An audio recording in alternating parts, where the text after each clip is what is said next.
phenomenon. Phenomenon. There you go. Okay, hasn't started. We're 12 minutes out. Have they updated this? No. Well, have they? Let me see. Yes. Oh, that's not what I want for. Not what I'm looking for. I want this. Let's see. Nothing yet. Oh, we do have lineups. Bama on Vault, Florida on bars, which you guys already posted in the chat. Thank you, Jalen. Um, Paradise for Bama starts on Vault. Pilgrim for Florida starts on bars. Esposito on Beam. And is it Vam? Kylie Vam? Or Vane?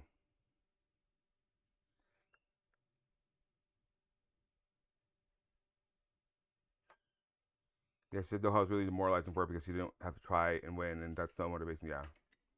Yeah, this is one of those that like you don't know because Cal and Florida are the favorites, but Bama could turn it up, and you just never know with the Beavs. You just never know with the Beavs. So that's fun.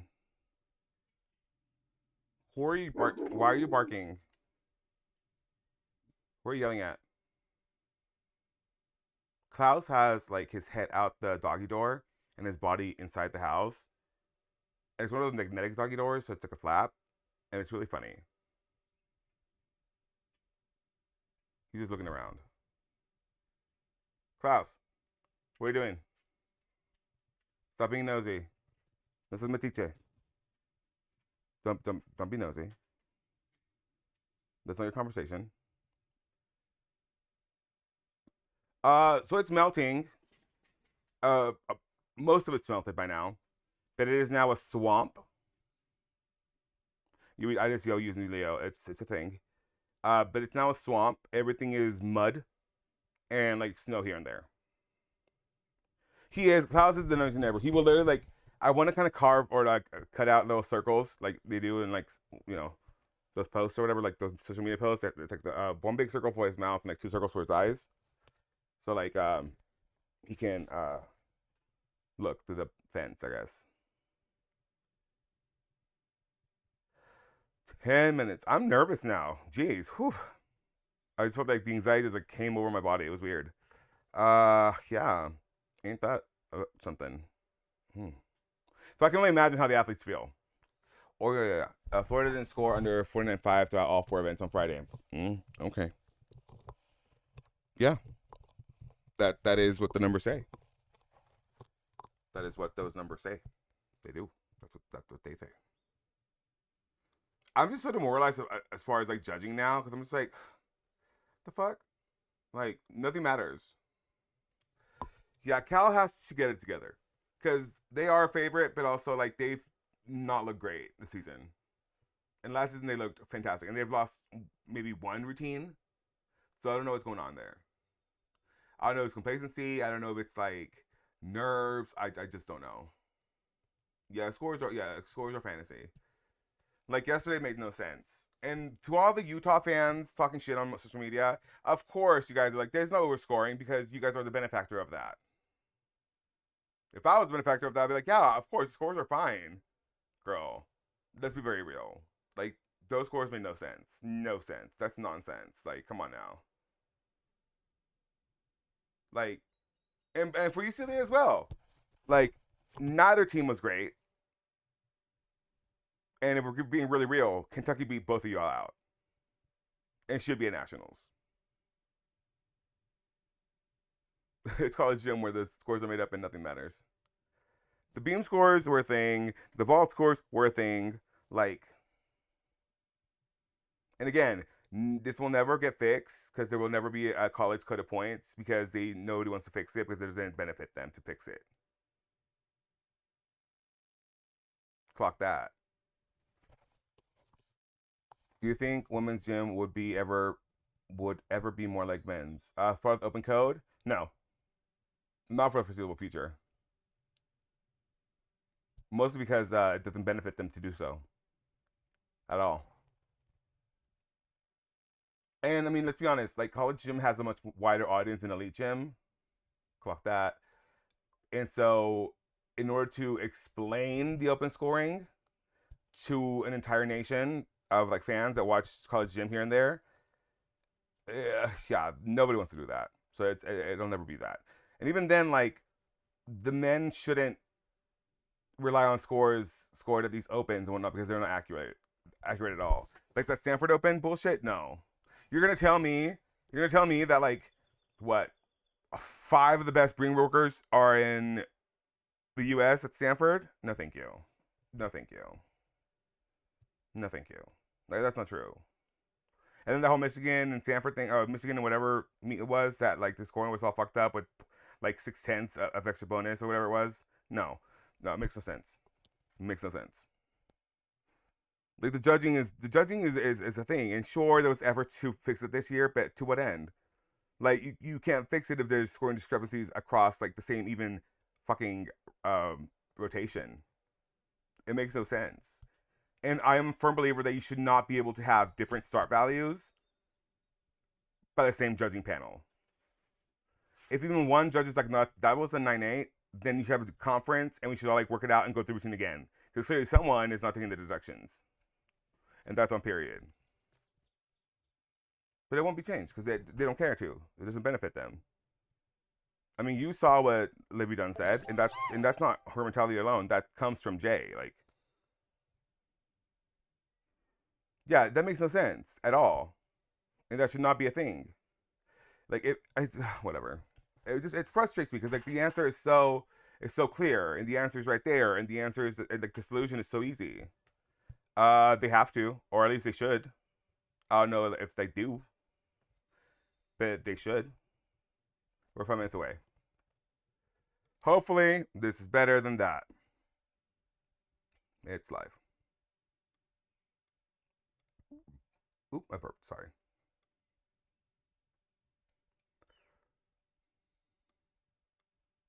Play it. Oh, jeez.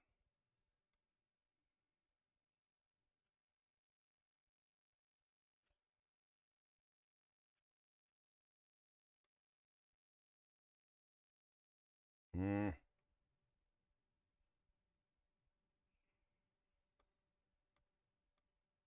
Why won't you play? Why is it when I'm pressing this play button, you don't go into loading? What is going on here? What is this? What is this? Refresh. No, it is time. Tap, tap, tap, tap, tap, tap, tap. Nope, nope, nope, nope. Okay.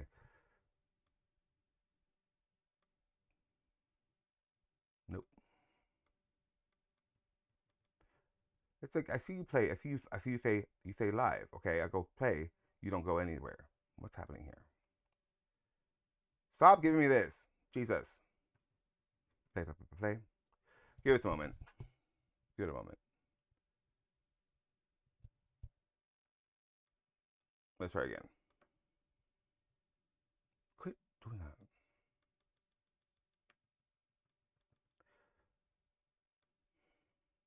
Why are you play button shape if not play button enabled?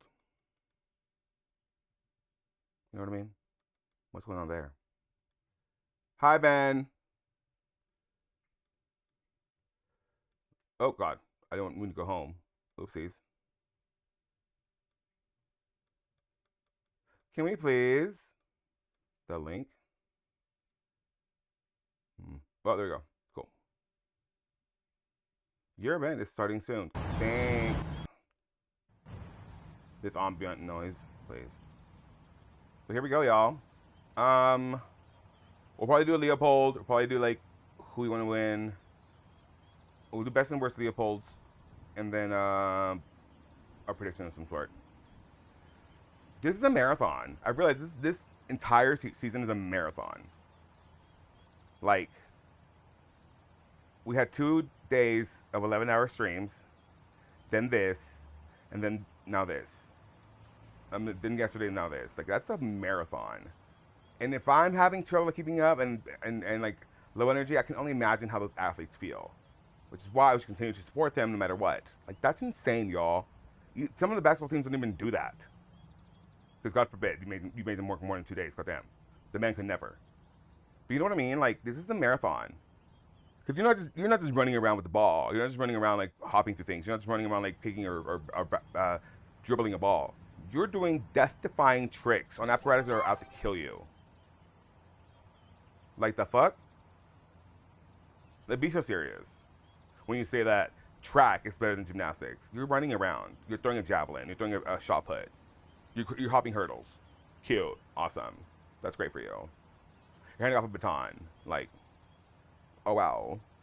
I'm sure I'm sure I could put together a relay team of 4 phenomenal gymnasts that could outrun your entire team.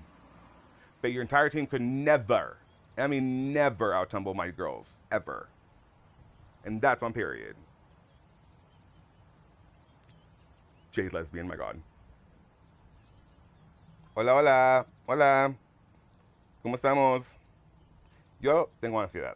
Tengo ansias, estoy nervioso, pero a ver qué pasa. Y porque las calificaciones que se dieron ayer no fueron ciertas, no fueron.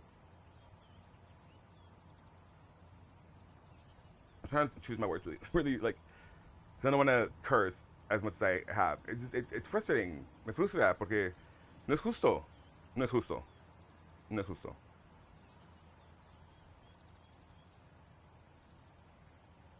No es justo. Yeah, I saved 24 for 24. That'd be cute. Yeah, I love that. But goddamn, no es justo. What happened last night was not just. Was not. And not only for like UCLA's benefit or whatever. It's because like Denver came out swinging, and I feel bad for them. Of course, they had that vault rotation, which, but like, goddamn, dude, like, you are criminally underscoring gymnasts because you want your faves to go through. But then if that's the case, then don't be a judge. You can't be objective and like, oh, here we go. Ah!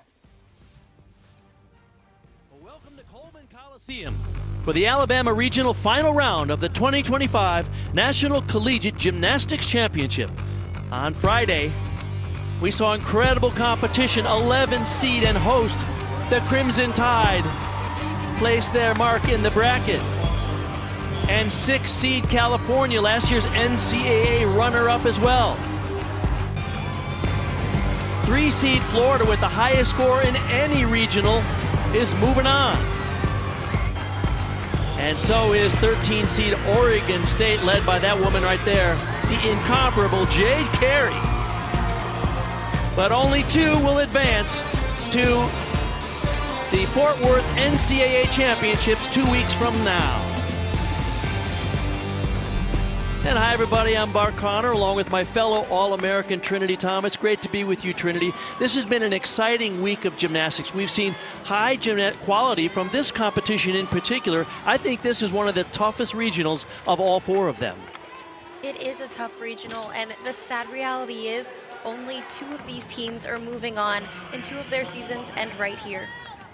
Now, your Florida Gators were outstanding in the second round 2 days ago, particularly led by Leanne Wong. Yes, Leanne Wong commanded the attention of everyone watching with her outstanding performances. She put up big scores on every event, including a 9.95 on vault, bars, and beam. Cal had so many captivating moments. Maddie Williams dazzled us with a 9.9 on floor. MJ Frazier owned the event with her dynamic tumbling, and Maya Lazan stunned with her gorgeous gymnastics as always. Alabama had an incredible meet of their own. Lily Hudson, huge 9.95 on floor, and Gabby Gladio brought her spectacular tumbling and her memorable energy, closing out Bama on floor. Oregon State's the one, the only, Jade Carey, earned a perfect 10 on her floor routine with unbelievable tumbling, the 15th of her career, and she secured Oregon State's spot in the regional final. How about the pedigree of these 4 teams we're seeing today? Look at their national championship appearances, and 3 of the 4 teams competing today were in last year's championship round. Oregon State hoping to get back there. No team is a guarantee, there's no doubt about that. And you might remember back to this moment in 2019. It was Oregon State upsetting your team, Florida, Trin. Yes, it was exactly 6 years ago today, and I was competing in the regional final where the Gators were upset by Oregon State, and nothing's guaranteed. Everybody has to go out there and they have to hit. And the first rotation, as we take a look at the meet format, basically what we call a double dual quad meet. Vault and beam alternate, bars and floor will alternate. No more than 2 events will be going on simultaneously. Different from the regular season where you normally have 2 judges per event. There are 4 judges here. And the host team, Alabama, was amazing. 2 days ago in round 2. They are here at home on their home equipment, their home floor with a home crowd. It certainly gives them a bit of an advantage today if they hope to advance through to the Fort Worth National Championship. Jordan Paradise. And on bars for Florida, it's Anya Pilgrim. That was a huge Yurchenko 1.5 on the left side of your screen to start off Bama. And Anya Pilgrim is over there flying high for the Gators on bars. Twisting double back. Just a small hop on the landing. Great leadoff bar team for the Florida Gators. The Gators have been remarkable in the postseason, particularly on the uneven bars. Very deep team. Sophia Esposito will lead off Oregon State on the beam. This is a crucial event for them if they hope to advance as well. They're currently a 14 seed.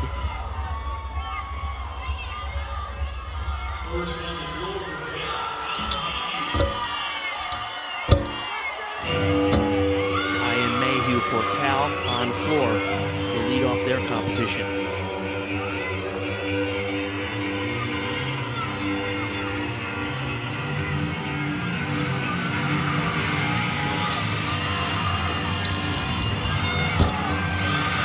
Very nice series on the left side of your screen. And an incredible first pass on the right.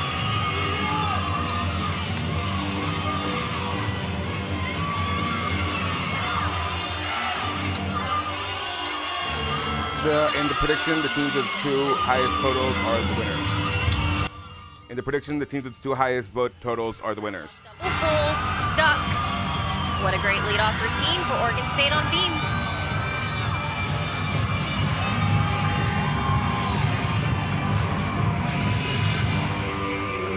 You'll notice the scoring tower on the right side of your screen. Those are the respective lineups for each of the teams. As you see, Alabama's on vault in this first rotation. Florida on bars, Oregon State on beam, California Golden Bears on floor. Those are those 6 athletes that count just the best 5 out of those 6 scores towards their team total in this team competition.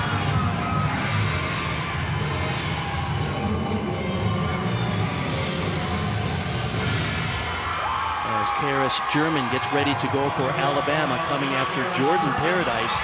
Vaulted a big 9.85 to get the Crimson Tide off to a good start.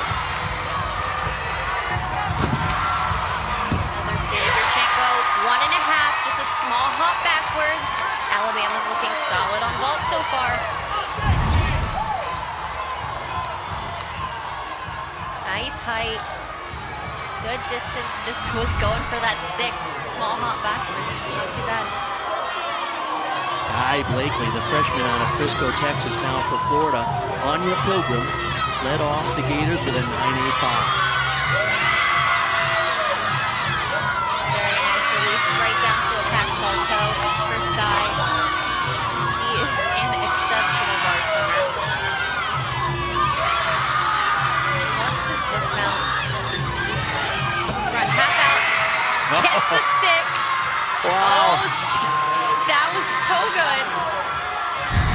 The freshman out of Frisco, Texas, had a torn Achilles last year during the Olympic trials process. And here, less than a year later, she's competing for the Gators, trying to earn them that coveted spot into the NCAA Tournament Championship, which will be 2 weeks from now. Here's Mia Heather on beam for Oregon State.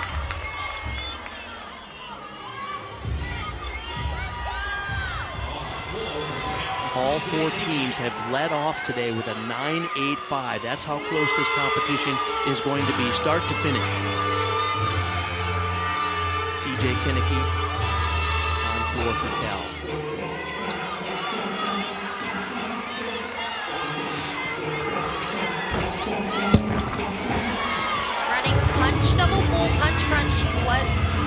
that takeoff for that punch run.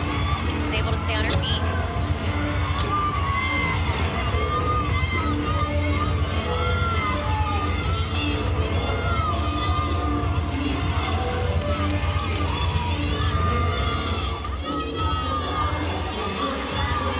Very nice leap combination.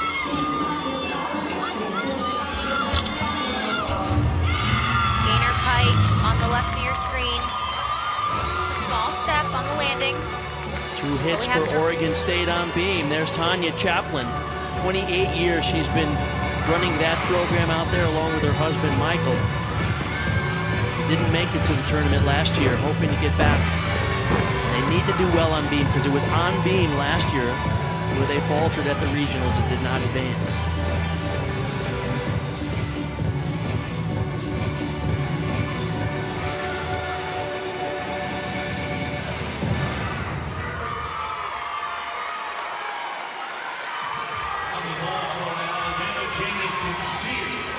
Jamison Sears next to go on vault for Alabama.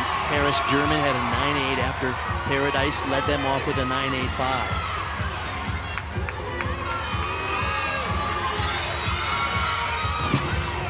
Another big Yurchenko.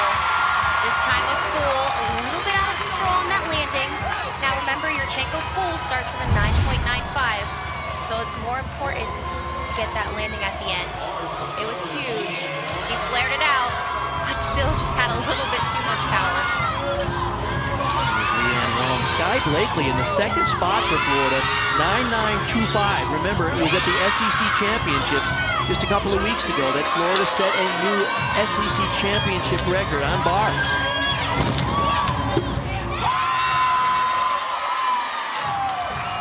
Just a hop on the dismount.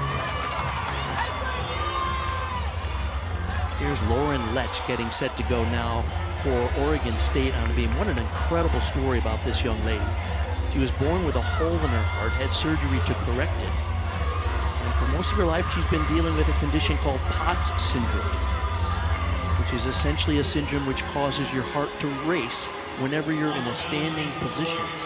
So you can imagine how much all of these athletes' hearts are racing as they get set for the beam. But here it is, she's competing to hope to get her team through to the championship. Lauren Letch. After Mia Heather had a 9.7.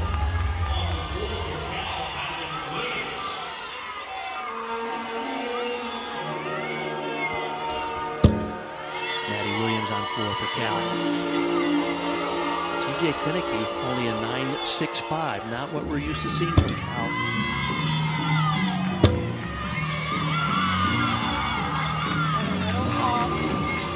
On that series, but she was able to keep it on.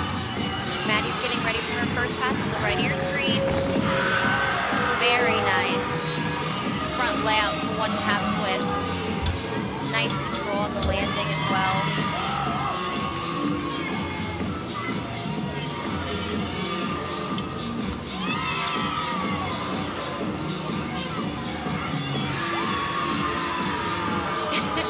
A little overturned, I think. Almost a 2.5 turn there.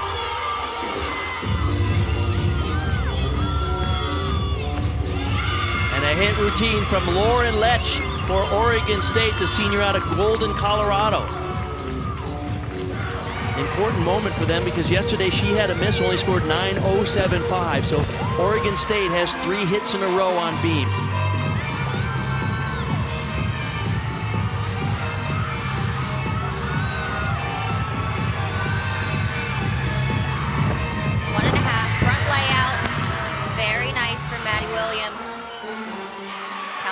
That routine.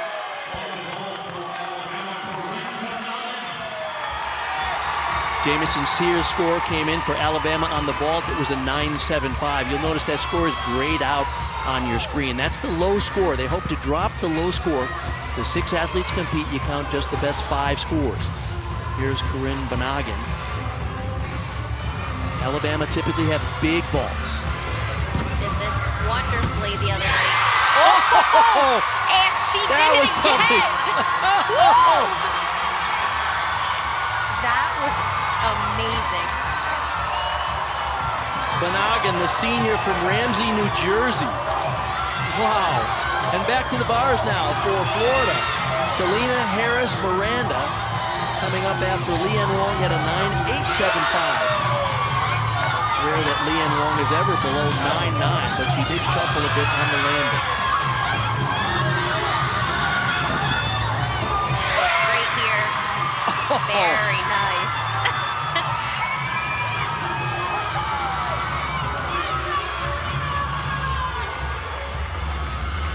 As we said at the top of the show, this is going to be wall-to-wall great gymnastics. Oregon State here on beam. They've had a 9.85 and 2 9.7s. Lauren Letch got a 9.7 for her effort there. So this is often the clutch event. Any team who can get through beam comfortably with no mistakes or no counting low scores could advance. All four of these teams are quite evenly matched. On floor now, Ella Cesario after Maddie Williams had a 9.875. I think that was a little low for Maddie on floor. That was a really nice floor routine.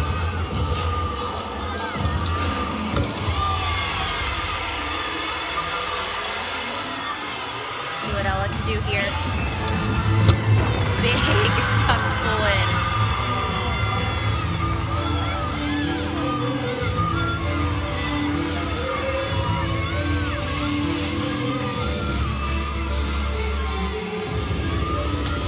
Dismount left. Small hop, inner pull.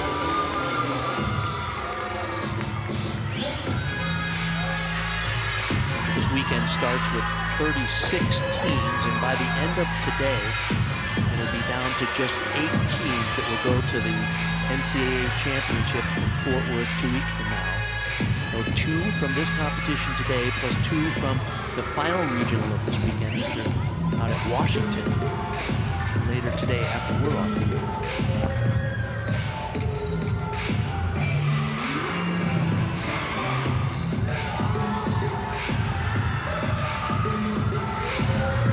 Round off 1.5, front layout. Nice control on the landing there.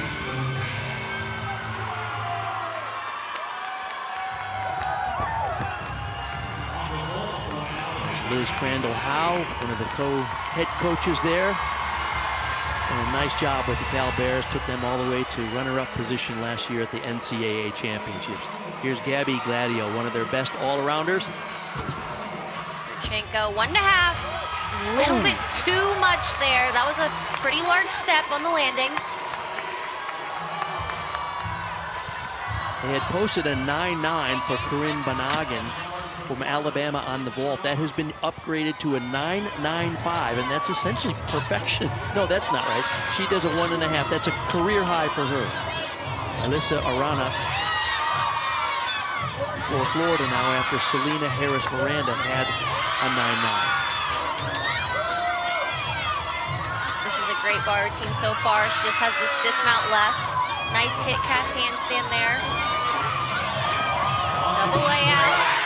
Gets the stick. Very nice. Now competing on beam after Jen McMillan got a 9.8. Here's Sydney Gonzalez. The key on beam is just to get 5 solid hit routines.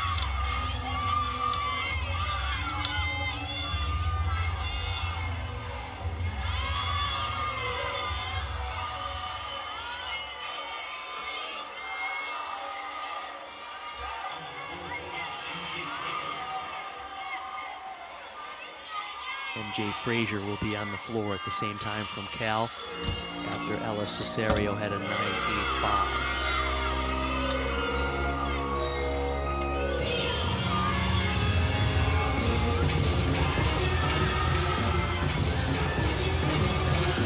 Huge yesterday, double layout. Very nice.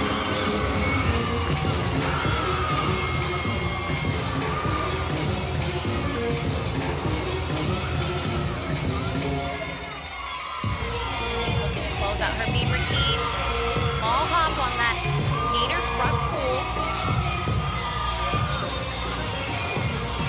State does what they need to do. They don't have huge scores over there, but they do have 5 hit beam routines. Jade Carey, the Olympic gold medalist, will be their anchor competitor.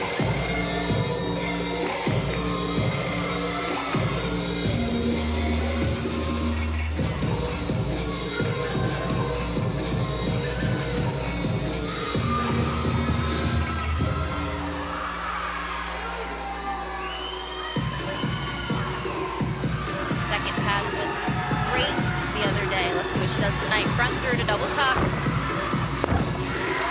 Wow. Just came up a tiny bit short that time. Still a great routine for Cal. Over on vault for Alabama, it'll be Lily Hudson after Gabby Gladio got only 9.775. They need a big score now. Nice. That was very clean. Yurchenko 1.5. Just a small hop on the landing.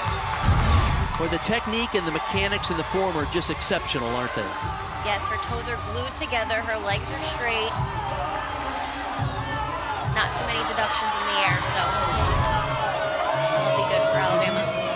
Well, they have a 9.75 from Jamison Sears, the score they'd like to drop. Certainly, Lily Hudson will score more than that. Here's Riley McCusker, co-SEC champion on the bars.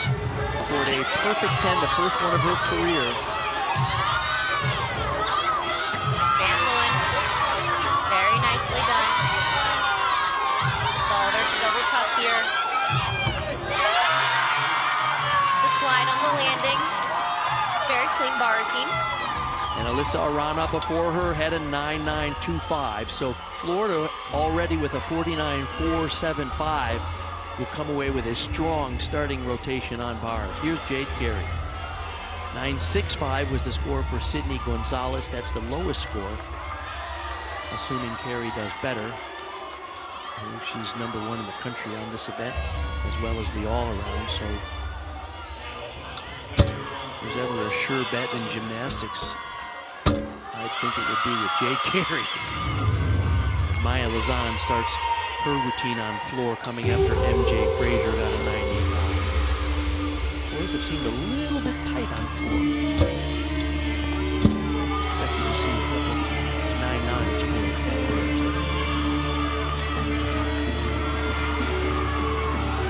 Jade looks super solid on beam. Just the dismount. Very nice. 2 days ago, Jade Carey in the all-around. 9.95 across the board. Once again, delivers just a rock-solid routine.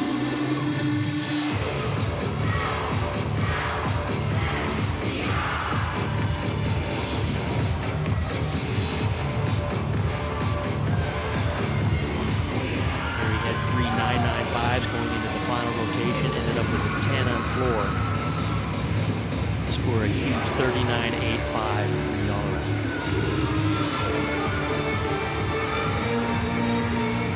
Florida will have the lead at the end of this rotation. The 49.55, a 9.825 or better for Maya Lazan, who put Cal in second place. And I think she The goal just got today it. is the top 2.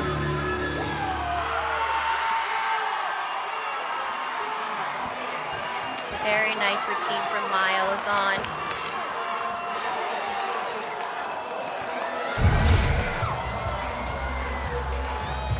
Front handspring, front double full, punch front. Very nice control, so clean in the air. 1.5, front full. Again, great form in the air. That should be a big score for Cal. So you look at the scores on floor for Cal over there. No scores of 9.9 or better, which is pretty atypical for Cal. They are spectacular on the event. They will end up in third, so it is Florida with a huge 49.55 on bars, and Alabama with a great start on vault. Those are the top 2, and that's the goal today. Survive and advance. We'll recap the Pennsylvania and the Utah regionals that were going on yesterday when we come back to Alabama.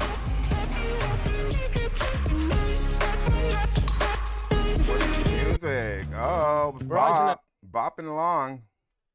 Can't you like the Matics? My bad. I should have put another option in there because these Leos are pretty mid. So hello, welcome to the final day of regional championships or regional tournament for gymnastics. I really don't know the format, but yeah. So this is the last day. After this, we have one more meet, and that is it. We will know our nationals picture, landscape, participants, individuals, and otherwise. Agreed. What else? Listen, it's been a long weekend. We're all exhausted, so there's gonna be mistakes. There's gonna be times when I'm just like, I don't feel like talking. Right now, I don't feel like talking, but I have to talk. So yeah, thank you for watching. Give us a follow, give us a like, do all the things. If you want no ads, there's no ads on Twitter. Just find me. I'm FAERIEGODFAG. That's Fairy Godfag. Yes, I know. But if you want no ads, there's no ads on that stream because, I mean, it's Twitter. Elon's weird. Anyway, that's it. That's all I have for you. Check us out. Love you. Enjoy. I'm going to stop talking because I'm over myself. Is it possible for OSU? Through God, all things are possible. How about that? How about that? But I'm predicting Florida and Cal to make it out of this. But Bama would be fun. OU would be fun. I mean, OSU would be fun. So yeah, let's go gain the carries. Yay! With the right tax expert for your needs. Our experts have an average of 12 years of experience. Good at regionals? Yes. Yes, Beth. As soon as today. Ask any question. Even on nights and weekends during tax season. If they believe in themselves on Beam, they can absolutely win a national title. But people have to falter as well. They need help. But they could. Tax full service. An 18-wheeler, 80,000 pounds heading straight for you in your 4,000-pound car. Watch out! This crash would cause you serious injuries. Luckily, this is just a simulation. Otherwise, you'd need big help. And that big truck insurance company will try to avoid paying you. Call me, attorney Ted Liggett. My truck wreck team knows how to get you paid big. Injured by a big truck? Call the heavy hitter. Great, cut. That was intense. Call 744-HURT. And Doug. You'll be back. Well, Emus start can't help focusing people double. customizing. We talked about the scales. We got to get those ankles stronger. Really? So, like, holding a scale is like, okay, some tight stomach, tight booty, tight calves, and just push it down to the ground. It's like you're lowering center of gravity, but just like so you're stable. Push it down. Tighten, push down. I mean, why am I giving you tips? Like you're the one doing it. So, but yeah. What's going on here? The cameras are. Hello, Cloverfield.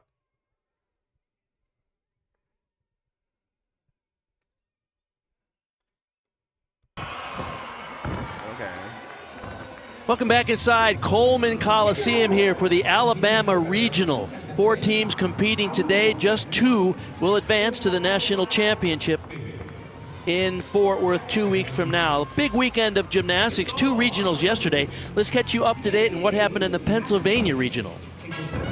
LSU's Connor McLean, not only was this her first floor routine back, but she opened up with a ginormous double layout, and she finished with a big 9-9. And then Michigan State's Gabrielle Stevens, a vault that I could watch on repeat all day long. She got a perfect 10 on this ginormous Yurchenko 1.5. So the Spartans were celebrating, as they should, because they are joining the reigning national champions, the LSU Tigers. And Michigan State moving on. Oh, USAG's meet starting, but that's nice for them. I like that for them. Yesterday as well. Grace McCallum swung back-to-back perfect 10s on bars, helping Utah grab their ticket to the national championship.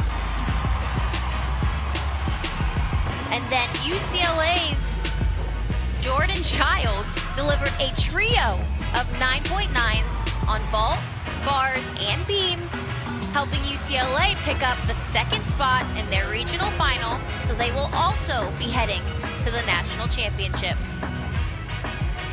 So here are the other two teams from that regional that advance. Of course, the UCLA Bruins, 7-time national champions, will try to do it again. And the 9-time national champions, the Utah Red Rocks, are on their way to Fort Worth. You know what? I'm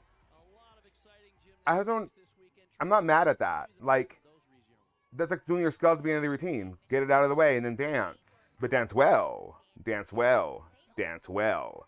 Not just arm flail. Dance well. They were just 5/100ths of a point behind them. That's how close this competition is. And the shame of it all is that there will be some teams that are ending their season today. Take a look at the national semifinal preview on that left side of the bracket. That features the defending national champions, the 9-time national champions, the Utah Red Rocks.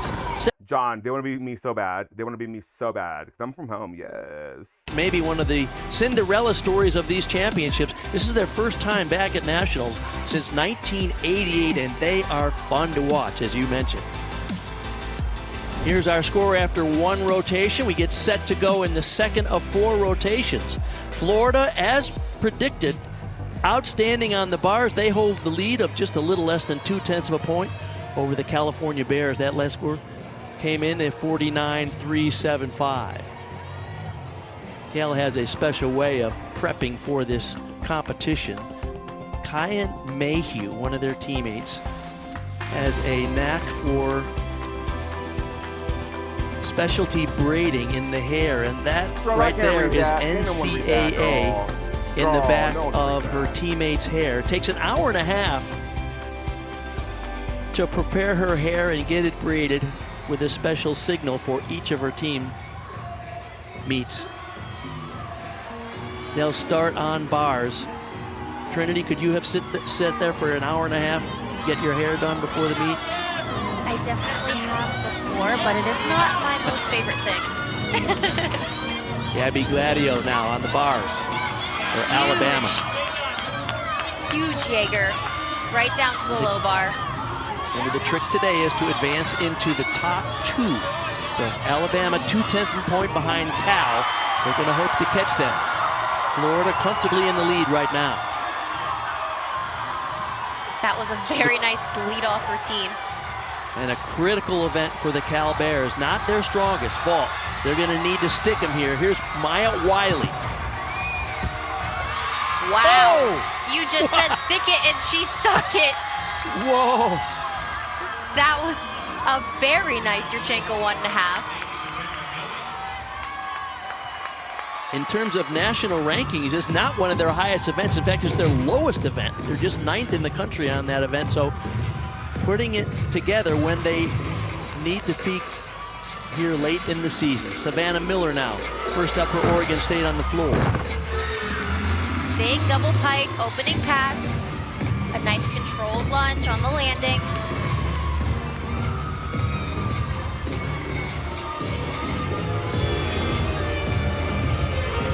Tyler Drazer now for the Gators on beam.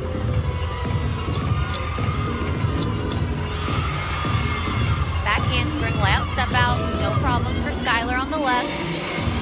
On the right, Savannah Miller. I mentioned she's a junior from Waterford, Michigan. Both of her parents, by the way, competed for Michigan State Gymnastics, the team that you highlighted as one of your favorites this year.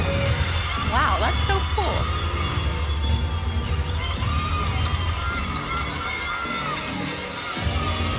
This is what we call a double dual quad meet, meaning that there will be 2 teams competing at the same time. Florida's on the beam, Oregon State on the floor. This rotation.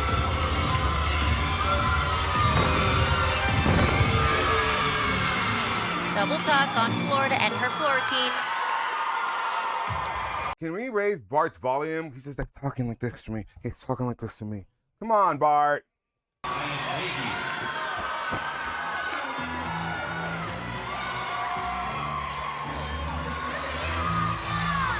Kyan Mayhew, the hair specialist for the Cal Bears. Maya Wiley, well rewarded for her clean execution. 9.85 to lead off the Bears on ball. Another Yurchenko Because in my 1.5. basketball, That one ESPN won't was pay for them off to the charge left for side. meets. She did take a step to the edge of the mat, so that will be an additional deduction. That's the reason Sam gave. Gabby Gladio led off Alabama on the bars with a strong 9.85. Here's Lily Hudson. This 1-2 punch of these two all-arounders is just about as good as it gets.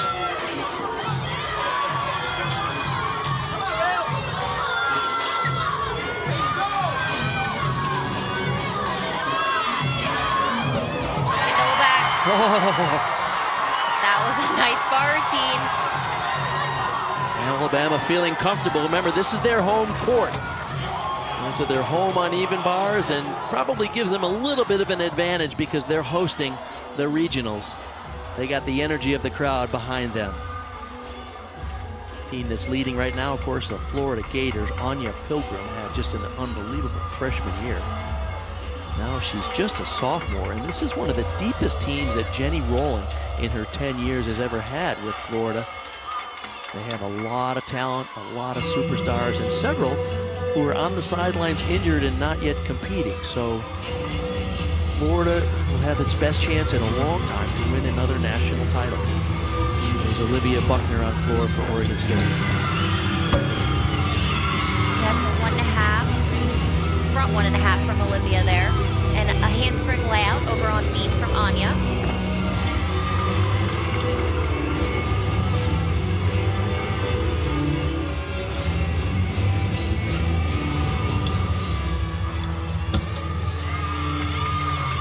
Front aerial, slightly off center, but she was able to bring it back.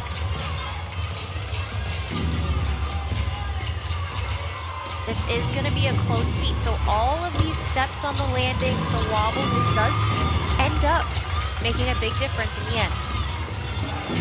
Talking to head coach Jenny Rowland from the Florida Gators earlier, I said, what's the goal today? And she said, rinse and repeat. Yesterday, they scored a 198.225, the highest score of any team in the NCAA regional tournament. There's Jenny Rowland. So they're just hoping to repeat that today. Averaged over 9.9 in round 2. That's a championship level type team.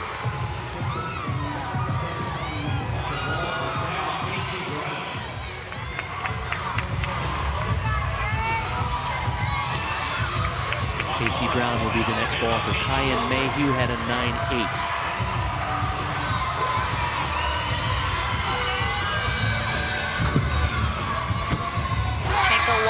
Comes up with a stuck landing. Good for her. You know, yesterday she only went 9.775. Today she drilled that landing. Maybe a little out of line, but pretty good. Yes, she did twist a little bit early on the table. She was off to that right side in the landing. Peyton Walker now for the Crimson Tide on bars after their second straight. 9.85, that one for Lily Hudson. And did you see the height on that pack salto to the low bar? And then she went back up to the high bar with a Maloney, straight to a Ginger, ending with a full twisting double top. She makes that very difficult routine look so easy. She had a 9.85 yesterday. Alabama comfortable here at home. Here's Victoria Wynn on the beam now for Florida. Anya Pilgrim had a 9.825.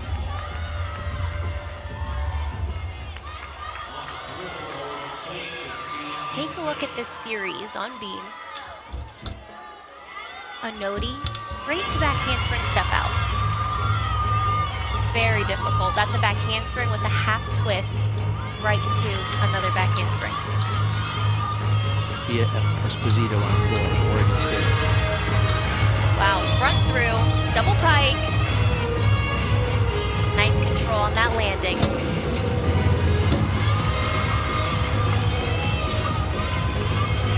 Interesting story about Victoria Wynn's family. Her brother competes for the University of Illinois, and they had their Big Ten championships this weekend. So her family drove from Houston all the way up to Ann Arbor to watch her younger brother compete. Then over here to Tuscaloosa to watch Victoria compete. And then they'll drive home after this meet's over, a total of 2,673 miles this weekend to see their two D1 athletes compete. That's a family commitment, Trinity. Yes, it is. Her family is the greatest.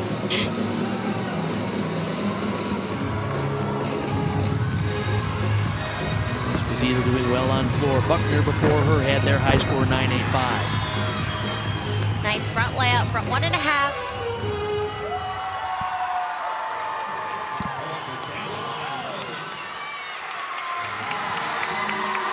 Maya Lazan coming after Casey Brown. Scored 1/10 higher than yesterday. She had a 9.875 this year for sticking that landing. Cal stuck 2 of the 3 vaults so far. Landings are going to be key. Yurchenko 1.5. Again, that round off was a little bit around the side, so she was on the edge of that mat on the landing, but see how she's over to the side of the horse, keeps traveling, but she was able to keep her composure and finish a nice ball. Chloe LaCourcier now on bars after Peyton Walker got a spectacular 9.9. Alabama looking very calm here today.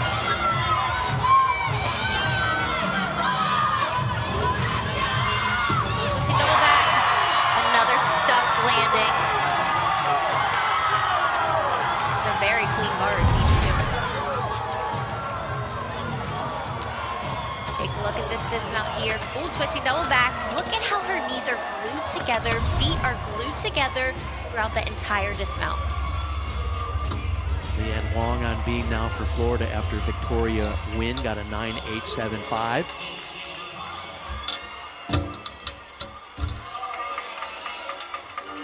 Paige Thompson will start on the floor for Oregon State. Esposito before her, a 9.9.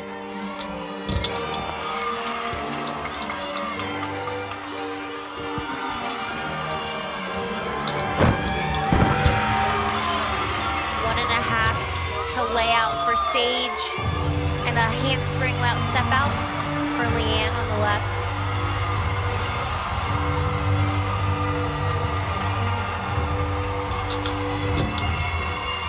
Switch ring for Leanne. Wasn't sure if she broke that first connection, so she did throw the switch ring in there and make sure she starts from a 10-0.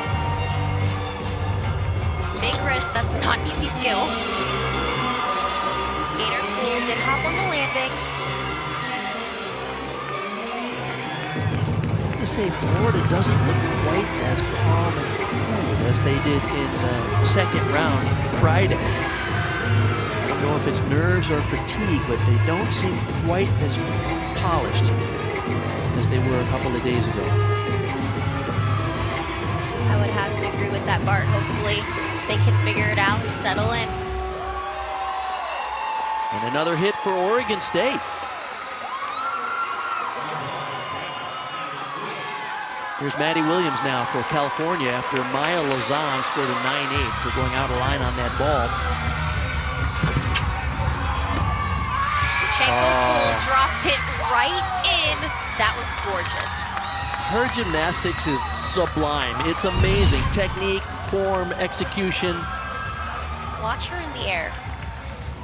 Beautiful. No leg separation whatsoever. That's how you land a ball. Ryan Fuller will be on bars now for Alabama. Chloe LaCourcier had a huge 9.95. So right now, one of the low scores for Alabama on bars when they would drop would be a 9.85. They're killing it here.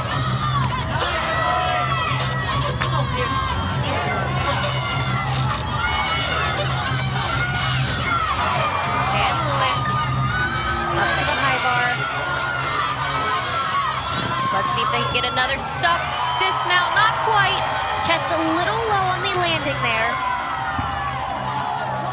Alabama, 6-time NCAA champions. This year they took 5th in the SEC championships behind LSU, Oklahoma, Florida, and Missouri. Hoping to get back to the national tournament for another shot at a national title. Competition gets tougher and tougher every year. So much parity in women's college gymnastics. Here's Selena Harris-Miranda after Leanne Wong at a 9.825. Take a look at this triple series. Back handspring, layout, step out, back handspring. That is very difficult. You're going straight from a layout step out into another back handspring. Over on the floor, it's Caitlin Garcia after Oregon State got their second straight 9-9.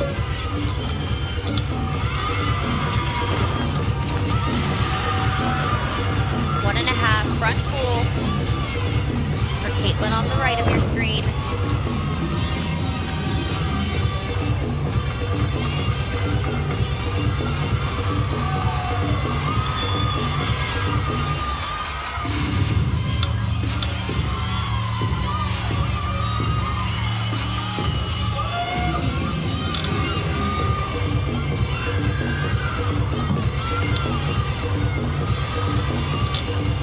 Selena's gearing up for this dismount here. Round off 1.5 twist. Stuck. She sticks that dismount almost every single time. Last year she was Pac-12 Freshman of the Year and then transferred to Florida. This year she's the SEC Newcomer of the Year, continuing to deliver on both coasts. This is a great rotation. Every score so far has been 9-8 or higher. That's the quality of competition we're seeing. Maddie Williams got a 9-9 on vault for Cal. That's their best score so far. And here's MJ Frazier. This is the toughest vault that anybody does in college competition. You're going to see it right now. Double twisting Yurchenko.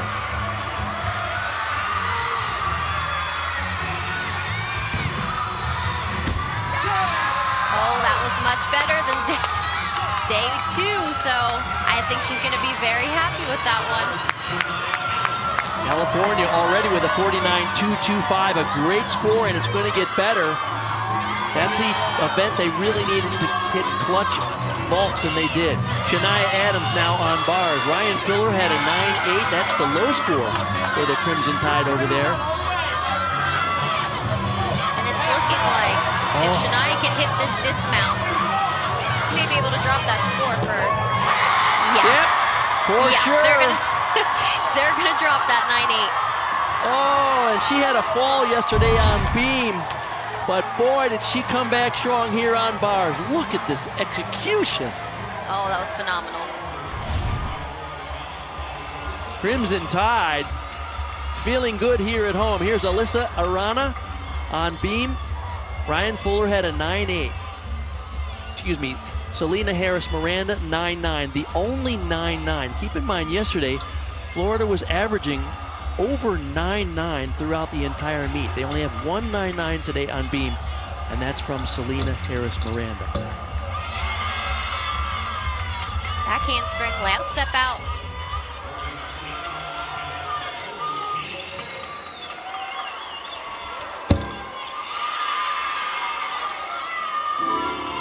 Olympic gold medalist in the Tokyo Games on floor, Jade Carey. There's a total of 3 Olympic medals in her career. 2021, 2024. He's gonna open up with a huge double twisting, double back. Absolutely insane. That's 2 flips, 2 twists. How do you explain her machine-like consistency? She just keeps producing for the U.S. national team, for Oregon State. I don't think it can be explained. I think that she is just unreal. Superhuman. One of a kind. Yes, she is awesome. He never seems fazed by fatigue, injury, travel schedules, anything. Competed all over the world for the U.S. national team, and she's really been the game changer for Oregon State gymnastics during her career. 24-year-old who's done it all, and now #1 in the country in the all-around. Big double tuck. A little bit too much power. 3 passes is not hard enough, I guess. Let's take another look at this first pass.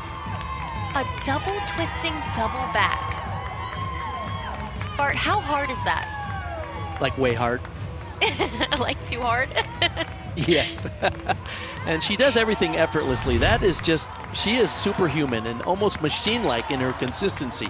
All right, we got a great meet here today. Looks like Florida will have the lead, but all these teams are separated by 35 100ths of a point. Florida on top, Cal in second. Look at Alabama, just 25 thousandths of a point behind California. And Alabama will have to go to the beam in the next rotation. Here is Oregon State's team huddle. Tanya Chaplin giving them some notes. They were great on floor.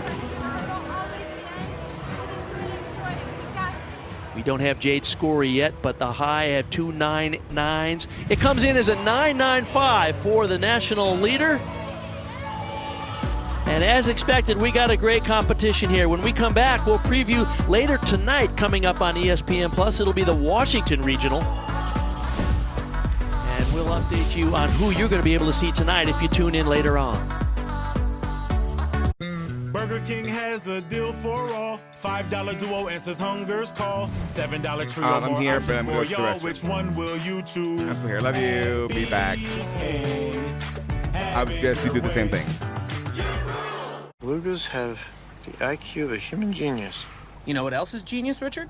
Getting a lower rate on your auto insurance by having NerdWallet match you with top providers. Wow. Wait, you have insurance?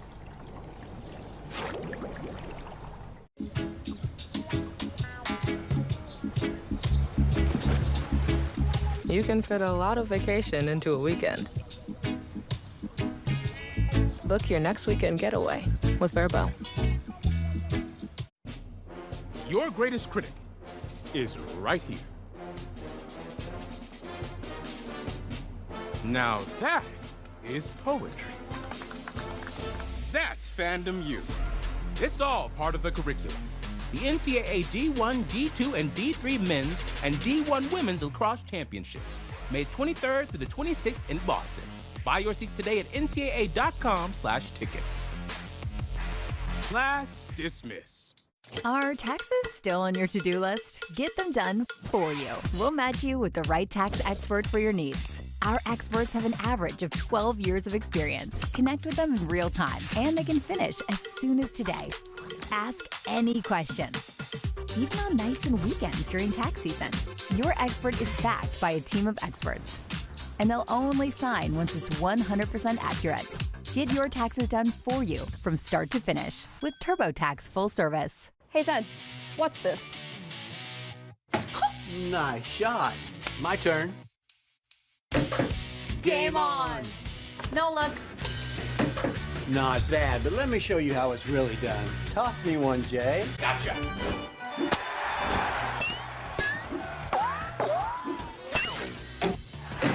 Impressive. So that's why they call you the heavy hitter. Injured?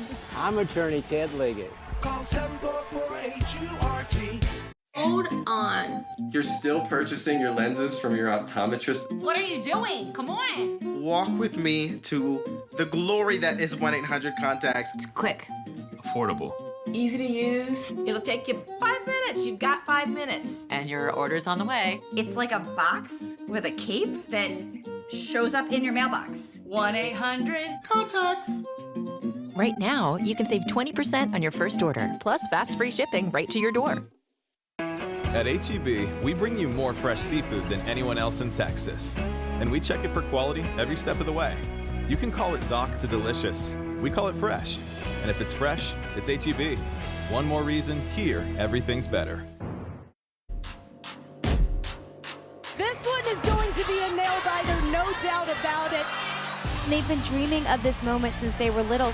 Nailing that landing. It is going to be one for the ages.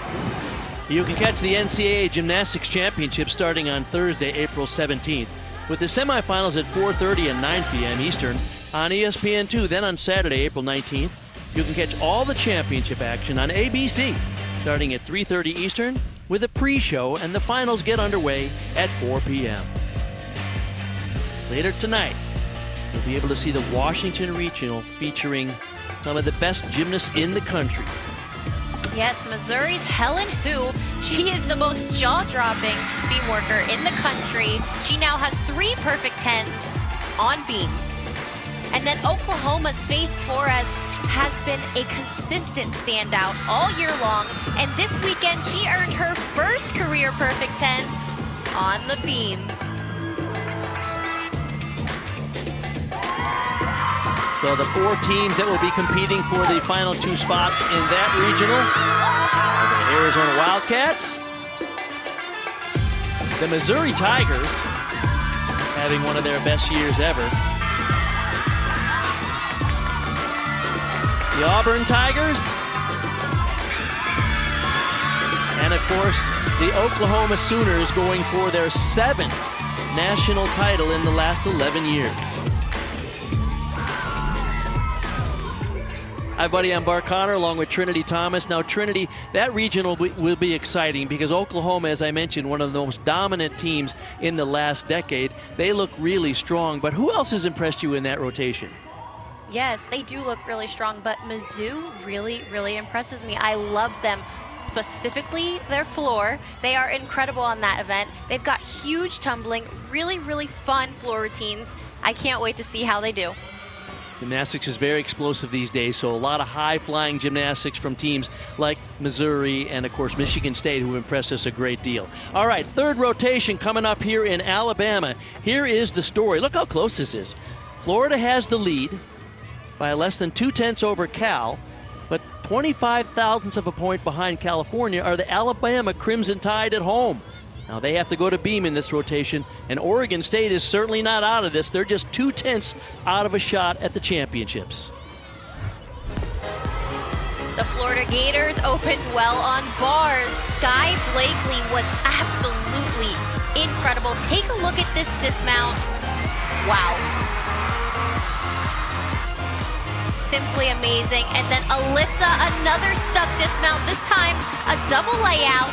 And then Riley McCusker shoulder to double tuck to close out that bar rotation. Very good start. Alabama's great vault rotation. Corinne sticks a 1.5. Absolutely amazing. She did it 2 times in a row. And then over to bars, Chloe LaCourciere swung so beautifully. Her bars are absolutely stunning. Alabama got a 9.95 with her on bars. And then Maya Lazan from Cal. She is just amazing. Front double full, front tuck.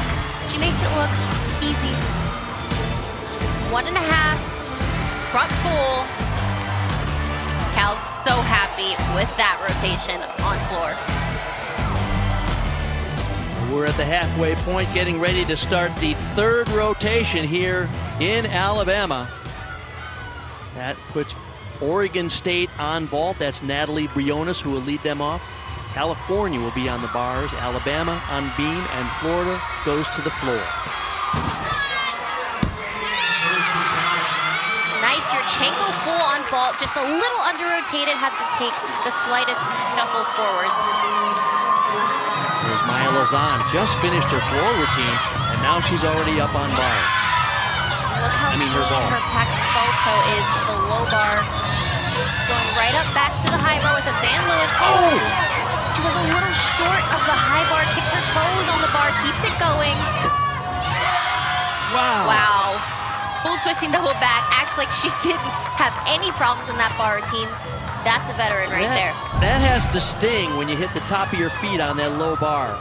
It absolutely does. She just released a little bit early, didn't quite finish her throw, but she did clip those toes. It's a long season for these athletes. They've been competing every week. Now it gets down to the postseason.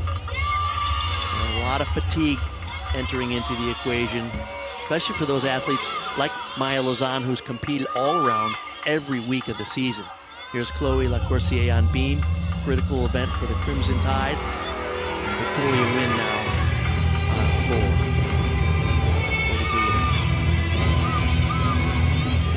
Victoria's dance is just breathtaking. She's beautiful on this event.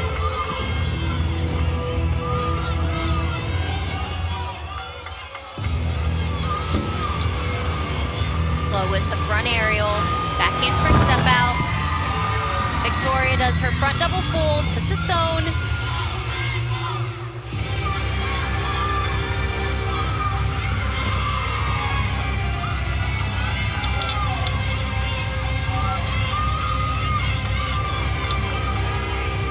Gearing up for this dismount here on the left side of your screen. Round off 1.5, sticks the landing. Kisses up to the sky. Very nice routine for Chloe. Victoria, last pass. 1.5, front layout. Very nicely done.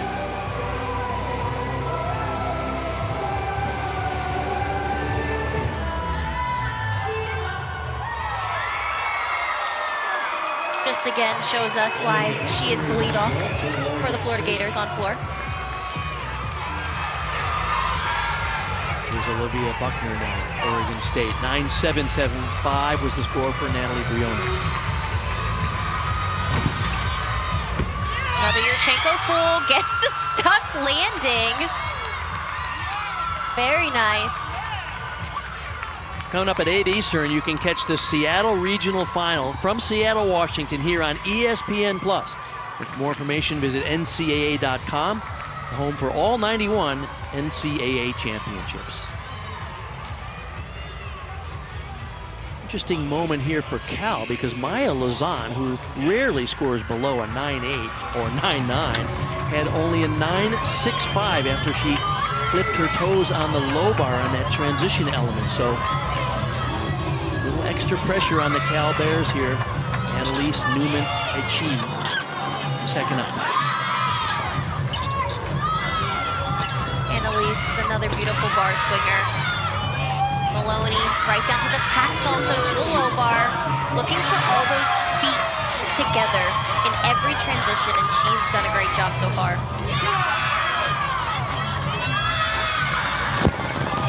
Blue twisting double back. This is a slight step backwards. Solid bar routine to get Cal right back on track. Speaking of on track, Alabama, Chloe LaCourcier led them off with a strong 9.825. Here's Rachel Rybicki. The 4 events for the Crimson Tide. This is the one where they're lowest ranked nationally, tied for 23rd compared to the other teams in the country. They haven't had as much consistency here as their other events. Gabby Disadora on the floor for the Gators. Victoria Wynn led the Gators off with a super high.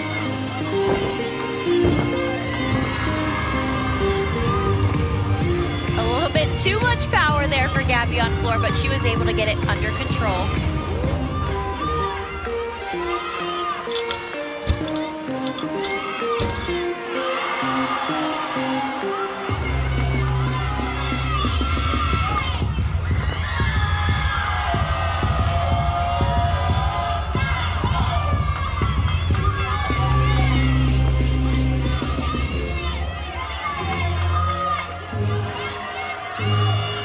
The dismount left for Rachel. Front full, stuck. Alabama feeling good here in front of the home crowd, no question about it. Yes, they Coleman are. Coliseum, a legendary building for quality women's gymnastics over all these years. Crimson Tide 6 times. They've won the national title, the last back in 2012. 1.5 front layout. A little bit too much power. That step was a little quick, so that will be a deduction. Nice routine for Gabby. Victoria Wynn led Florida off with a 9.9, so they're on to a good start there. Here's Jennifer McMillan now, after Buckner got their high score, 9.825. Another Yurchenko full. A little bit too much power there. That did have some good distance on it.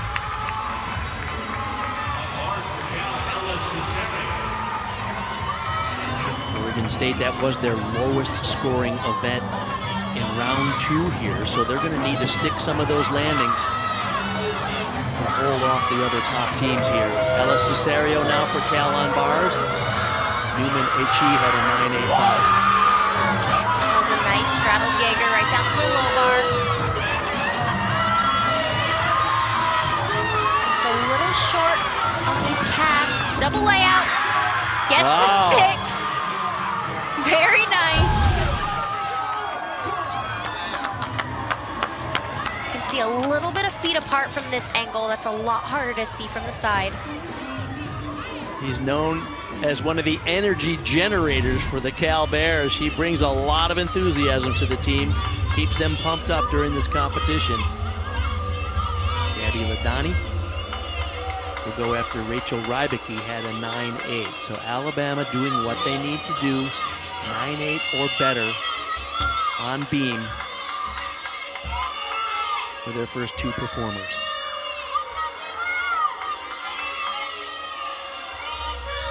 Here's Danny Ferris on floor. Gabby Disador for Florida had a 9.85 for her.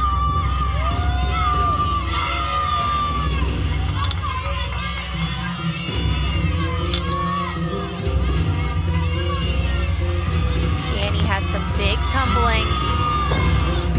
Full twisting, double back. Huge.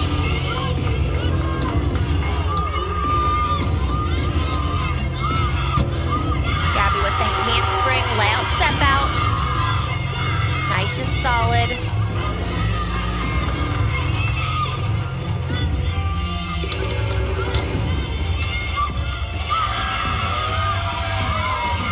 I think we talked a little bit about this yesterday, but what kind of advantage is it for Alabama to be at home?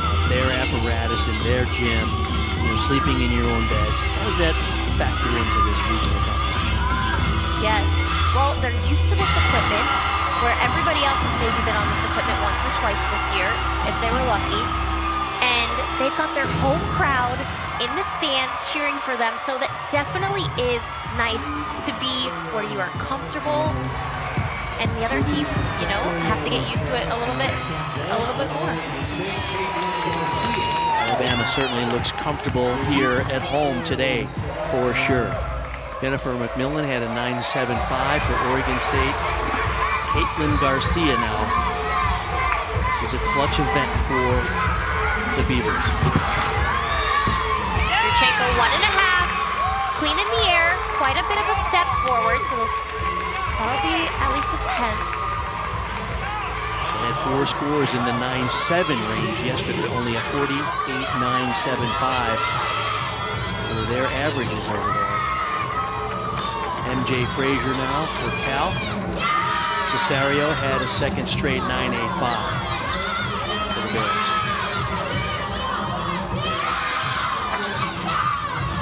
Maloney tacks also down to the low bar. Pirouette right back up on the high bar. Double layout. Just fought for that landing, just a little bit slide with the foot. Another solid bar routine.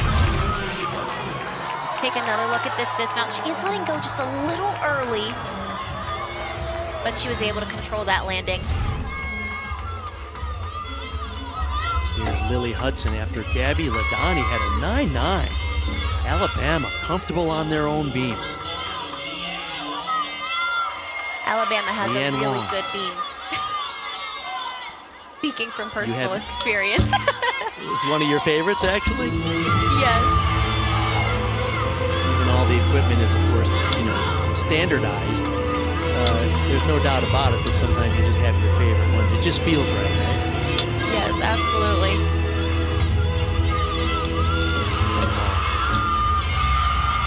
That's a switch leap on the left of your screen from Lily.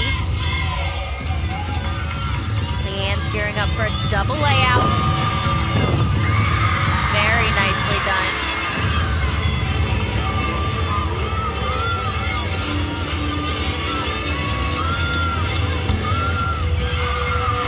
Beautiful side aerial with a beat jump from Lily on the left of your screen.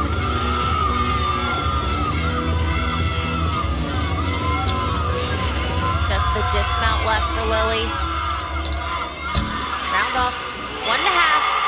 Fights for that landing. That was 4 great. hits for the Crimson Tide. There's Ashley Johnston The former Alabama great, now in charge of their program for the last 4 years, doing a great job. She's pumped up. Rightfully so. Leanne also just finished a very strong routine for the Gators. I mentioned earlier about the sort of indestructibility of Jade Carey. I feel the same way about Leanne Wong. I don't know how she does it. She competes for the U.S. team, for her college team. Here's Sage Thompson. Another Yurchenko full. I love the fights on these landings, especially for those Yurchenko fulls, because again, that's a 995 start value. Very important to get those landings. Back to Cal on bars. Here's Maddie Williams, 985, the third one in a row. That last one for MJ Frazier. Very nice floaty pack salto down to the low bar. Gonna Van Leeuwen up to the high bar. Hits that cast handstand right where the judges like it. Double layout. Did you see the lift? Wow. Did you see the height on that double layout? Nice and floaty. And I did not see right no deductions anywhere in my book. Watch this double layout. Wow. That was great. Oh my goodness. Very few athletes can keep their feet together throughout that double layout. That is remarkable.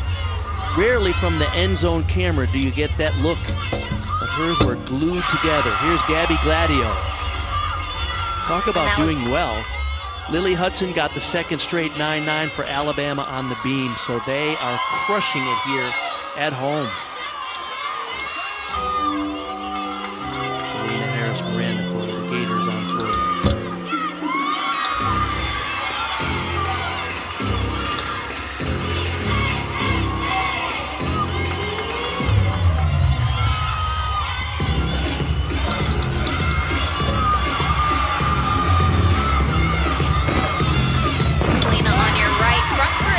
Double top.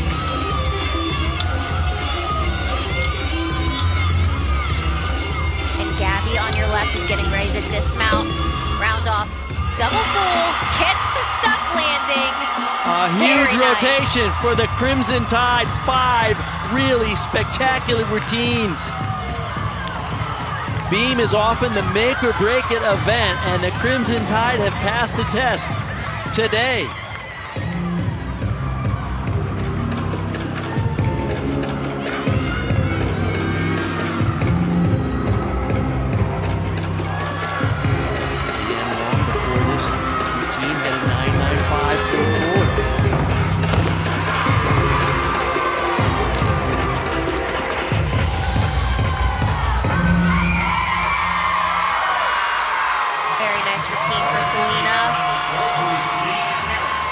Triple Olympic medalist Jade Carey now on the vault, one of her best events. We've already seen her stick this vault this week. 1.5. Oh, not tonight, just a small step. We had a 9.95 on that vault yesterday or 2 days ago in round 2 here. Let's look at the height on this vault. Wow, legs glued together until she gets ready for the landing. Very nice. Casey Brown on bars now after Maddie Williams had a 9.95. One of the 4 judges flashed a 10.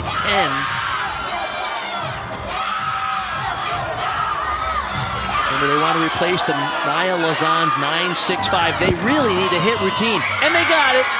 Yes, they did, Bart. Oh, my. How many stuck landings was that for Cal? You know, all of these teams really look in postseason form, sticking these landings cold.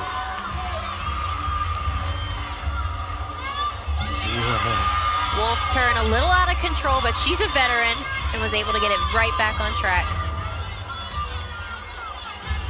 Take a look at down on the right. Alabama with that 148.025. They've already exceeded their scores through 3 rotations. Then round 2. So they are cooking today. Taylor Clark set to go for Florida.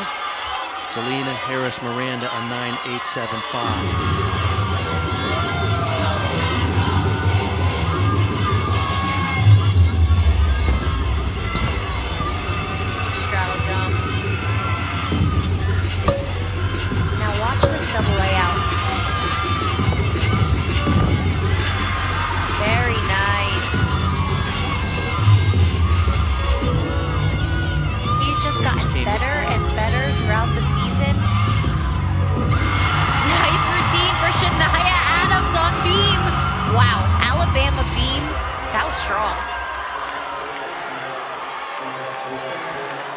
Casey Brown's score on bars for Cal just came in. It's a 9.95.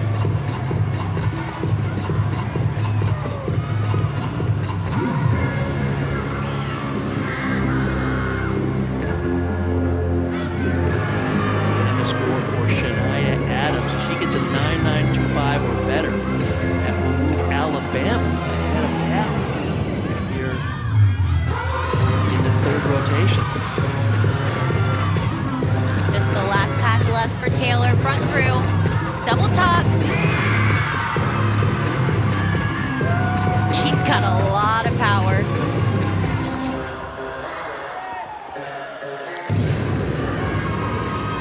And she's just a freshman, and she is anchoring one of the best floor lineups in the nation. The score they'd like to drop is a 9.85 from Gabby Disidor. Florida doing what they need to do to stay in the lead. The battle really here is still so tight.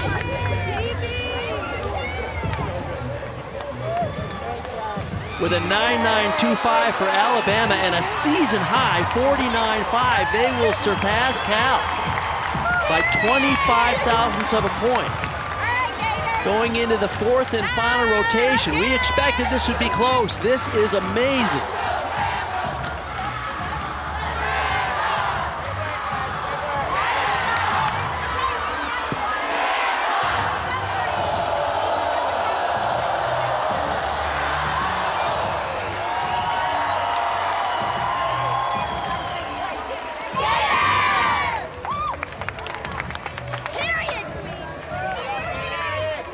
Waiting on the score for Taylor Clark, and it comes in as a 9.9. So a 49.5 is the score for Florida. That means they have the lead by 0.2 over Alabama, but the battle really here will be California and Alabama separated by just 0.025, 25 thousandths of a point. So coming up, we'll take a look at highlights from the first three rotations and set up the fourth and final rotation, expecting it to be a thriller. Don't go away, the Alabama Regional Finals returns.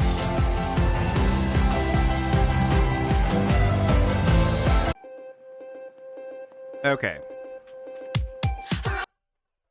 Yeah, it's been kind of a mid-off. I'm kind of like over this meet. I'm ready for the next one so we can just get it over with. Like this is kind of like meh. They are fourth, I believe. Also, Bar Connors, just shut the fuck up. This is what I mean by like these men are too old. These men are too fucking old to be commentating a sport which features athletes that are like young enough to be their daughters. I'm over this. Oh, Florida's rank on vault is second. Oh, well. Like, I'm over it. I'm over it. Asking Trin if she's had her hair done for an hour and a half. Girl, she's black. Yeah, and telling Kat that she was too old when these men are fucking geriatric at this point. No, thank you. See now? No, thank you. I'm over it. And we should all, like, when the feedback form comes out for ESPN, we should all fill that out. I agree. Like, the audio mixing is terrible. Everything's terrible. Everything's terrible. I hate this.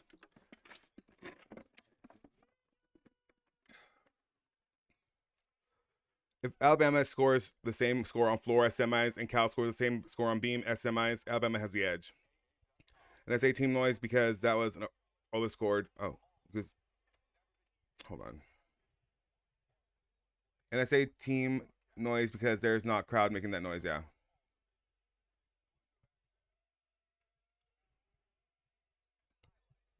Yeah. Well. But yeah, oh no, I'm just kind of like flabbergasted, honestly. My flowers are all gasted.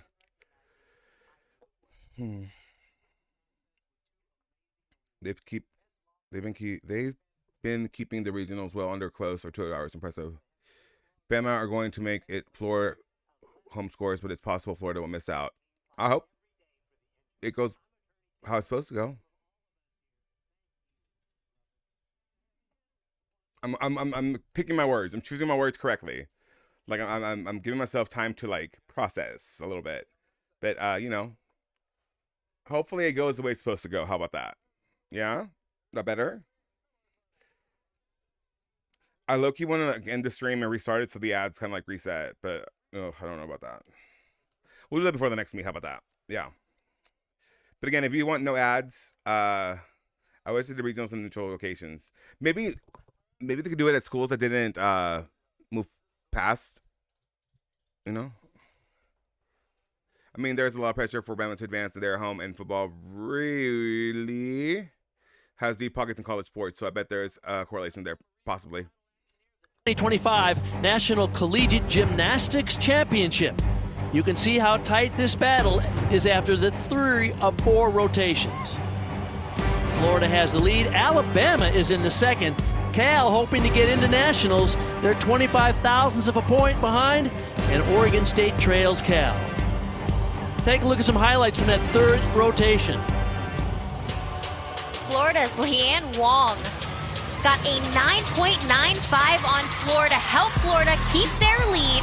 Their rotation score was a 49.5. And then over on beam, Alabama was outstanding. One routine after the next, they got a season high of a 49.5. And Gabby Gladio and Shania Adams did a great job to help that happen. And then Cal over on the bars. Wow, can they swing some bars? Maddie Williams, stunning, beautiful, double out, stuck landing, got her 9.95. And then Casey Brown, wow, her bar swing was incredible. One routine after the other, her unique dismount, another stuck landing for Cal. Absolutely amazing. All right, everybody, here we are set for the 4th and final rotation. Who's going to go to Fort Worth, Trinity? It's going to be close. Oh my goodness, they're making me sweat over here. They're doing an amazing job. This rotation is gonna, it's gonna depend on every stuck landing, every no wobble beam routine, so we'll see. Speaking of no wobble beam routines, in this final rotation, the Cal Bears have to finish on beam, and they need to pick up some ground on Alabama, the home team, who is currently in 2nd place. Remember, just the top 2 go to the Fort Worth Championships.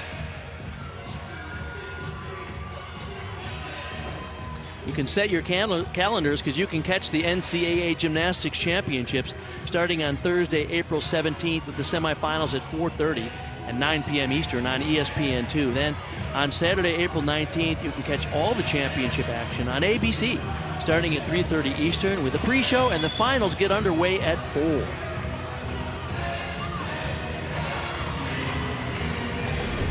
So let's set the scene here as we get ready for the 4th and final rotation.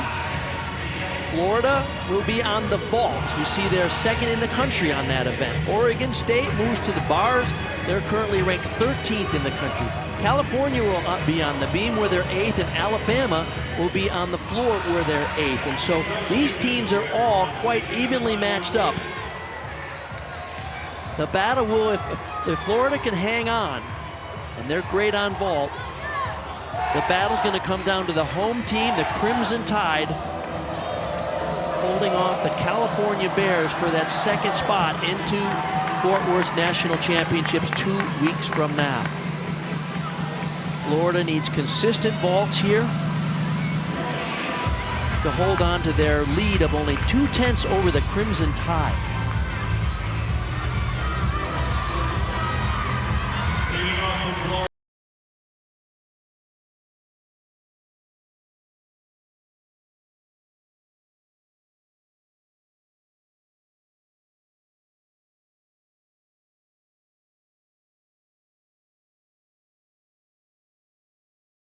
Not my computer being like, I don't want to watch this anymore.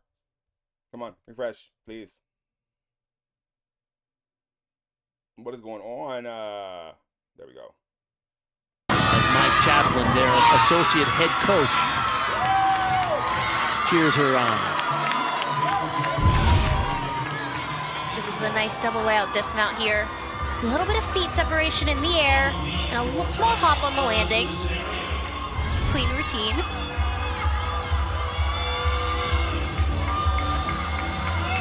Ella Cesario on beam now for Cal. This is a clutch event. Cal is a beautiful team on beam. One of their best in the country.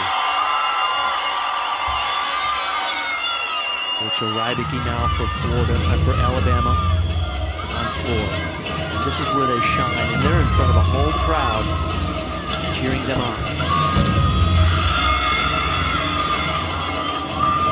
Ella just did a beautiful back handspring layout step out. And Rachel opens with a big double top. Uh-oh. Oh, no! Oh, off the beam on her switch half. Remember, this is the lead-off routine, so they're going to have to hit every single routine from here on out to give themselves a chance.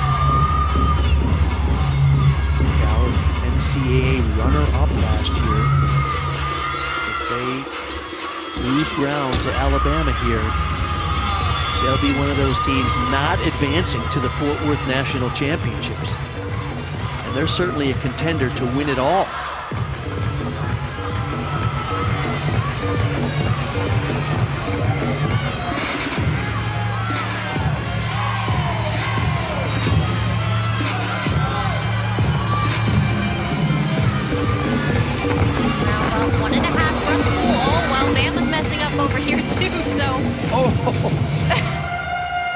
Maybe the pressure is on. Look, in a meet like this, everything gets so close. So you have to be on your A game, and you have to stay calm, cool, and collected. Lee Boyd, second up for Florida. 1.5, a little under-rotated, but she holds on to it. Anya Pilgrim led them off with a huge 9-9. So Florida currently with the lead and in control on vault with 2 hits. Natalie Briones now for Oregon State on the bars. Taylor DeVries led them off with a 9-8.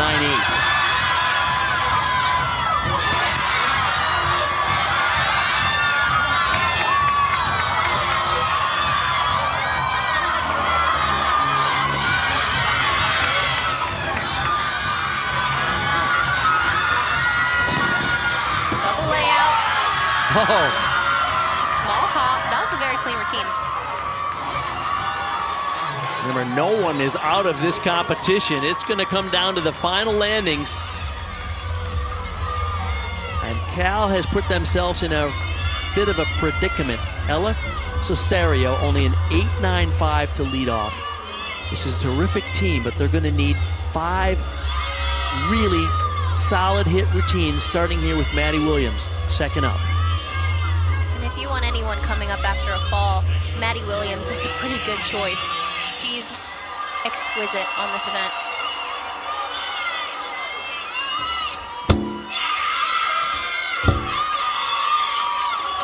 Shania Adams will take to the floor for Alabama. Remember, Alabama's leadoff competitor, Rachel Rybicki, scored only a 9.5. So Alabama needs 5 hit routines here. The battle looks like it's coming down to these 2 teams.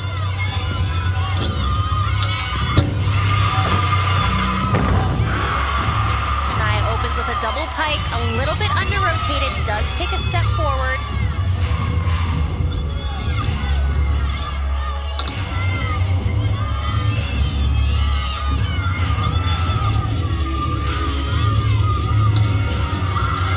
Maddie Williams dismount.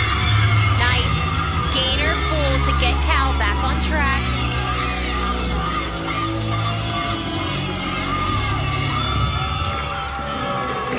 About the momentum that Alabama has been building. 197.275. And 2, they had a 49.6 on floor 2 days ago. Season best.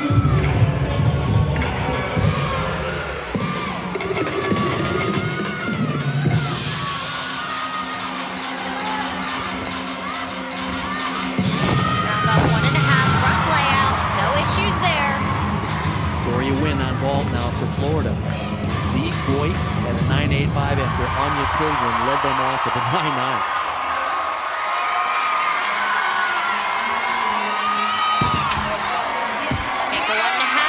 Coles just tried a little too hard for that stuck landing. Had to take a step back. Coming up at 8 Eastern, you can catch the Washington Regional Final from Seattle here on ESPN+. And for more information, visit NCAA.com, the home for all 91 NCAA championships. Ellie Weaver will be set to go for Oregon State on bars. They have a 9-8 for DeVries and a 9-8-2-5 for Briones. They're going to need scores in the 9-9 plus range to move into those top 2 spots. Ryan Cole, the Ginger. Oh, fighting for that catch. Right down to the lower with a shoot over handstand.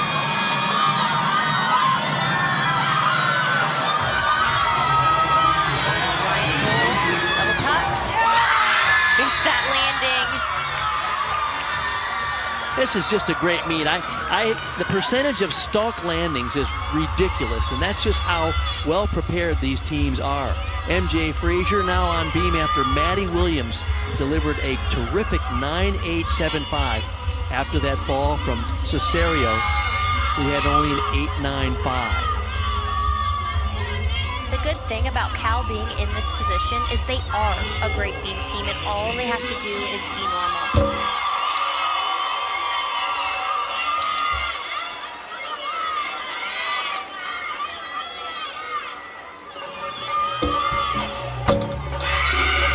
So MJ did break that connection, but she just did a handspring layout, so she should have no problems. Jamison Sears on the right side, double layout. Does it like it's easy.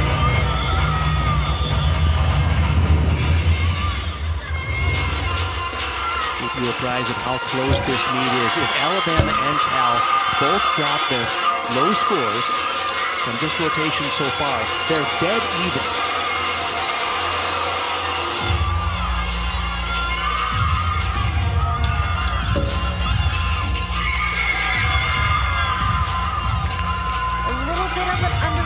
Landing for MJ on beam.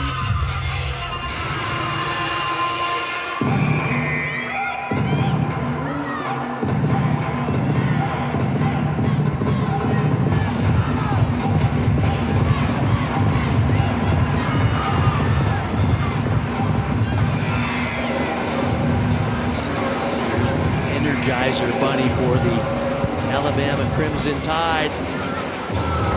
Run through to double top. Very nice. I think we might see a little dance party following this routine. What do you think? I've never seen her not dancing. 9-9-2-5 is what she got yesterday. Put the crown on. Here's Danny Ferris now for the Gators. Yurchenko 1.5. Very big fault. Just a step forward on the landing. You're up to date with the scores there. The Anya Pilgrim for Florida had a 9-9. They have two 9-8-5s for Lee Boy and Victoria Wynn.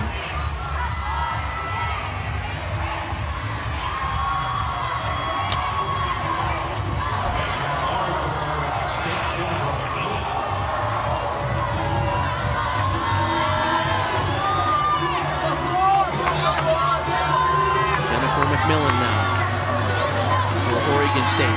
9-7-7-5 is the score for Ellie Weaver. Beautiful pass handstand right on top of the bar. Maloney up to the high bar. Shoot over to handstand. About as good as you could do a shoot over to handstand. Just the dismount.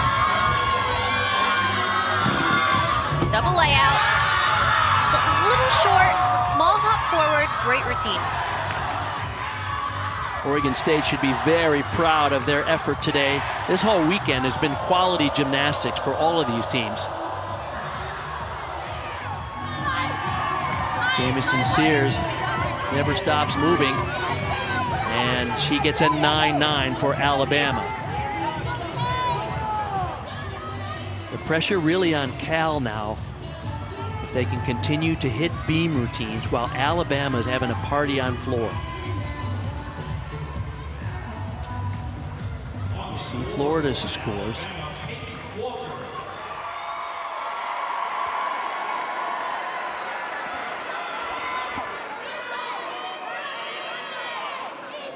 Here's Peyton Walker.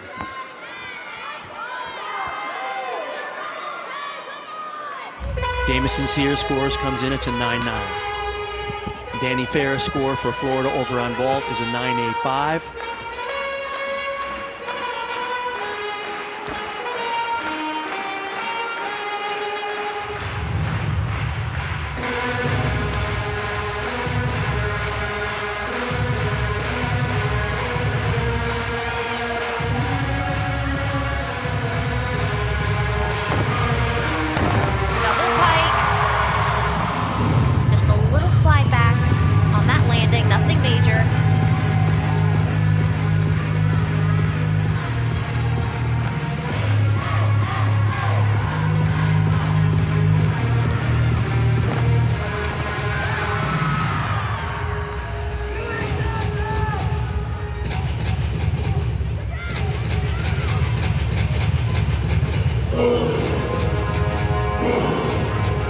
Walker, just a freshman from Hercules, California.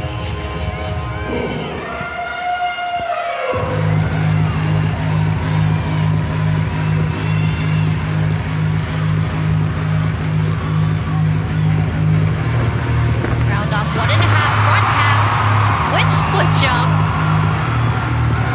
I mentioned earlier that Alabama was 5th in the SEC.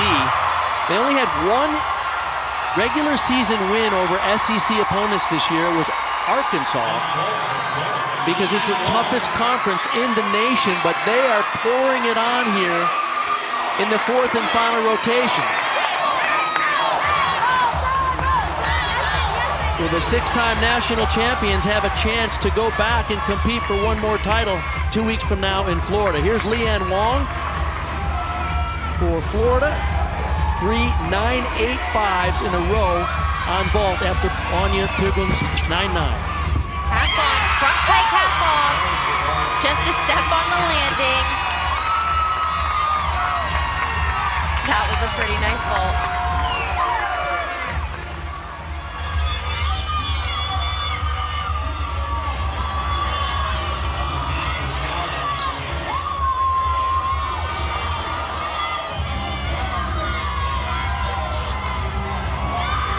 Thompson on bars for Oregon State. Meets coming down to the top 3 teams, Florida, Alabama, and California.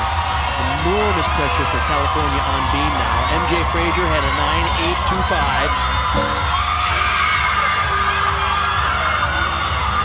Abby Scanlon on beam for Cal. She had a fall yesterday.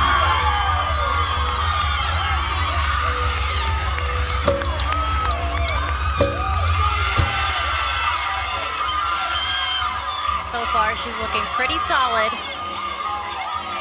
I meant in round 2, she had a 9.275, unfortunately, so clutch for her here after the disappointment from falling the other day.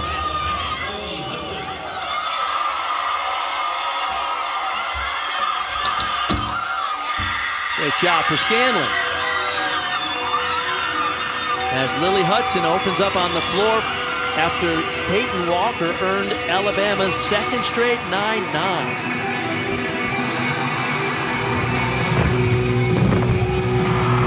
Front layout, front double full.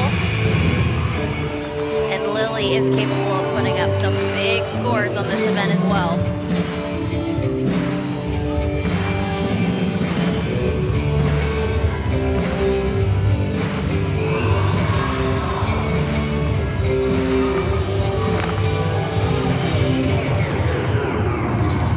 To use the music of Sweet Home Alabama when you're in Coleman Coliseum.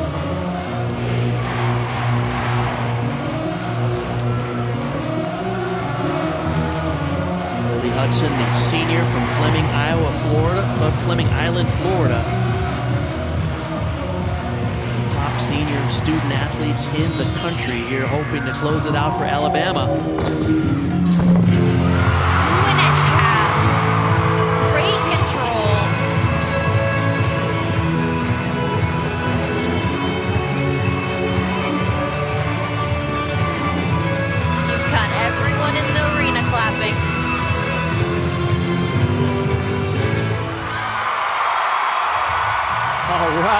Selena Harris Miranda will vault now for the Gators. Leanne Wong had a 9.9. Yurchenko 1.5. Oh! Oh, going for that stick again. Just a small hop backwards.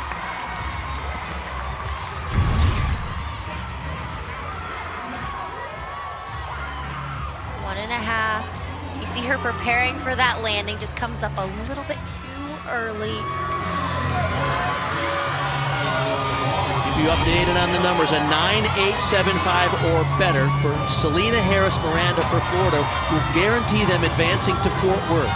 Here's Jade Carey, the final competitor on bars for Oregon State after Sage Thompson had their high score 9.9. Lozon on beam now. Abby Scanlon before her, a 9.875.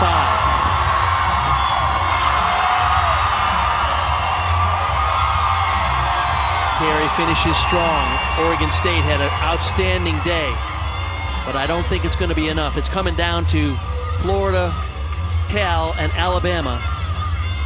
The pressure now on California, especially on beam. 8.95 is a score they'd like to drop. Back handspring, layout step out. A triple series.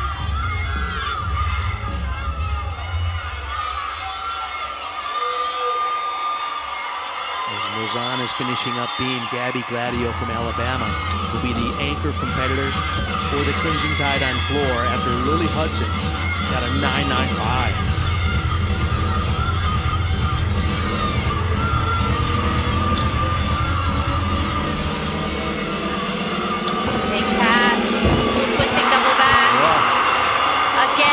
Off like it's easy. Round off, floaty double full. Maya, I'm pretty sure that's a stuck landing. Her coach is in front of the camera, so. Gladio, one of those two outstanding all-arounders along with Lily Hudson. If she can get a 9.975 or more, Alabama will advance regardless of what Cal gets in their final beam scores. 9.975 means they get at least 2 10s from the 4 judges.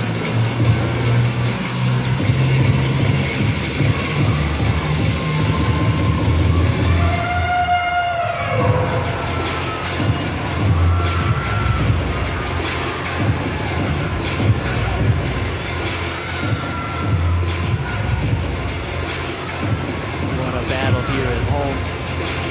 Holman Coliseum. Gabby Gladio, she has just been money all year for the Crimson Tide. Will it be enough?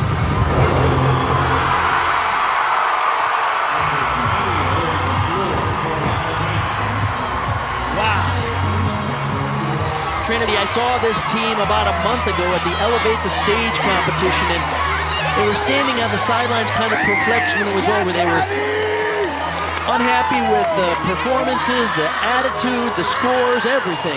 And here we are now, a month later, Alabama, let's go, on fire in front of this home crowd. There's Ashley Priest-Johnson, who was a part of that last national championship team herself as a competitor back in 2012. Can she lead this team back to the national championships 2 weeks from now in Fort Worth? Maya Lozon's score came in for Cal on beam. It's a 9.95.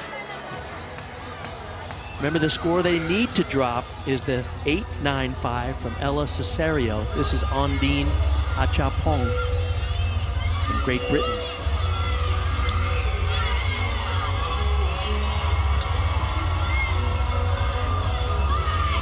Okay, Gabby Gladio's score now has been updated. If she gets a 9.925 or better, Alabama will move on regardless of what Ondine Achapong gets right now.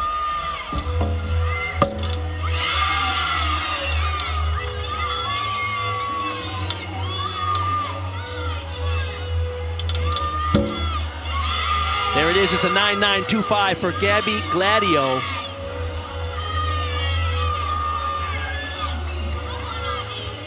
So the Crimson Tide doing the quick math on the sidelines, looks like they'll advance.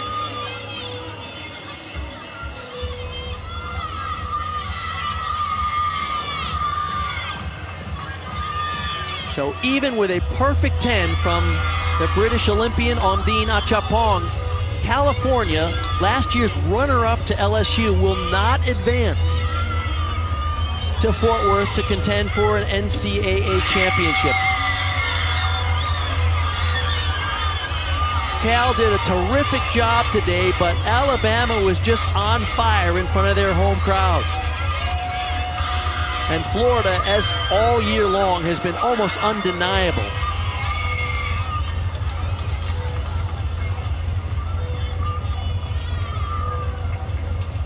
Teams are waiting on the official announcement of the scores.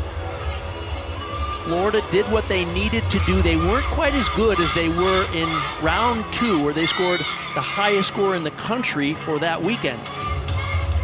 About a half a point behind what they did the other day, but probably it's certainly enough for Florida with a 197.7. The question mark is, who's going to take second? We think it's Alabama, but it won't be official till we get the final score.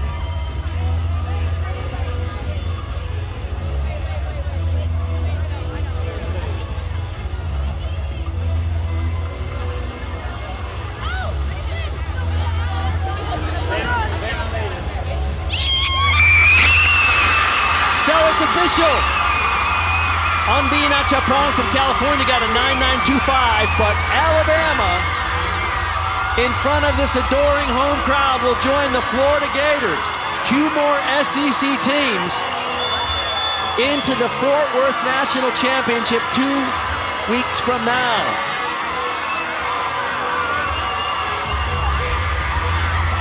Florida has won 3 national titles, the last back in 2015. Alabama has won 6 times, their last. That was bullshit. I'm over it. I'm over it. That was bullshit. I can't do it. I can't do it. I was pissed. Like, that makes it so unwatchable. Like, what do you mean? What do you mean? What do you mean? Like, did we all have the same meat? I think so. The fuck? Congratulations, Mason. I'm happy for you. Not happy for the scoring, because that was bullshit. We have 15 minutes left until the next one. So I guess national team camp, even though Abby Lowe's hurt, which means nothing matters anymore, which means I want to go home. Like, ugh.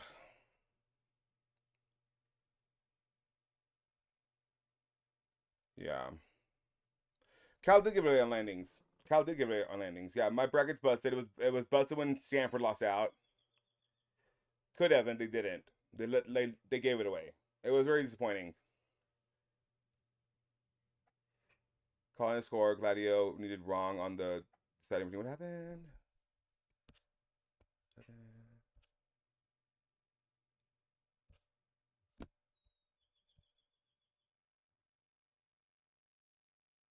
I didn't say that it was the wrong score. Oh, it was Bart. Yeah, Bart needs to get fired. Yeah.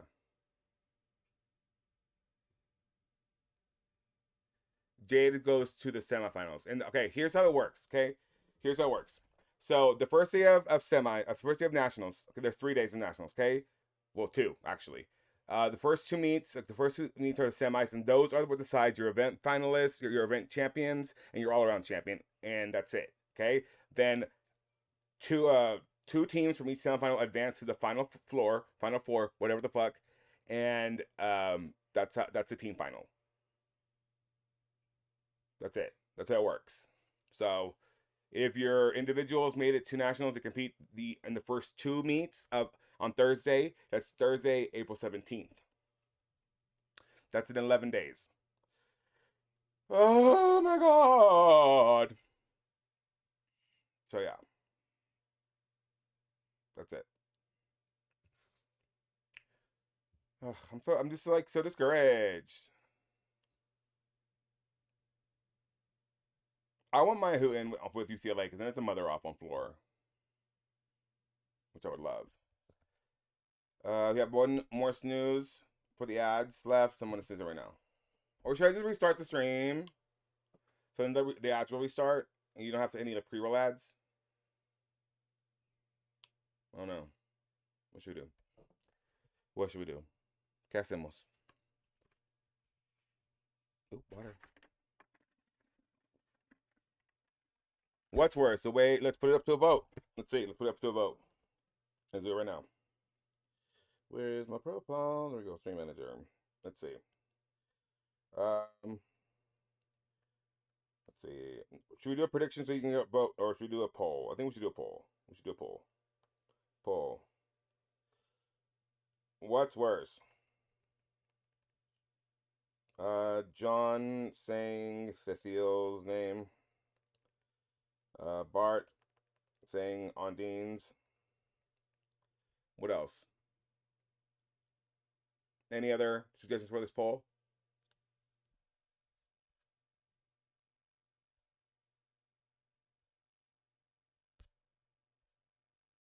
Do I drive and get ice cream? Yes, get ice cream. Oh my God, Jason Ross Jr. McCallum. Jason Ross Jr. saying McCallum. Saying, what's up with Jason Ross? Saying McCallum. McCallum does not fit, so I'm going to put McCallum.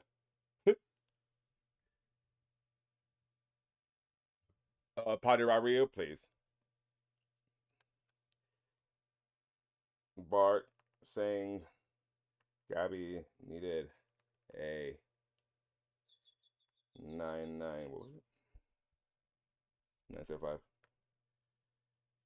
Well, it's just Bart saying Gabby needed 775. Well, it says Bart saying Gabby needed, so that's it.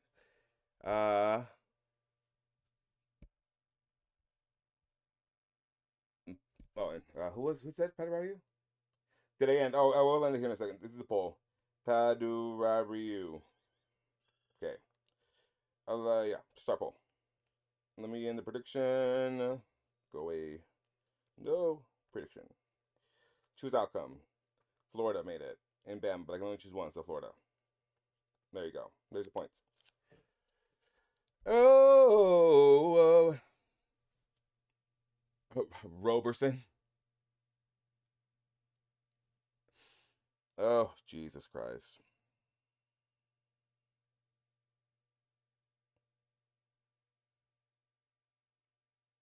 No Cal, no Stanford. No West Coast Ivy Leagues. Even though they're not Ivy Leagues, but they should be Ivy Leagues.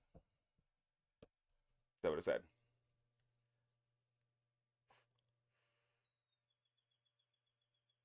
I know, I'm the tired emoji with the bags and nerd size. But MJ isn't. I'm sad. I'm scared to check my fantasy. How did they do it? So if they competed twice, how did they do it? I don't know. I'm scared. Let's see. Oh no. 187, 175. Okay, girl. Okay. Not bad. Not bad, but not great either. Who's in the lead? Oh, please me. Probably not. It won't be me. I know it won't. Someone probably has like a 199 or something. Let's see this. Yeah, I'm in 6. Amazing. Who the archive has again? Oh, well, I'm fucked. I'm not gonna beat this team. Are you kidding me? Jesus. Divas. Jesus. Who do they have? Yeah, bye. Burnt. Meanwhile, I have the girls, so whatever. It's fine. I'm not, you know. It's fine.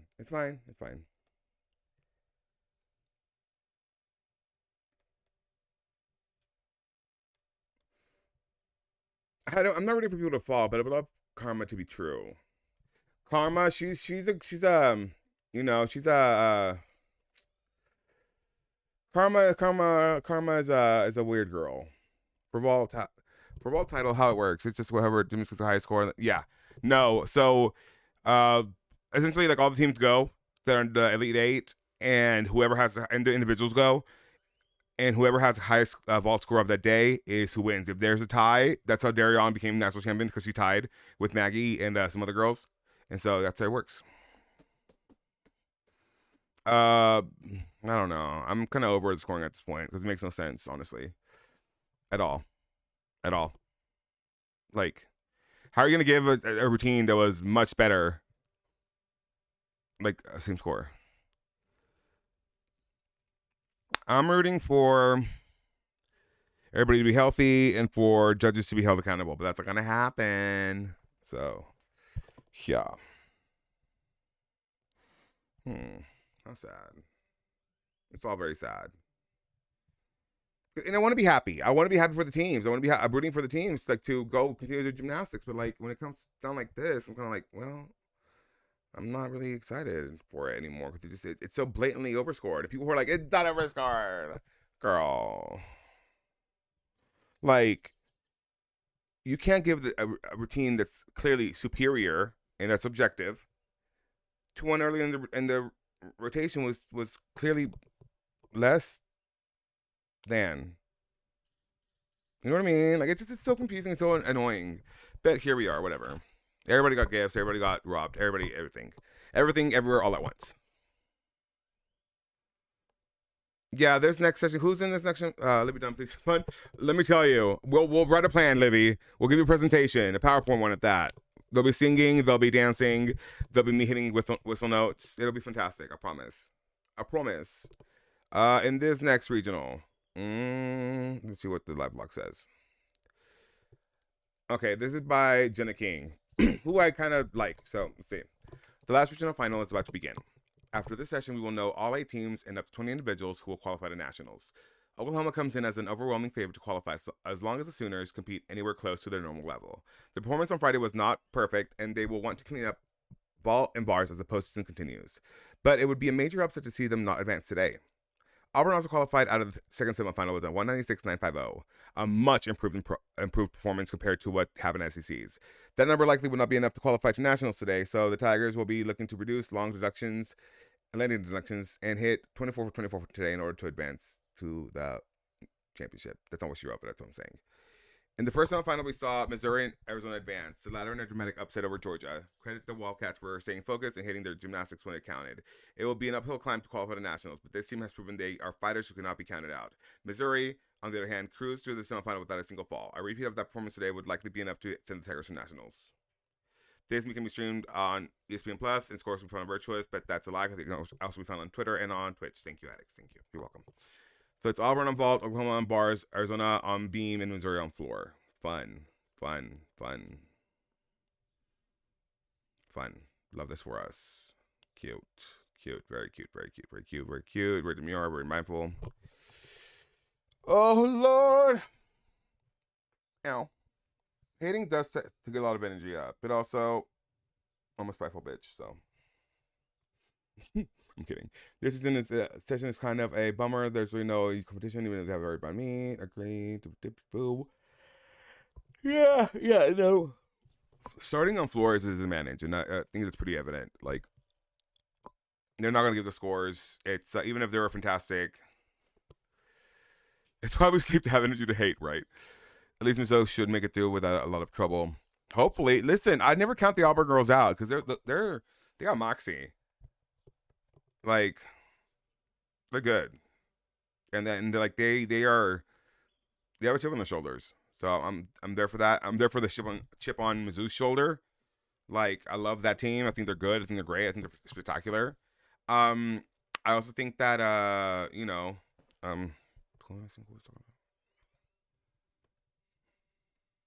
Arizona's a great team. I mean, they really showed up the other day. Hezzy to beat 14. Oh, cute. Who did better, Bama or Florida? I'm sad for Cal. They just didn't have the clutch factor. Neither.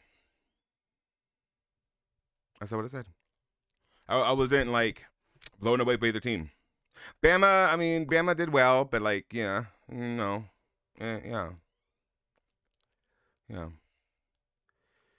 Helmet Hoop was close to the meet out with the 10, yes. Yeah, MSU was amazing.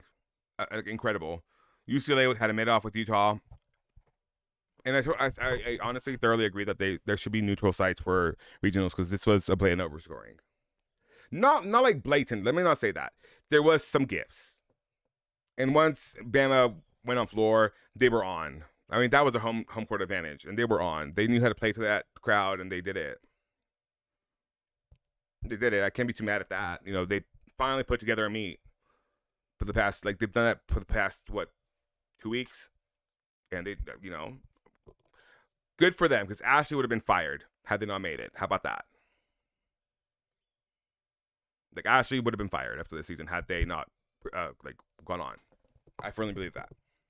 And she just saved her job. So, anything comes out of desperation. We're about to start. I don't understand. Here we go. Y'all enjoy.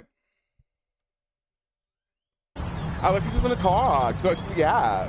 But no, I'm tired of myself.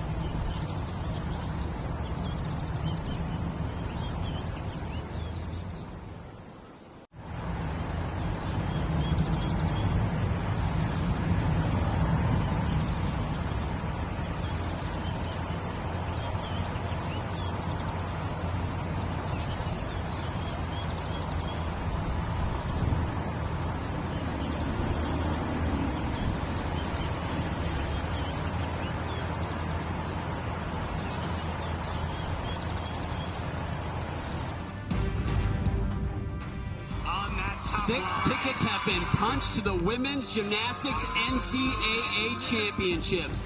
The number 1 seed headlines at the LSU Tigers. They are through, and it has not been without drama across the country. There have been upsets, and many of the favorites have advanced as well. There's 2 yet to go, and you know it's going to be interesting. Welcome to Alaska Airlines Arena in Seattle, Washington. This is the final of 4 regional finals across the country, and man, we have seen some great gymnastics. Everyone peaking at the right time this year. This is what our region looks like. 4 teams will compete in this regional final. 3 teams from the SEC headlined by the Oklahoma Sooners. Their first year in the conference, the highest seed in this regional. Missouri Auburn joined them. And the Cinderella of this region, the Arizona Wildcats. Can they keep that magic going? We will find out. Hello, everyone. I am John Roethlisberger, joined by Olympic silver medalist and NCAA champion Sam Pesek. Sam, so much drama across the country. It's such a fun weekend of gymnastics. Maybe the most fun, even though it's not determining the champion. It's a great time. And what can we expect tonight? More drama? Yeah, of course. And first of all, I woke up this morning, I think like a lot of gymnastics fans, having that pit in my stomach as if I was going to compete. That's how nervous I am for this session here. You got Oklahoma and Missouri, who are the 2 favorites. If John talks over Sam, since I meet again, I'm going to go off on him on Twitter. Scored again. a season high. Oklahoma got a season high on beam. Missouri tied their season high on beam. So they are bringing it in the regional finals. Arizona and Auburn really has to be at their best if they want to contend for a spot at NCAA championships. Well, Sam, as a former UCLA Bruin, you know all about the drama of the women's NCAA championships. You have been there. Oklahoma, such a consistent team all season. Missouri having a historic year again for them. Maybe the most improved team in the country over the last decade. Auburn without a couple of their stars, but look at that. They're actually scoring slightly higher on average without them. So we'll see if they can build on that and maybe get to that next round. Arizona, again, the Cinderella of this championship, is trying to keep that magic alive and maybe pull another upset. Haven't been to the NCAA championship since 2002.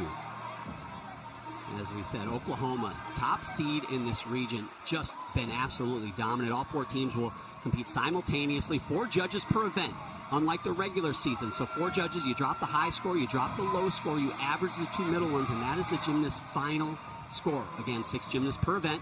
Lowest score is dropped. You got to count 5 of the 6 scores. You all know that at home. You've been watching all season long. But just keep that in mind. You can have a mistake, but do not have more than 1. Auburn Tigers, they get Olympic order. They'll start on vault. Oklahoma on bars, Arizona on the balance beam, and the Missouri Tigers at their best event of floor exercise. Here's Julian Huff getting things started for the Tigers. Opening 1.5 for Auburn. Clean step forward.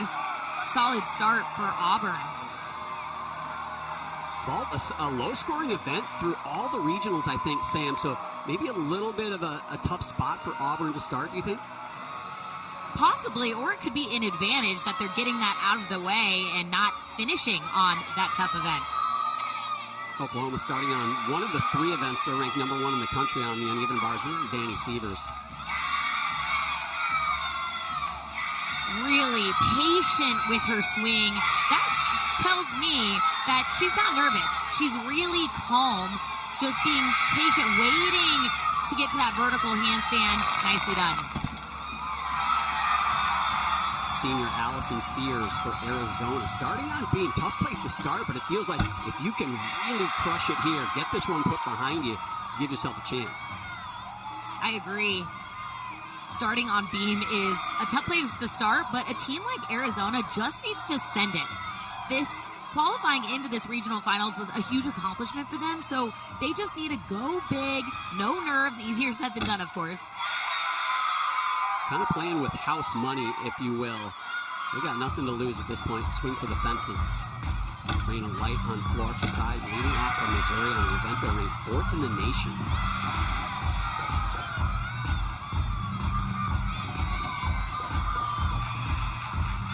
This beam routine on the left-hand side of your screen is looking so good.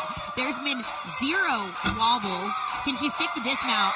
Just that tiny hop forward, but phenomenal start for Arizona.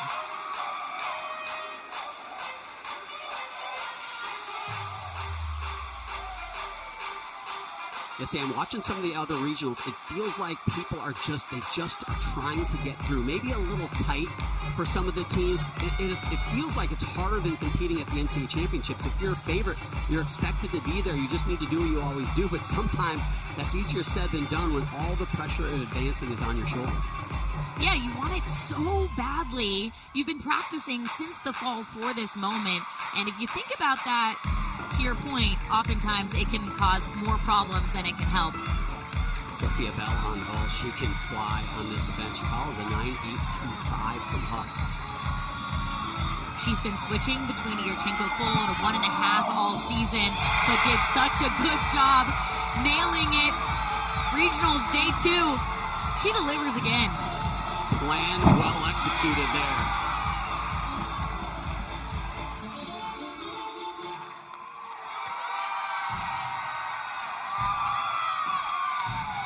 Nicely done from Raina Light. I want to see that vault again from Sophia Bell.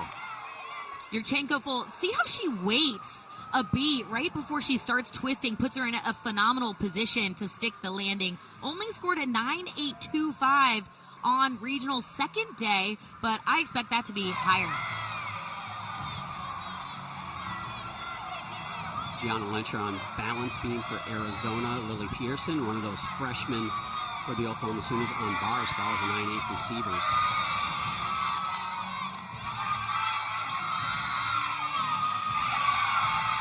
Lily's one of the freshmen for Oklahoma, and I just gotta say how impressive it is that these freshmen have been so productive for Oklahoma all season long.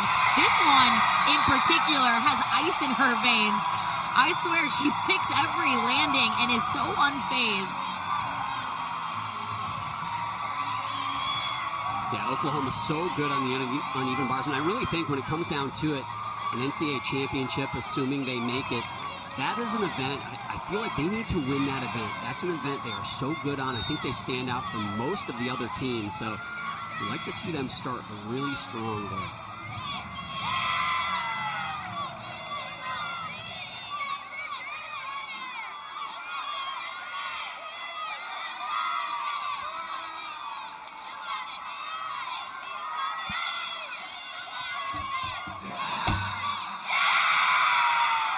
Raina Light, a 9.875 in the leadoff spot. Now Hannah Horton, who also exceptional with a very fun Michael Jackson themed routine on floor. On the right-hand side of your screen, Hannah is so powerful. She did have an out of bounds on the second round. And actually, Missouri in general is typically a really strong floor team, but they actually got almost 0.3 lower than their NQS on floor. So this is an important event for them to improve after the second round. Yeah, Hannah Horton only a 9.65 in that round, too.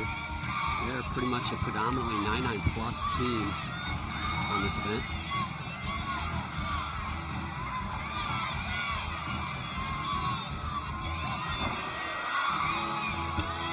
Gianna finishing round 1.5 to a stuck landing. She had that wobble where she picked her leg up, but other than that, it was a strong routine. Yeah, they started with a 9.825 strong start score for balance beam. Lily Peterson a 9.9 to follow up that 9.8 from Sievers.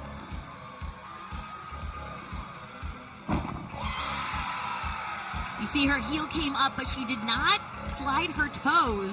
You could tell she worked on that. A lot of powerful athletes really have to figure out ways to hold on to the landings without having your feet slide. Sophia Bell a 9.9. I have an issue with the fact that we've seen some perfect, in my opinion, Yurchenko foils that will not go 9.95, and it's driving me crazy. Sophia Bell may be one of them. Sydney Shoemaker here in the third spot. Yurchenko 1.5 in that tuck position. Man, Auburn wants it. Coming out of the gate with 2 in a row stuck vault landings, not easy to do. It is early, but Auburn wants to put the pressure on the field. Great vault rotation. Addison Fada here for Oklahoma on bars. Really dynamic, quick bar worker. I like how fast she gets her toes together in her handstands.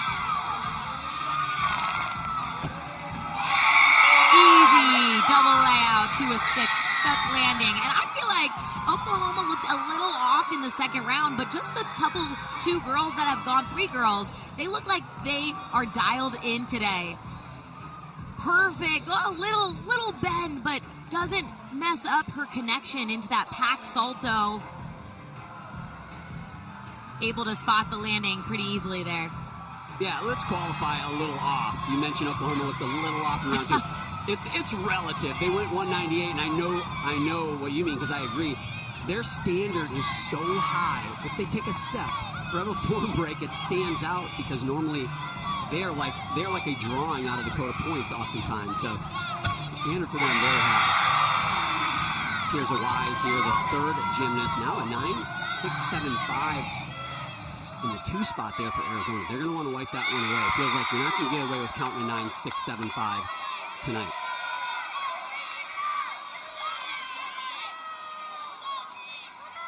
Hannah Horton a 9.9 on floor. Kaya Tonskinen, freshman for Missouri.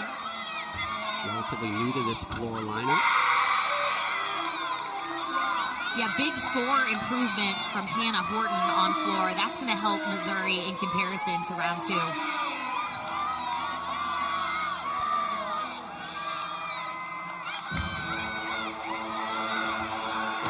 Here's a finishing 9.5. Arizona has got the contagious stick bug too. It's going well for them on beam.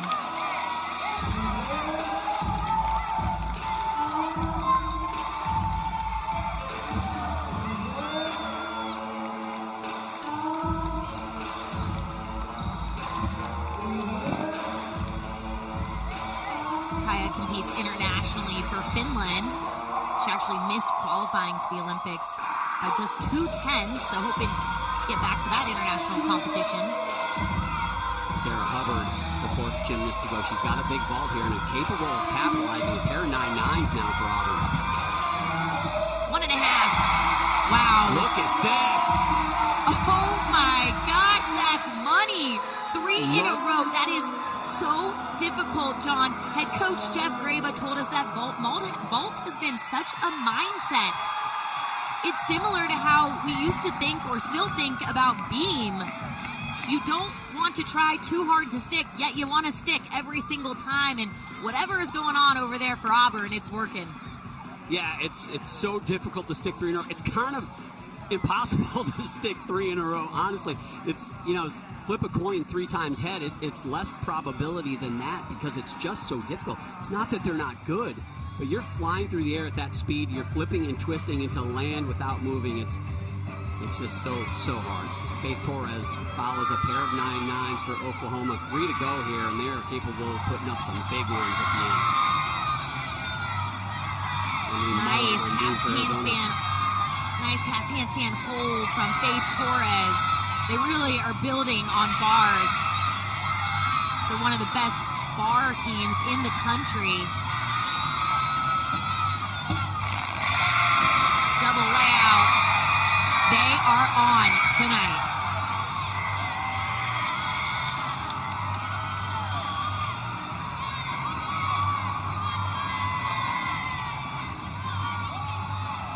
I've been really impressed watching this Arizona team on beam. They have really great arm positions, good rhythm. Ooh, see her bend her hips. Good save.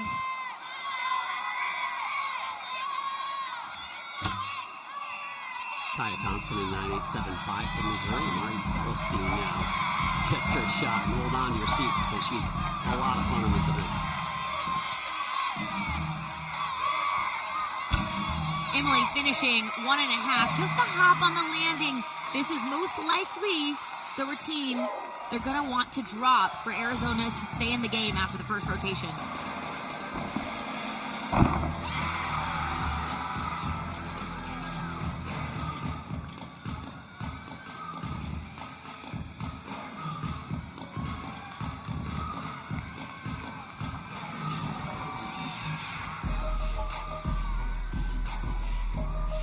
I'm handicapping this first rotation, Sam. It feels like Missouri, as strong as they are on floor exercise, they need to be ahead of Auburn, who is on vault, which has been a predominantly lower scoring event, as you see Zane Cannon for Auburn. Unique vault.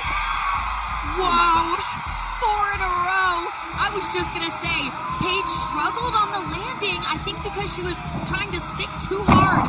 Round 2, but not today. They are on fire.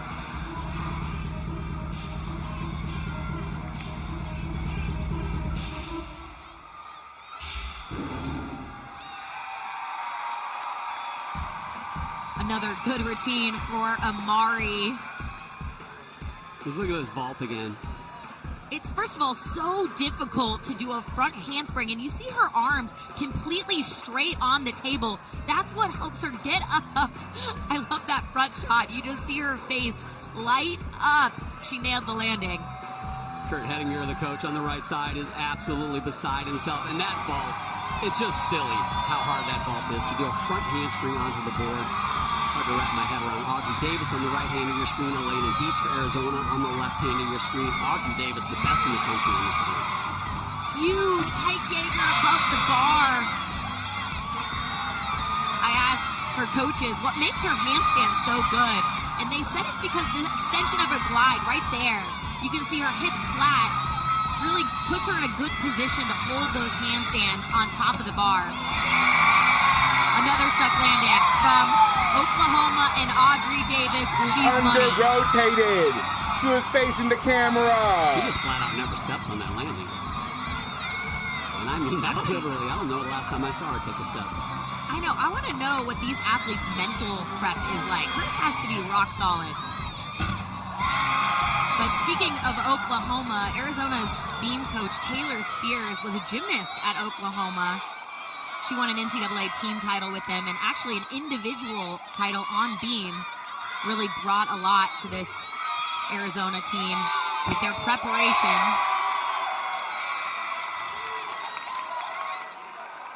Celestine, a 9.9 for Missouri. Kennedy Griffin, now the 5th gymnast to go. Just 2 scores at 9.9. Nothing above that.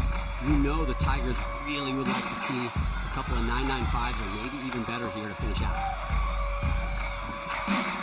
Opens double pike. When I asked Missouri's head coach Shannon Welker to talk about Kennedy Griffin, the first thing he says is, she's just the bomb. What a good compliment to get from your coach. Sarah Zoyce about to go, getting the last few words there from head coach Jeff Graba. You can see him just step out of the screen in his 15th season. I mean, I hate to bet against a stuck landing here on vault, Sam. They have just been at another level. 1.5. That was as close to a stuck landing. He said she actually sticks 50% of those vaults in the gym. Not quite a perfect stick today, but her teammates got that covered for her. Yeah, the lowest score for Auburn on vault, a 9.825. So that's the score Sarah Zoyce is going to try to score above. If she can, that score could go up to as high as 49.5 for Auburn. Oh, that would be unbelievable.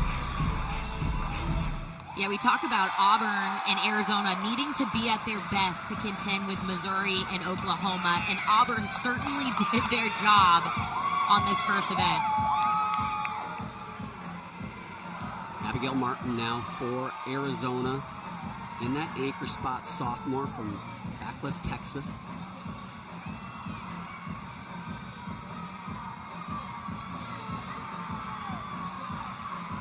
Nice switch leap.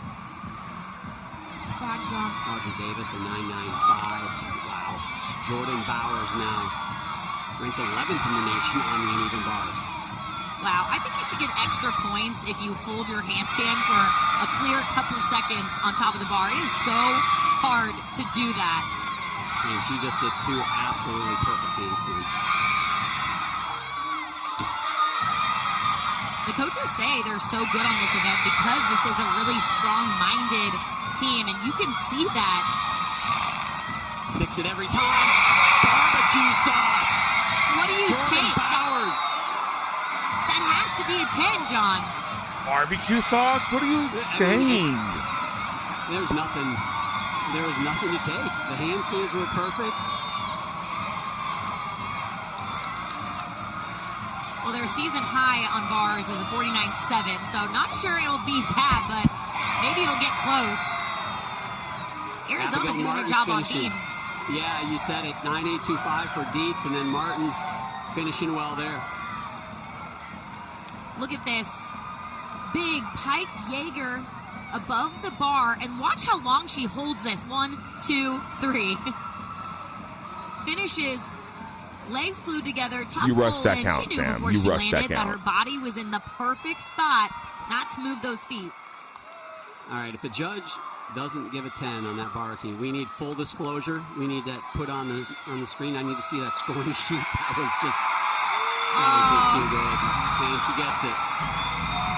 Set up by that Audrey Davis 9.95, and then Jordan Bowers just hits a home run. Here we go with Jocelyn Moore, though, on floor exercise. Finishing strong here are the Tigers.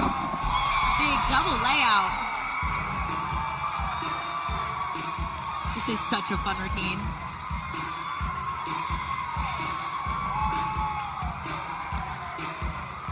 The 9.875 for Jocelyn Moore here will be enough for them to pass Auburn for second after one rotation. Keep in mind again, the only thing that matters is being in the top 2. We've been asking the Missouri coaches all year, what's been the difference maker? And they talk about Jocelyn Moore, Amari Celestine as being 2 people that just bring the swagger and the confidence to the team. He said you need those type of people to instill the belief in the rest of your team, and we see it throughout this team. This team believes. What was that for you, bro? No effort.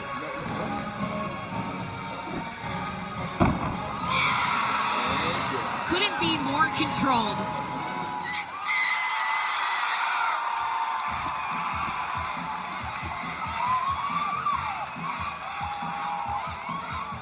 Does her job again, like we know she does.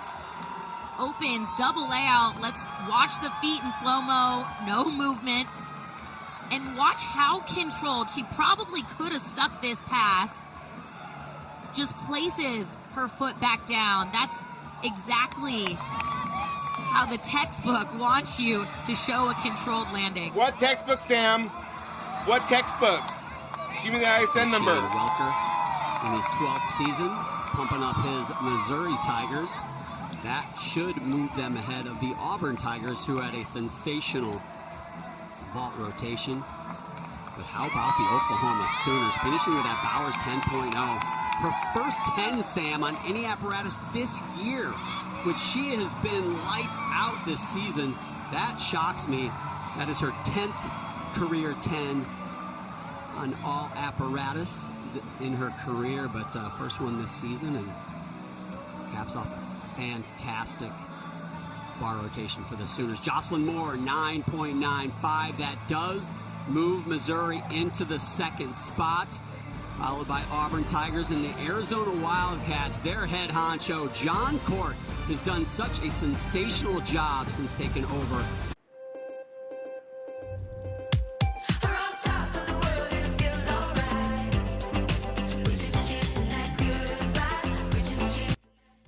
I'm so tired. I'm over this already. What is a honcho? A honcho, I don't know, but it sounds racist. It sounds xenophobic. I don't like it. Honcho, don't know. It seems racist. It seems xenophobic. It seems like, very MAGA coded. All these honchos coming over the border, trying to be the head one.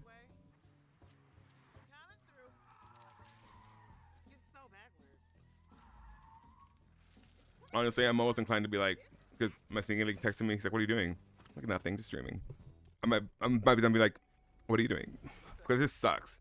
Honcho or honcho is a term of Japanese origin meaning squad leader or group leader that has entered English and is used to describe a person in charge, a boss or a big shot. See, but I tell you, xenophobic.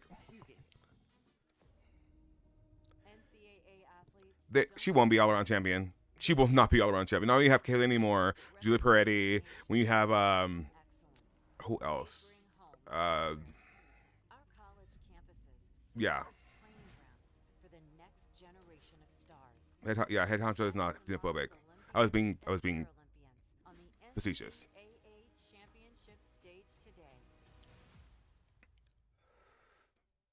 I mean, that's what he would say.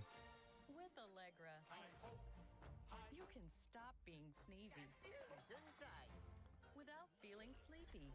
Squad leader, yeah. Allegra has 0% brain interference for fast, non-drowsy allergies. How do I erase them? You won't be sneezy or sleepy. Do you know what I'm allergic to? You're facetious. Stop your sneeze and ditch your drowsiness with Allegra. Now that's erases them. The doors are terrible in Snow White. Have you seen Snow White? It's bad. Jordan Charleston's not going to be all-around champion. Again, now we have Julia Peretti. Now we have Esposito. Now we have Kaylani Moore. Now we have literally a slew of girls scoring higher. No, doubtful. Doubtful. It won't be an American. I'll tell you that much. It will not be an American whatsoever. I almost predict that no American will make the podium.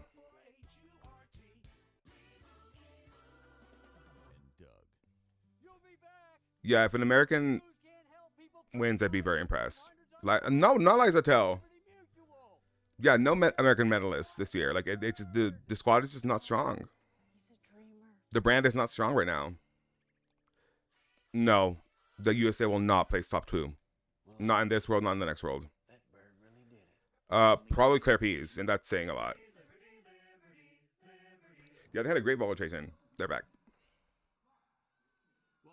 Regional final in Seattle, Washington. This is for an opportunity to go to the NCAA championships. Here's your schedule. The semifinals will be April 17th, a session at 4:30 Eastern and a session at 9. And then we jump to the finals April 19th. It's going to be awesome. For more information, visit ncaa.com, the home for all 90 NCAA championships.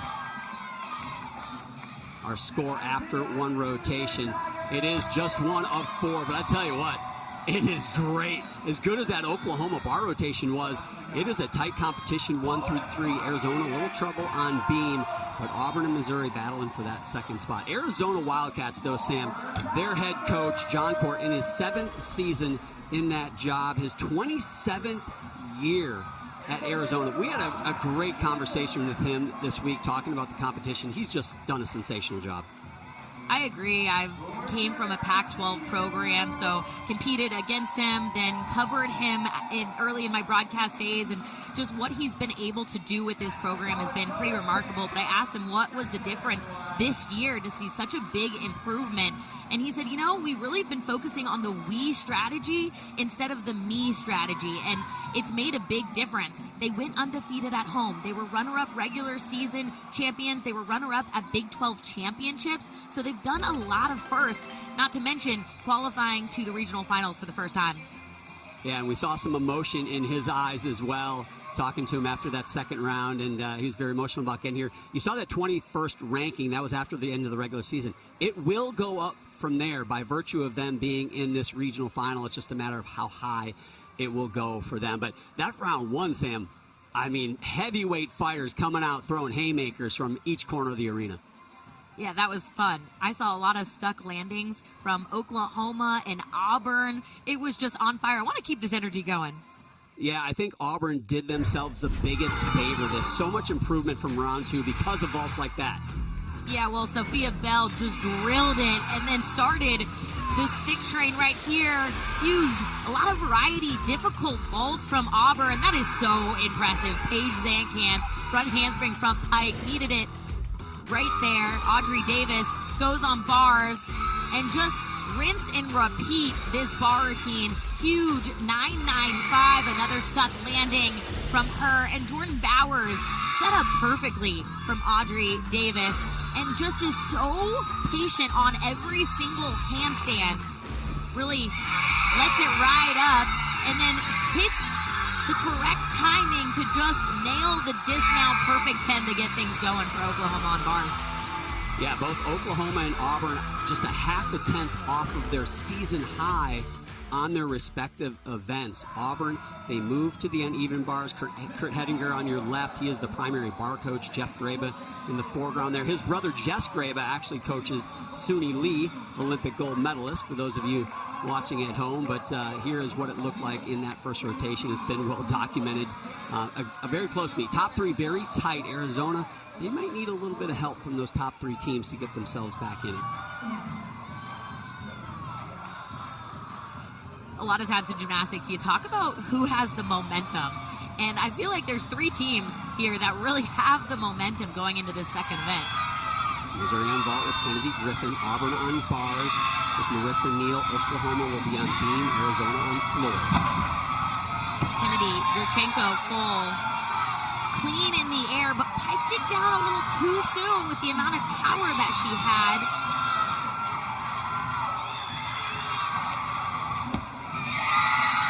Marissa in that leadoff spot, getting a stuck landing for Auburn. Yeah, a little trouble on that last full pirouette. Looked a little off, had a form break. As close as this competition is, things like that, those form breaks, those missed handstand steps on the landing, watch out. It could cost you. Now, one of the co-national champions on the balance beam last year was Audrey Davis. And look at this, she leads off their beam rotation. Unbelievable. Arizona on floor exercise, Elizabeth LaRusso will get things going there. Audrey Davis, round two, she was also in the leadoff spot. She actually got a 10 from one of the four judges. That's how phenomenal her routine was last time she did it.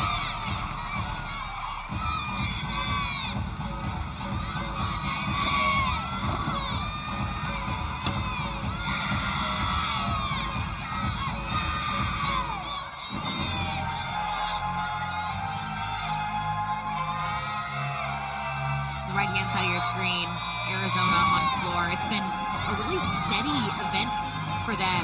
They feel like they've improved their presentation on this event. The landings have been more controlled. It's really helped them in their team totals. LaRusso, a senior out of Las Vegas, Nevada.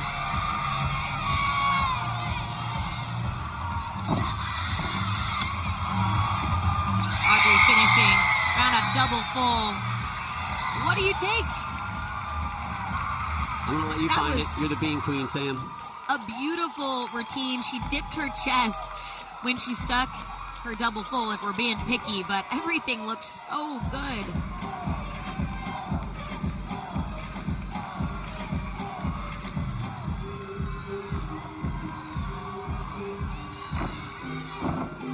Finishes front handspring 1.5. Nice start for Arizona on floor. Kaya Tonskinen on vault follows Griffin's 9.8 for that Yurchenko full.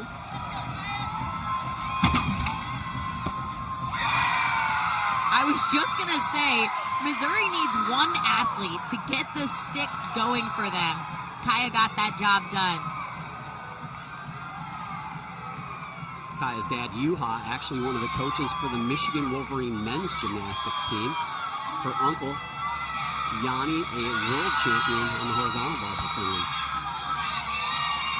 Over the bars, Caroline Leonard now follows a 9.75 from Neal. They're going to want to drop that 9.75. Caroline's a senior, but she's new to the bar lineup this year. Good, locked in, last cast handstand, double layout. Slid her feet together, but really clean routine. Addison Feta on beam, a 9.925. Sam, the judges found some deductions. You might want to take that up with them after the competition, but nonetheless, what a way to start. Oklahoma is really strong on this event. They got a season high on this event just 2 days ago.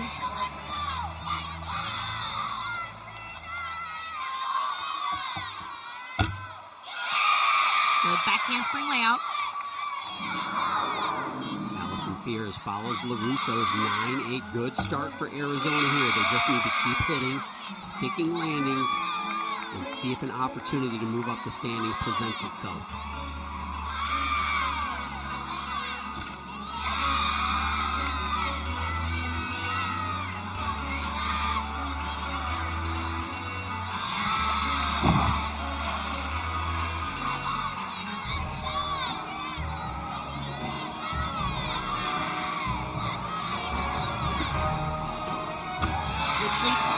Left-hand side of your screen.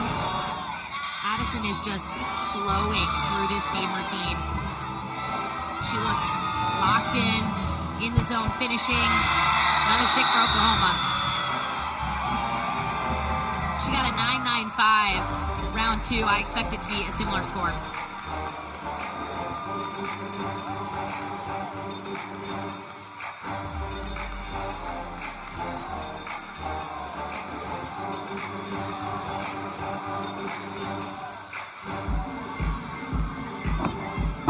Allison, nice combination pass. Legs really straight and tight together.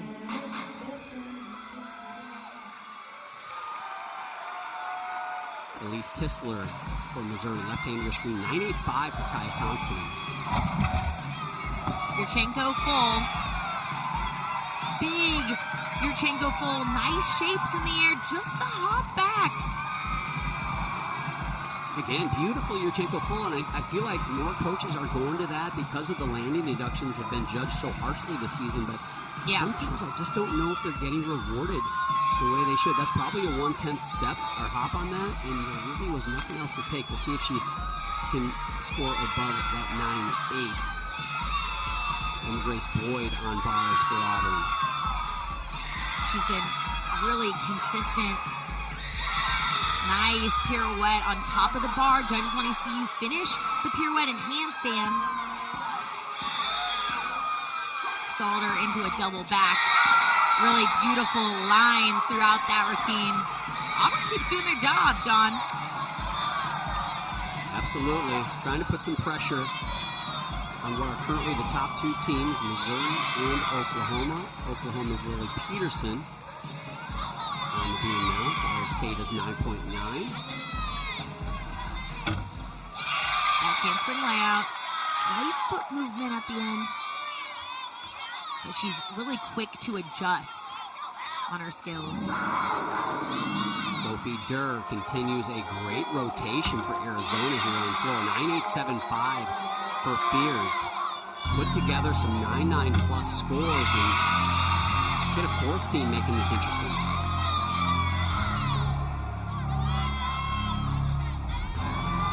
Sophie Durr scored a 9.775 in round 2, so definitely an opportunity to better that. One step for Lily Peterson on beam. But the way they're going, they don't need that score.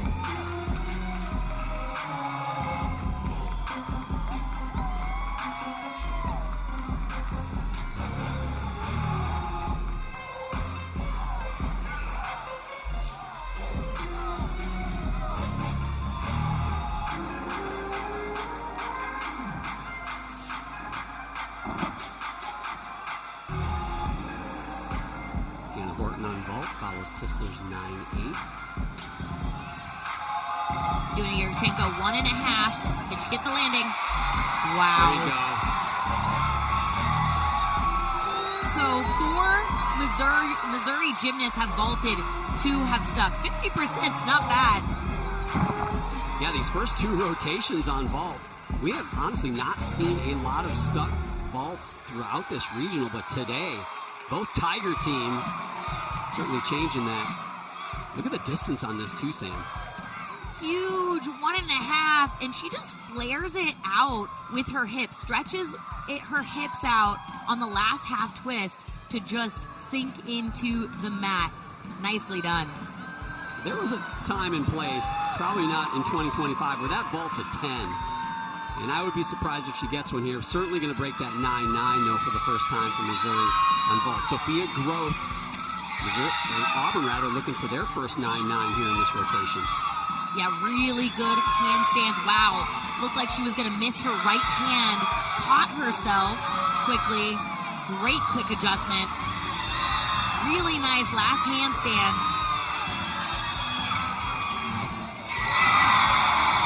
Beautiful routine from Sophia Groth. Maybe the best all season I've seen her do. Could be Auburn's first 9-9 of the rotation, trying to keep pace with that Hannah Horton. 9-9-5 for Missouri on vault. Jordan Bowers on balance beam follows Lily Peterson's 9-8-5. You can see on the scoring tower right hand of your screen the lightly shaded score. That is the low score at this point of the rotation for that team. So theoretically, that would be the score that would be dropped if all other scores are higher. Remember, 5 scores per team per event. Jordan and her teammate Audrey were both AAI award finalists. Really strong competitors throughout their career. Just a 9.725 for Arizona in that third spot. Abigail Martin next up.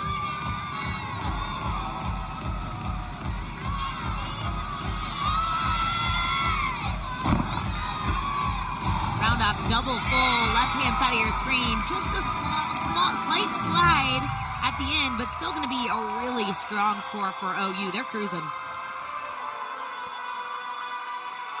Sophia Groth, first 9-9 for Auburn on the uneven bars.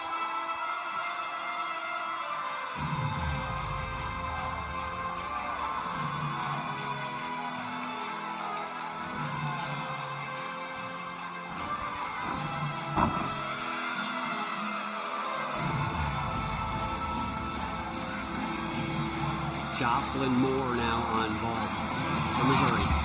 Another big 1.5 could stick. Just a small hop forward. That's still going to be a really good score because of how high it was. Good body shapes in the air. But it looks like you got to stick a 1.5 to score 9.95.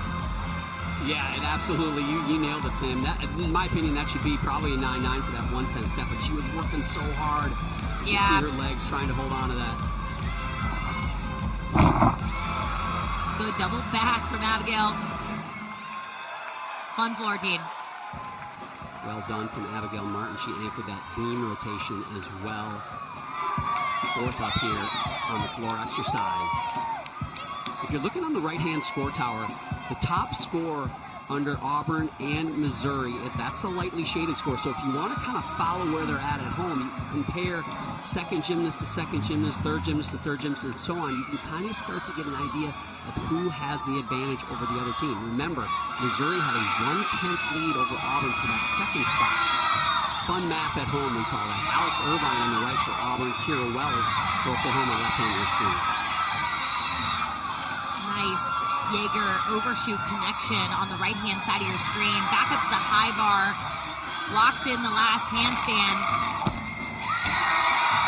Low on that stick, but it was a stick. Man, Auburn looks strong. They've got that it factor today. So Alex Irvine trying to keep pace with Jocelyn Moore's 9.825. Very close between these two teams through this rotation. We'll see what the judges do with that Irvine score. Yeah, well, Alex Irvine scored a 9.925 to 2 days ago during round 2. Not sure it's going to be quite that high, but still should be a pretty good score for Auburn.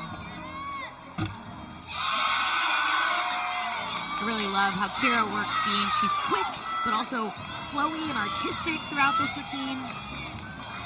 The thing that always stands out to me, Sam, about Oklahoma's beams, they're so precise. Every arm movement, every step, every leap, it's just, they have command over it. Yeah.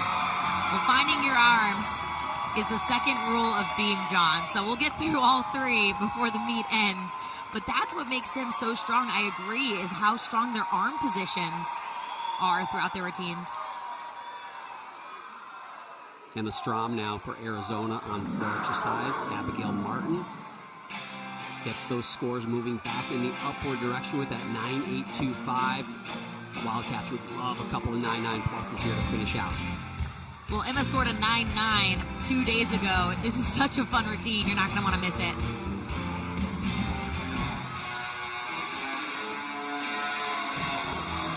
Celestine will be your anchor. Beautiful pass there, right hand of your screen. Celestine, the anchor from Missouri on vault. 1-2 punch, 1.5. Oh, man, so close to another stuck landing. She wanted it. Well, get this, Sam. If you drop the lowest score through 5 gymnasts from Missouri and Auburn in this rotation, they are exactly tied going into their anchor gymnast. So Mari Celestine versus Olivia Greaves. Which one will score higher? That team will be in the lead over the other heading into the 3rd rotation. So you're saying it's nail biter? It is absolutely. What else did you expect after what we've seen throughout all 4 regional sites? Faith Torres, the anchor. She is the co-NCAA champion on this event with her teammate Audrey Davis. Sarah Wells at 9.85. Well, Faith was perfect during round 2 on this routine. She scored 3 of the 4 perfect 10s you can get. Her first perfect 10 on this apparatus. Nicely done from Emma Strom as well for Arizona. Arizona's hoping for another 9.9 from Emma Strom.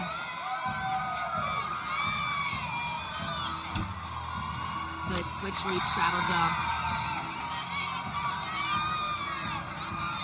This might be a weird thing to say, but I really like watching Faith's toes on this event. She just adjusts them so well. They're always moving throughout this game routine to help her stay on. Automatic for Torres. Now Olivia Greaves went 9.95 in round 2 on this event. Man, that would be big for them again here. Ooh, little cockeyed on that Van Leeuwen backup, but she gains control again. Needs a stick landing. Small hop, still really good. I'm really curious, Sam. I'll let you talk about this quick first. Little leg separation, and from the other angle, you could see she was cockeyed and shy on that last handstand, so not sure it's going to reach the 9.875. Yeah, I'll be interested because there seem like a lot of little foot slips, and it's one of those types of deductions. Do the judges see it where they're sitting? Do they catch that? Do they take deductions? It could be, they could get a couple tenths throughout that routine if they really wanted to. Depends what they saw compared to what we saw. As Emily Muller will anchor the Arizona floor lineup. Emma Strom, a 9.9. First one for the Wildcats in this rotation. She's 2 in a row on 9.9s for floor.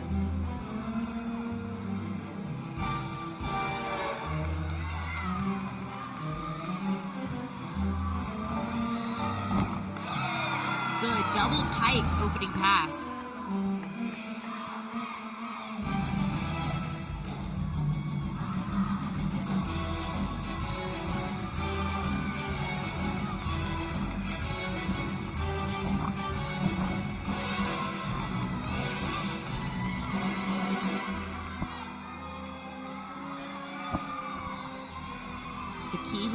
Landings. Can she keep them planted? Nicely done.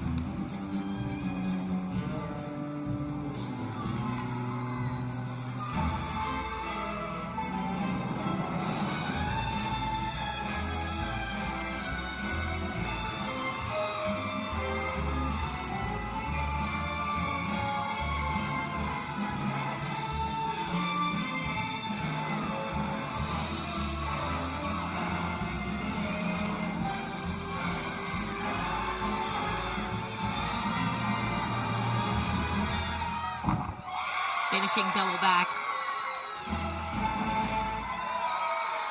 Arizona has 4 3-pass routines. I just got to highlight that because it feels a little bit rare from teams around the country. So love seeing so many tumbling passes from this team and clean landings from all 3 of them. She has really good technique on her round-off back handspring in particular. Good finish for Muller, the 2-time team MVP for the Arizona Wildcats. They will move on to the vault in the next rotation. Olivia Greaves, a 9.85. So Missouri wins the rotation over Auburn by .025. Needed another quarter tenth on that Greaves score to tie that rotation, but that means they add a quarter tenth to their lead. That means Auburn trails Missouri by .125. You can see the scores bottom right of your screen, the top 2 team totals, and then third and fourth represent how far behind second they are. So right now, Auburn .125 behind Missouri. Again, top 2 is the most important thing in this competition. Arizona .7 behind Missouri. They got a little bit of work to do, but we're only halfway through. The Missouri Tigers sit in that second spot. A team of personalities, and one of the biggest is Jocelyn Moore. Taxes was so crazy. Now, Taxes is having an expert do it for you with no waiting and wondering. Just upload your docs and get your taxes done as soon as today. Tax experts do it for you from start to finish with TurboTax Live full service. Frozen in time? Don't take slow for an answer. Get Optimum 1 gig.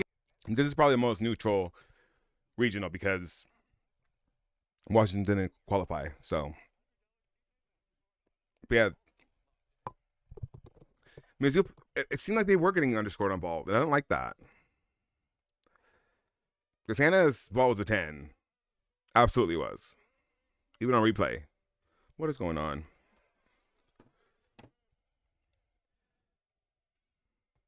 Yeah, it should have been higher than 985.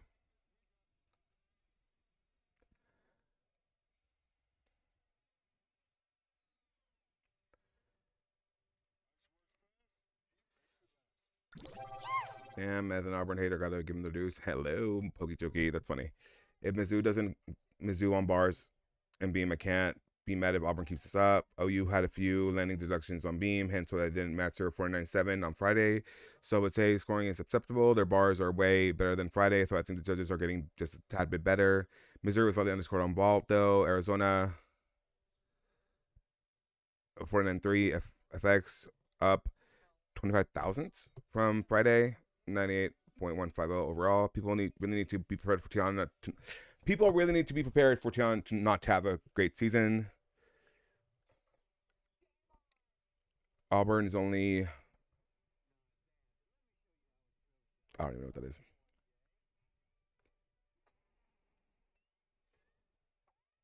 Don't have a score yet, but on floor, but I'm being told lots of downgrades on floor. Damn. Oh, well, I mean, those schools are both in Alabama, so. Oh. My hands hurt. I hate carpal tunnel.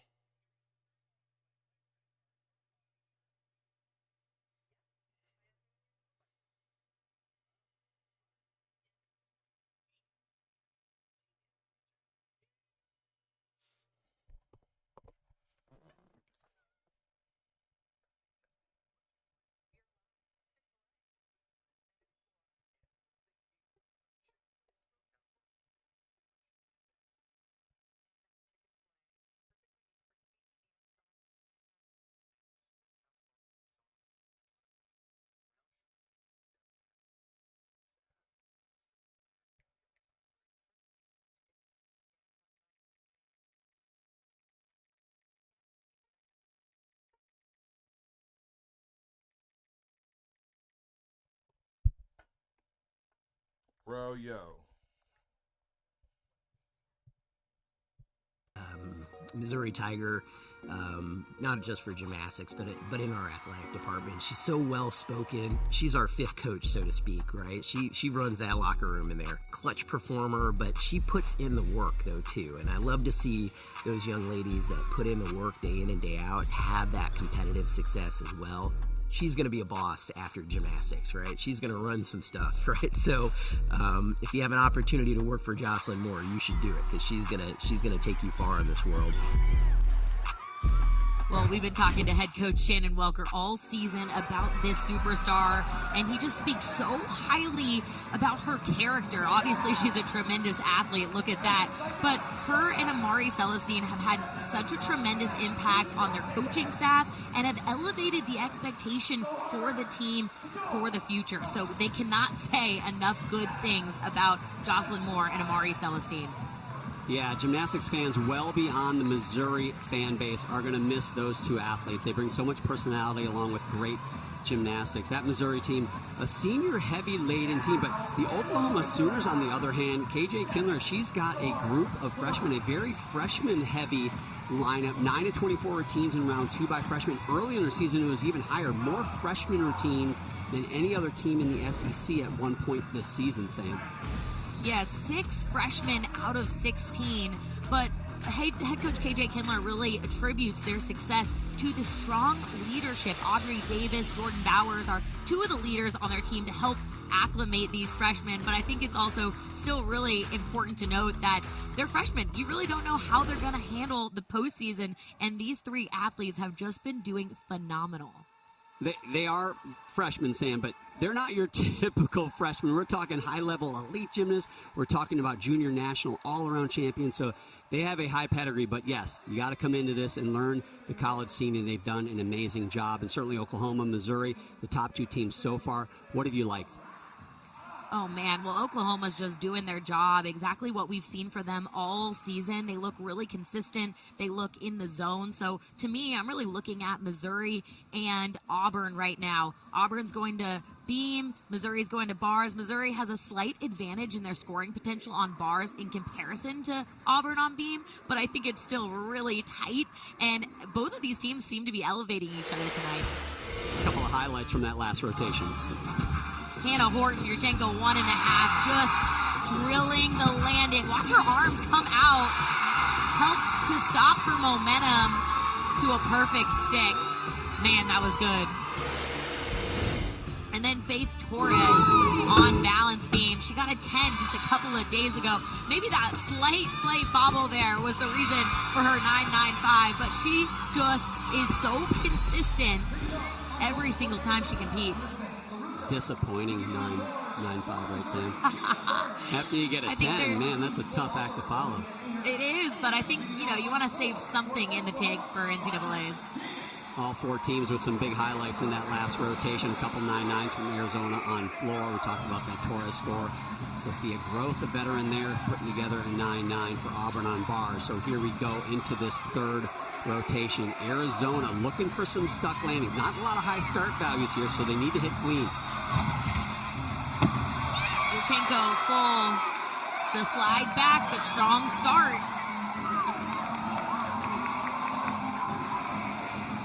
Missouri will be on the uneven bars, as Sam mentioned. Auburn on balance beam. Oklahoma, the third of 3 events where they are ranked number 1 in the nation. So they start the meet on bars, and they go to beam and floor. They're ranked number 1 on all 3 of those. And then they go to vault, where they're just a lowly 3rd ranked in the nation on vault. What a team, man.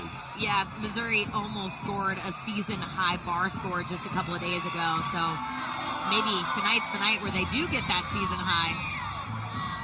Olivia Ahern leads things off. Such an important routine. I think the most important in all the lineups, that lead off on beam. Meanwhile, Kira Burns, right-handed your screen from Missouri on bars. Yeah, the good thing about Kira Burns is that she really likes to go in the front end. That's something that the coaches at Missouri pride themselves on. They talk to the athletes about where they want to go. Feels like it really helps them shine. Good routine on the bar, but I've seen her stick that double layout.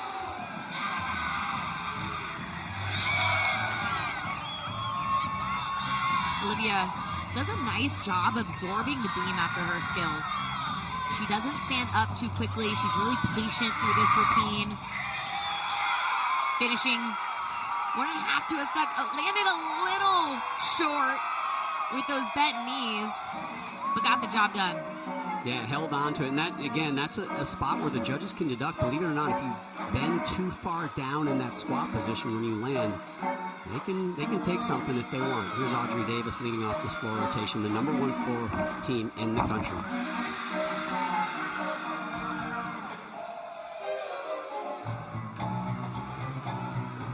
Emily Muller on ball follows a 9.775, the opening score for LaRusso.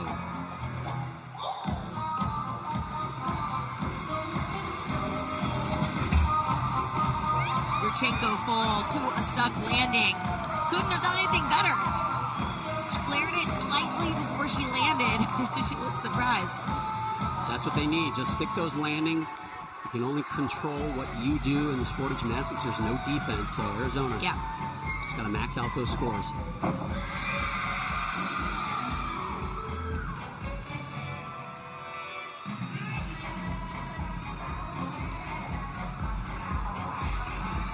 Audrey Davis is a grad student, so I gotta remind you that it is so taxing on your body to do a floor routine, and then you add on 5 years of college gymnastics on top of that. She does such a good job just enjoying this routine and exuding that love for the sport in this routine specifically.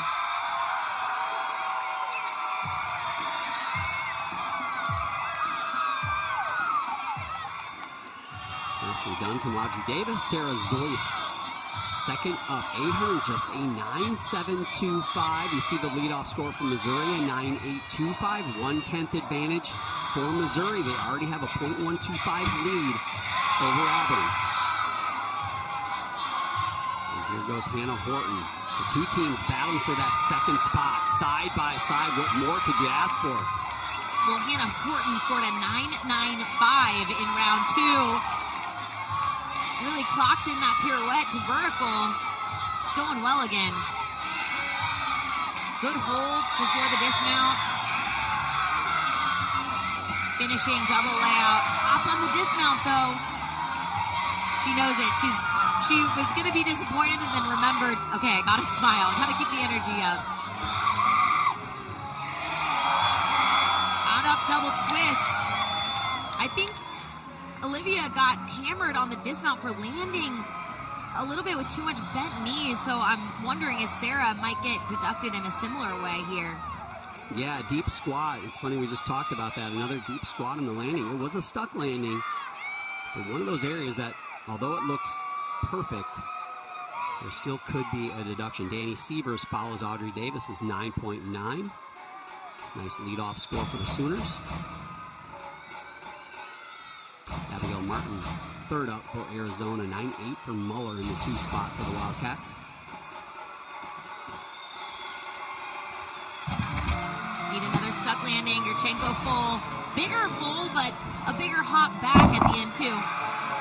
Nice double pike from Danny Sievers. Just a slight slide with that front foot. I don't think those small things are going to matter for Oklahoma in this competition. They're on their way to Fort Worth. Yeah, you said it, Sam, but you know where they're going to matter. And they're going to matter at the NCAA semifinals and certainly in the finals should Oklahoma be there. So not the worst thing to have a few things to work on in the next couple weeks, but also got to be careful when it comes down to the end. In this sport, you've got to almost be perfect every time. I actually think it benefits teams to have some adversity throughout the season, have some falls in lineups that they need to come back from, because it builds a little bit of grit for the postseason and confidence, if you will.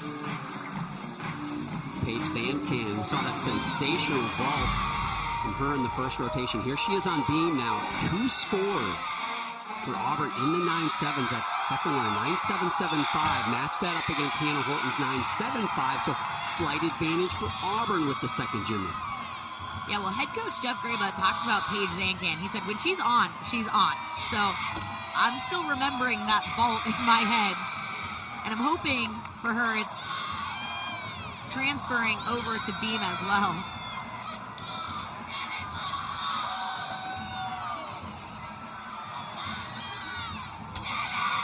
Finishing round of 1.5, really good stick. Not too much of a deep bend like we saw from a couple of her teammates. So that score should definitely be the highest one for Auburn. Will that get them into the 9/8s? It certainly looks like it. How high will it go? We'll find out in a moment. Jocelyn Moore, we know how high she can go. Here she is on bars. Yeah, watch this Tkachev. Huge over the bar. Catches a little close, but does a good job working out of it, pushing away from the bar to get the connection.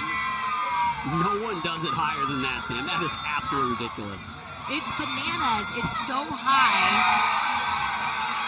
Stuckling, this is going to be a really high score. They needed it. Quickly over to Emma Strom for Arizona. Another Yurchenko, full clean in the air. Check out this Tkachev. 1, 2, 3. You see, she caught with a little bit of bend. It's actually really difficult to work out of that. So good job for Jocelyn to generate enough swing not to have it affect the rest of her routine. We were going to put the height meter on that, Sam, but it didn't go high enough. It wasn't Jocelyn. It wasn't Jocelyn Moore proof. Unfortunately, we'll have to do that for the next round. That was sensational. Here's Elle Miller, one of the freshmen we noted. Here she is, her first look today. I love this Florentine. Really making a statement her freshman year.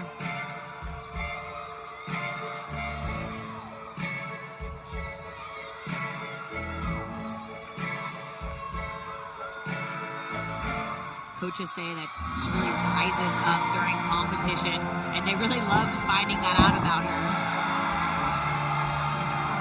Not too bad to be a gamer, John.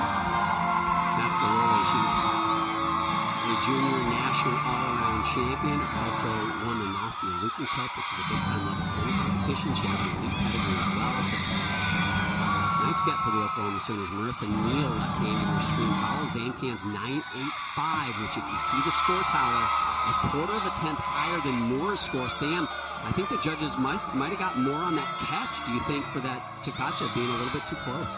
Yeah, I think that's what it had to be, but man, this is very atypical for Missouri on bars, but the last three in the lineup do have the potential to score big.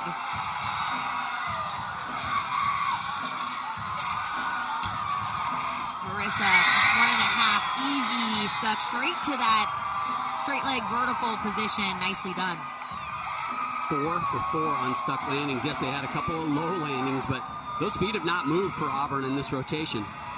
That's true. You can tell they practice ticks in the gym. Olivia Kelly now. This is an important half of a rotation for Missouri. Auburn keeping right with them. Good connection. Olivia actually scored a perfect 10 from one of the 4 judges just 2 days ago. She's capable of a big score for Missouri. Allison Fears, left-handed your screen for Arizona. Allison Fears, Yurchenko, 1.5, full, excuse me. It's so big it could have been a 1.5. Really nice. Again, a little close to the bar. It tells me that they're a little nervous. They do not want to be too far. See that one step on the dismount, that's a 10th. You know that feeling, right, Sam? I mean, we've been there where you just want to catch it. You want to avoid the big mistake. You'll take the small one, and that might be maybe what you're seeing a little bit from Missouri on bars. Yeah, I think so too. Just a little bit of nerves there. Addison Queta on floor exercise. Elle Miller, 9.95, nicely done. Sophia Groth on beam. She's outstanding here for Auburn.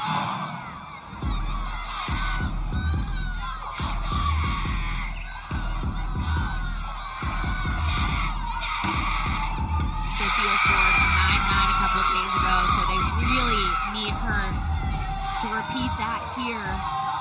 she's certainly capable of getting in that range. Beautiful lead combination. Addison, right-hand side of your screen, 2.5. Nice step forward.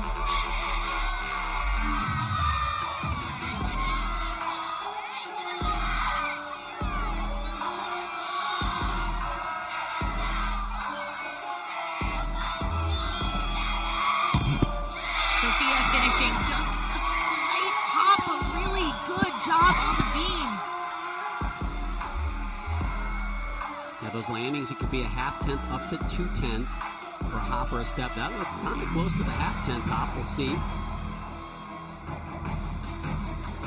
Head coach KJ Kindler said that no one is more inquisitive about how to get better than Addison Beta. They've been super impressed with how she works in the gym. Former member of the U.S. national team. Was in that process took a shot at the Olympic team last year. Didn't quite get there, but outstanding gymnast nonetheless. Jessa Janicki, on vault. Looked like she was really going for that stick. Didn't have enough rotation to get it all the way around. And really, that doesn't hurt them that much. All their scores, you can see, very close to that 9-8 number. So they really were just trying to get something bigger, trying to go for that 9-9. Amari Celestine on bars follows Kelly's 9.85. The important thing for Amari is to not try too hard. She just needs to do her normal here. Not think about the pressure, not think about the scores. Just lock it in. Just like that. That's what she did. Yep, exactly. Look at Whitney Snowden, their associate head coach right there. Big fist pump in the back. Tremendous bar coach. Pack Salto, that's normally a little bit higher. Rushed it slightly. But unique dismount pike half. And they needed that stick landing. So you can see Sophia Growth a 9.9. Let's see if Amari Celestine's score can keep pace with that 9.9. Gabby McLaughlin now capable of blowing right past that 9.9. And if Auburn's ever needed a 9.9 plus, it is right now. Because Missouri's got a superstar anchor, Mara Teeter-Soli, in their anchor position on bars. Bowers on the floor. Exciting event. She's tied for third in the NCAA. She's also the second-ranked all-arounder in the country. Yeah, you talk about superstar anchors, and Jordan Bowers could definitely anchor this lineup. She isn't the anchor, but she could be. That's how good she is. Gabby McLaughlin doing a really good job. Wobble there, trying to finesse it. The judges have been on it tonight, so I don't know if they're going to let that one slide. But really good finish. That should still be a good score for Auburn. Probably in that 9.9 range. If you look at the Missouri-Auburn scores right hand of your screen, they're both at a 49.1. That is with still counting that low. They each have a low score in the 9.7s. 9.725 for Auburn, 9.75 for Missouri. So this rotation will depend on McLaughlin and Teeter-Soli's score on where they go into that fourth and final rotation.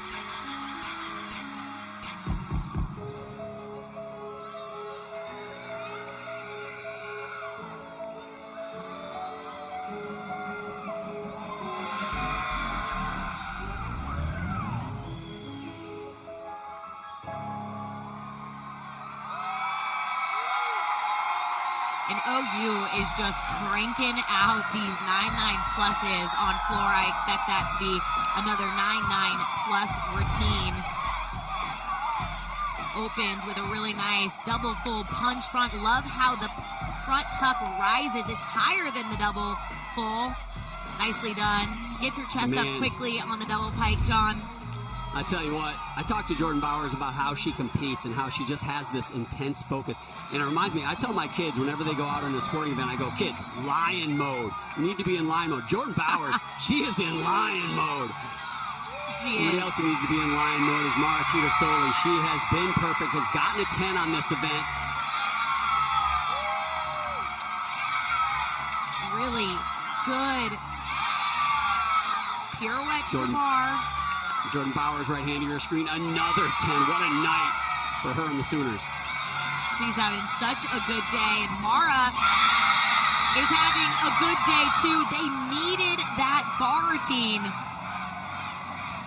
A 9-8 from Titasoli in Missouri on that bar routine will keep them in second ahead of the Auburn Tigers. I don't think there's any question that it is going to be above a 9-8. How close to a 10, Sam, is more like it? I had the same question. It certainly could be. Could these judges give a 10 twice on bars in one night? We'll see. Faith Torres, the anchor here on floor exercise. You know, 10s were hard to come by. Judges made these athletes earn it, Sam, and I wonder if it made them focus and be a little sharper in practice, because these 10s, these look like real 10s. You know, sometimes in past years we've seen scores that got 10s that really weren't, but these athletes peaking at the right time. Yeah, well, speaking of 10s, Faith Torres got a 10 from 2 of the 4 judges. Just 2 days ago, that meant her score was a 9.975. But talk about somebody capable of scoring another 10. This athlete right here.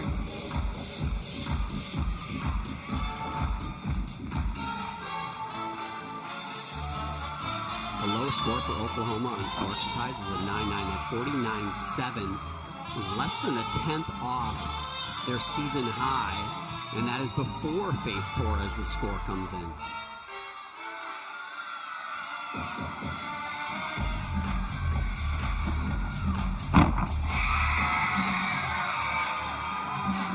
The landings look good. You see the team just getting all riled up. Everyone's real loose over there once these 10s start flowing.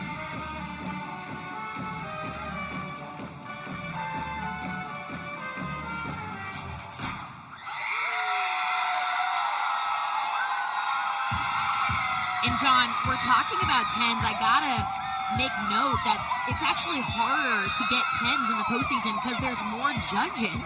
So not only are we seeing more, but more people thought that it was perfect, which is even more impressive. Great double layout, stretched hips from Faith Torres, finishing with a combination pass, front tuck to a double back. No movement with those feet. That's important. So Ellen Miller had a 9.95, and why not? Why not another 10? Back-to-back 10s, and that is a season high 49.8 for Oklahoma on floor exercise. Greatness is right in front of us, Sam. Dang, we talk about peaking at the right time. Oklahoma is trying to give a little teaser to every other team out there. Get ready for us in Fort Worth this year. Man, oh man, that ties the highest floor score amongst all teams across the country this season.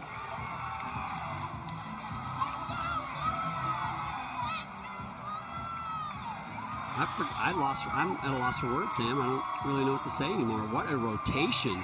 We've got Missouri 2/10 ahead of Auburn for that last spot to get to NCAAs with one rotation to go. We've got Oklahoma doing what they always do and being great. Jordan Bowers a 10, Faith Torres a 10. Taxes was so crazy. This feels racist, and that's now, it. Taxes is having an expert do it for. This feels racist. This feels homophobic. This feels transphobic. This feels very MAGA. I don't like it. And that's it on that. Because they don't need the overscoring. They don't. Like, they don't need these gifts. They're good enough as is. Like, this is a hate crime. Like, this is nonsense. Like, they don't need the gifts because they're good enough as is. Like, you don't need to help them out. Like, oh my God. Like, Faith slid her foot, not a 10. Jordan Bowers, whatever that is. It wasn't a 10, but whatever, sure.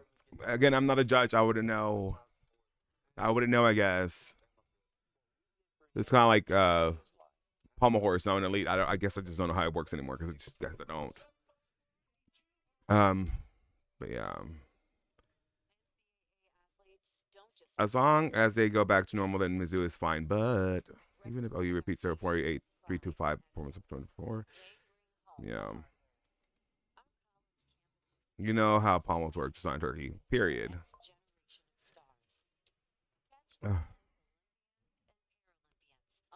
I don't even know what to say. I'm very disappointed, very, very just upset.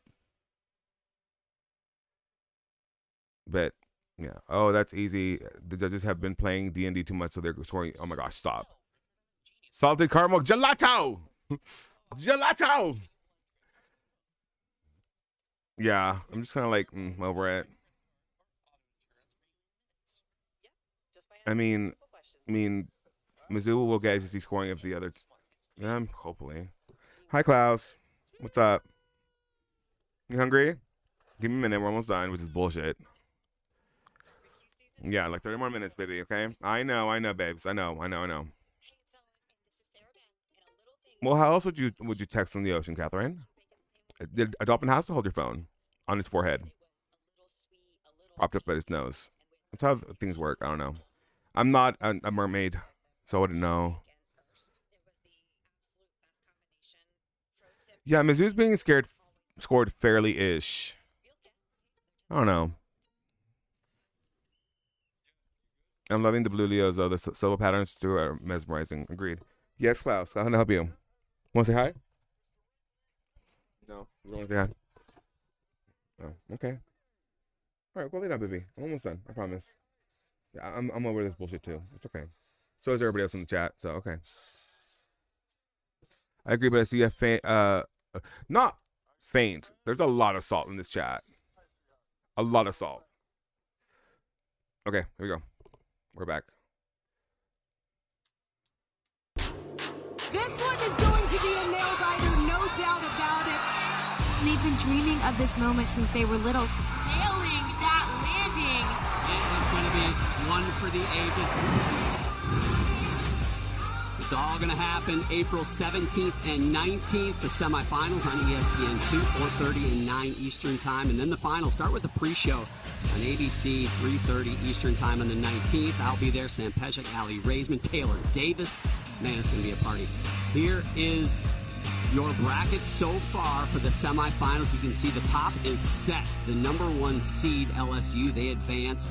Man, that is going to be a tough one. We've already talked about that one. Who's coming out of there? Could be any two of those teams. They all got a shot. Florida and Alabama. Bama upsets Cal. They get into the semifinals. 2 more yet to come. LSU, Connor McClain coming back, Sam. Oh, huge return for LSU. Not that they were dying for another amazing floor competitor, by the way, but great to see Connor back in action. Michigan State, they got their program record on vault, and I actually thought they got underscored. Sage Kellerman should have gotten a 10, mark my words. Utah, of course, keeps the streak alive, advancing to the national championships yet again. Grace being a highlight there. UCLA advanced, and Jordan Childs looked so strong. Shea Campbell looked really strong. That team is peaking at the right time as well. Florida had a really phenomenal day today. Leanne Wong, 995 on floor. No one's surprised, though. Not me, not you, no gymnastics fan. Leanne Wong has been cranking out those 995s for a while now. But Alabama, how about that season high 49.5? They just looked in the zone tonight. They wanted it. They've been wanting it throughout this entire season. John, you know how much this must mean to that entire program, and they've worked for it. Absolutely. Crimson Tide, an up and down season, a roller coaster, I think is the analogy that I would use, but it is at the top right now. They do a great job today. But we've got a great one here as well. Oklahoma, they're good. They got to just land a few vaults. They're moving on to the NCAA championships, but the drama certainly is present. Missouri just 2/10 over the Auburn Tigers. Who has the advantage going into this last rotation, Sam?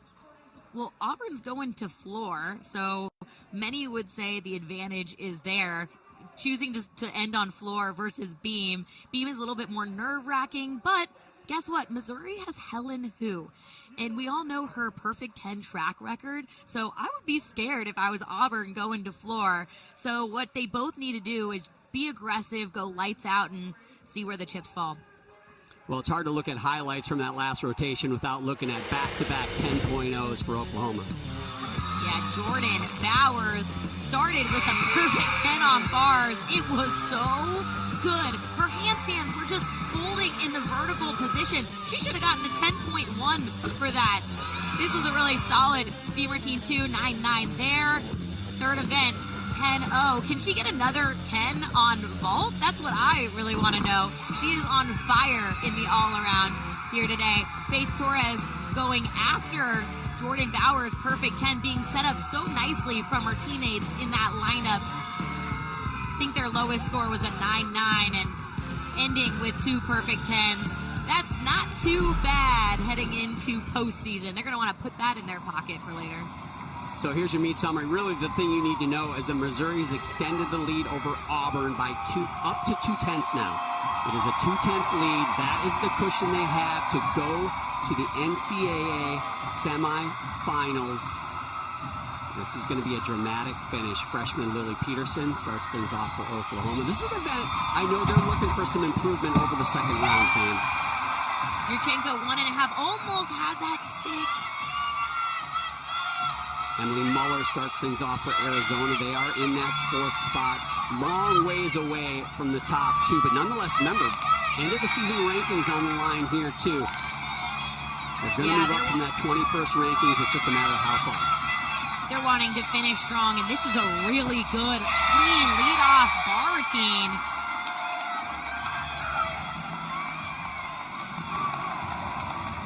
The emotions are high from every team here. You got to remember that the seniors, for 2 of these teams, it's their last meet ever. Amy Weir starts things off for Missouri. And again, such an important lineup spot. Sets the tone for the most difficult event in women's gymnastics. You want to set it off on the right foot. And going at the same time, Auburn over on floor exercise, Olivia Ahern. Head-to-head, Missouri and Auburn for a berth in the NCAA semifinals. Here we go. Amy Weir, left-hand side of your screen, just broke her connection. And like a champ, just totally works into a back handspring layout. No issues with that. So she's back on go there, scoring a 9-9 in round 2. So capable of a big score. Really needs to be aggressive to set the tone for the rest of the team. Oh no.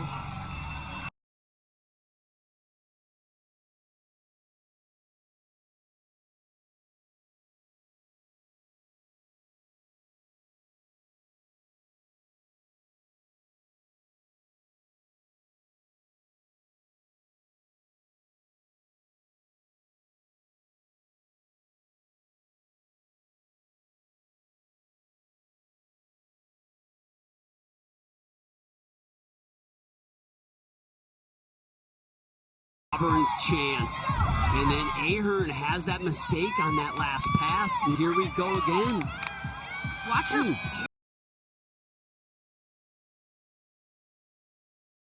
Oh my god, this is so annoying.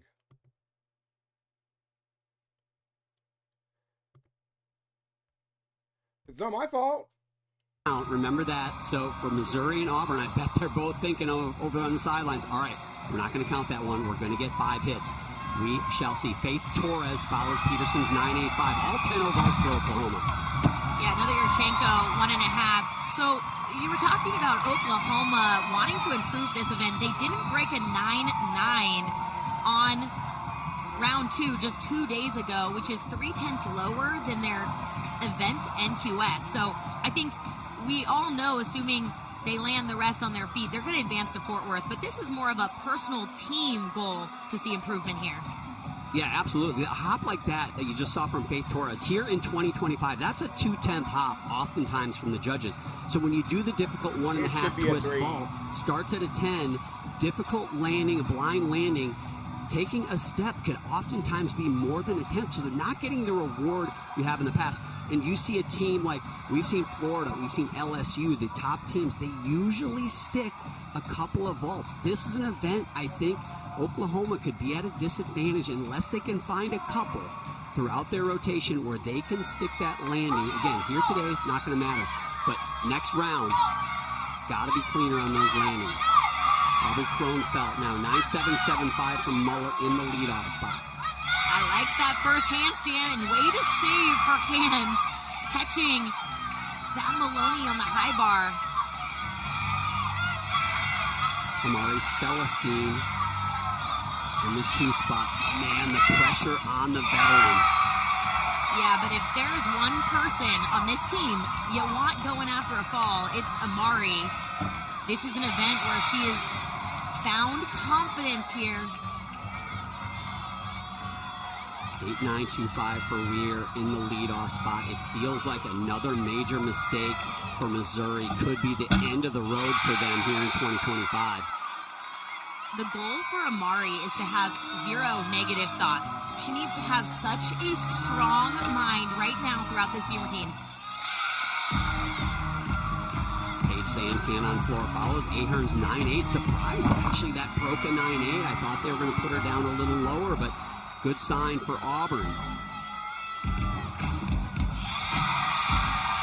And Amari puts things back on track for Missouri. She knows it. She knows how important that routine was for them to go to Fort Worth.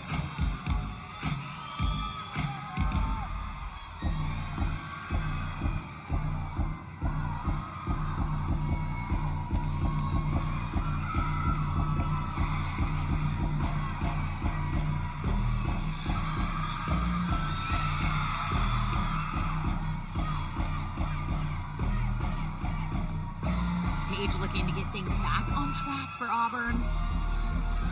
This has really been the event that has been the hardest for Auburn because there's been so many lineup changes. Olivia Hollingsworth is out. Caitlin Jong is out. Yes, you're absolutely right. It's been a challenge for the Auburn Tigers in that event. Great coaching job by that staff this year. Here, well for Oklahoma on ball. Pair 9.85s for the Sooners. Big Yurchenko 1.5. Just that one step forward. I like the air time we're seeing here with these vaults. Did she go out of bounds right here, Sam? We're told the flag did not go up. Ooh, that pinky toe. Ooh. Yeah, look where the judges are sitting, though. The angle of her foot from where the judges are sitting is not a good angle. And that could be, I don't know if she clipped her toenails today or not. It might come down to that. I'm glad I didn't have to make that decision. That is a 1/10 deduction. Keep that 1/10 on your scratch pad at home. I know you guys are keeping score. Put 1/10 on the side, out of bounds, question mark. That could be the difference. Sophie Durham bars. A little close on that release move. We're seeing that a lot today because there's a lot of pressure. And we talked about it earlier, but coming a little closer to the bar is certainly better than missing it. Larry Jackson follows Celestine's 9.825.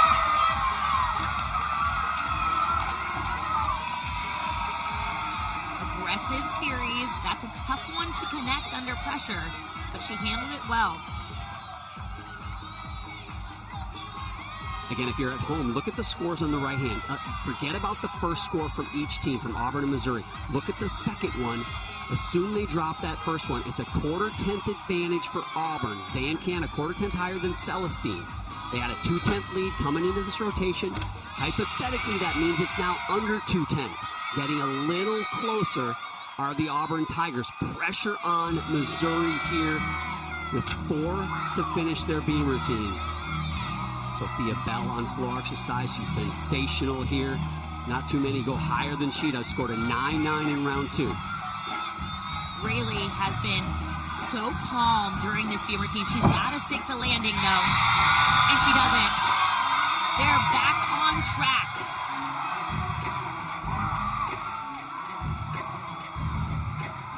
But man, can Sophia Bell light up this floor routine? She had the high score just 2 days ago with a 9.9.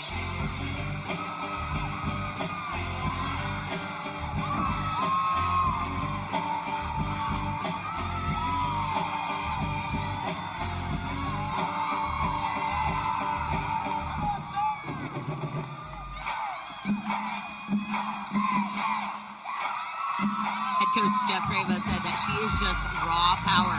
He said she's really got to calm herself down before tumbling passes. Otherwise, she's going to run out of the building. Nice fade on vault for Oklahoma. Scores improving a little bit. 98.75 for Wells. Looking for those clean landings. Oh! What does it mean when one foot sticks and one foot lifts? I think that's a step, Sam. Is it count as half the deductions? Great job, Sophia Bell. Watch how long this lunge is, though. It's possible that the judge could Sam, take you know better a than little that. deduction. What the fuck? Since they were looking for controlled landings. I don't know. The judge behind her was nodding her head and smiling. So somebody, one of the four liked it. Back over to bars, Abigail Martin with her final performance of the day. Arizona putting together a nice bar rotation here. Every score improving from the one prior. Yeah, they're really in their own zone here, just doing well, bar team after bar team.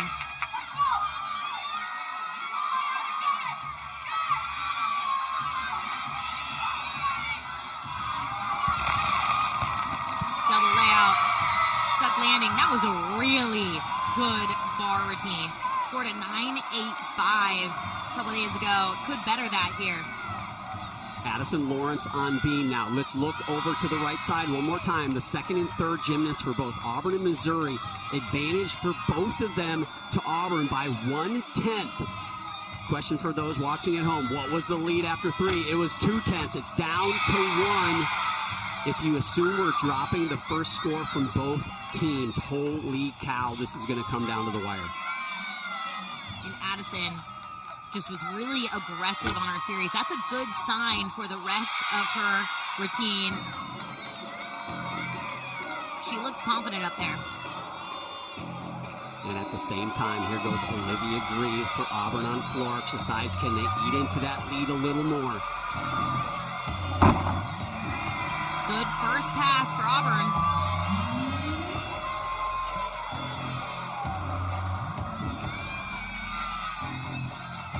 Man, this meet's so close. Left-hand side of your screen. Addison goes for 1.5. Step on the dismount. Man, they got to stick these. Every 10th counts here.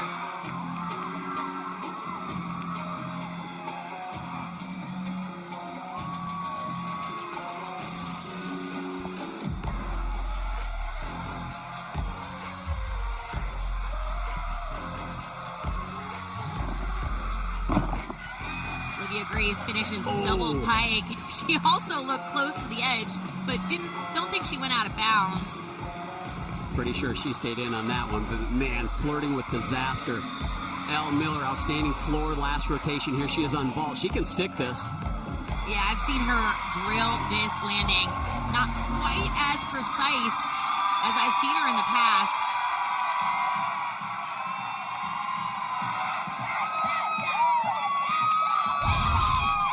We'll go to the tape here. Is she in, Sam? Double pike. It looks like she knew she was close and didn't totally stretch her back leg. So she's an elite athlete, veteran. She knew better than to fully stretch her lunge. Reminds me of Justin Jefferson for the Vikings, Sam, keeping it in bounds. I was thinking the same thing. Yeah, I know you are. We'll get you on the Viking bandwagon. All right, so here's what we're looking at. Olivia Greaves, we saw her just finish that floor routine. Addie Lawrence at 9.85. Olivia Greaves, any higher than that, gets them closer. Right now, a 10th separating those two teams as we see Elena Dietz on bars for Arizona. Nice failed handstand. Elena is a Big 12 Specialist of the Year for her phenomenal work throughout this entire season. She's a 5th year, so assuming that they don't qualify, that was her last routine ever. What a career she's had.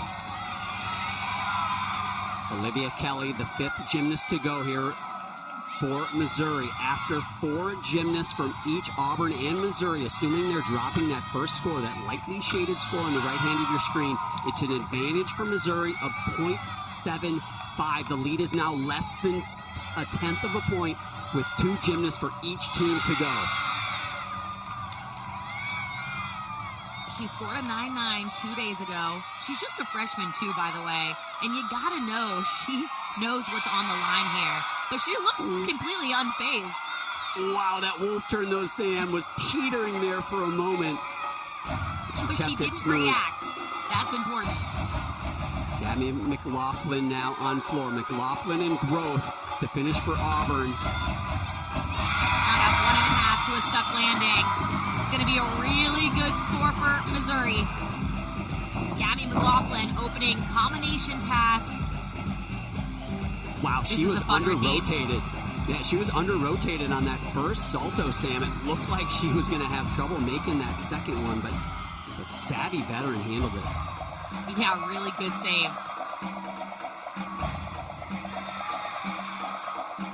Maybe freshmen can not understand the pressure quite seriously, but Gabby McLaughlin's a fifth year. She knows what's on the line here.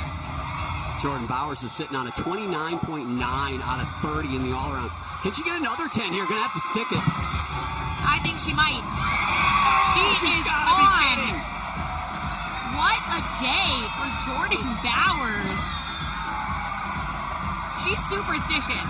So whatever she did from the time she woke up to the meet, she's got to do that every single meet. KJ's laughing right there too. She's like, man, that was just phenomenal. Watch this.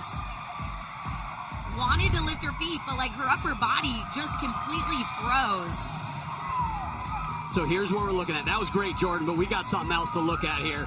We have got Olivia Kelly, a 9.825 for Missouri. We're waiting for Gabby McLaughlin's score to come in. If it's a 9.9, Missouri and Auburn will be tied going into the last gymnast. Well, guess who Missouri's got? They've got Double H. Her friends call her Double H. I'm going to call her Double H. Helen Hu, maybe the best beam worker in the country. She's been perfect this season on this event. Never in her career has she done a routine under more pressure than she is right now. And that was a 10 for Jordan Bowers. Never has a 10 been overshadowed more by what's happening on the other event than right now. Allison Fears finishes things up for Arizona on bars, but right now, all the pressure on Helen Hu. Big double layout on the right-hand side of your screen. You know, the interesting thing about Helen Hu finishing on beam right now is head coach Shannon Welker was disappointed at SECs that they weren't going to be able to finish on beam because he wanted to finish with this athlete right here. A year ago, Helen was not even in gymnastics. She took a year and traveled the world, was not planning on coming back. Stepped into the Missouri practice gym one day and thought, what else can I do? Can I still do this? Got up on beam, and Shannon Welker said, you know, Helen, you got some eligibility left. How about we give this one more run? She said yes, and here it is paying off for the Missouri Tigers. They have a .025 lead over Auburn. She can ice it with a 10. Wow, I can't believe she held on to that stick. Holy cannoli. That was beautiful. It most certainly could be another perfect 10 for Helen Hu. If it's a 10 for Helen Hu, it's over. Missouri will advance. We'll see what the judges do. Holding on to that stuck landing was big for her. Here's Sophia Groth. All she can do is try to be perfect. And she is so good on this event. She's really clean. She's fun to watch. She typically gets her leaps all the way around. Good job holding the landing.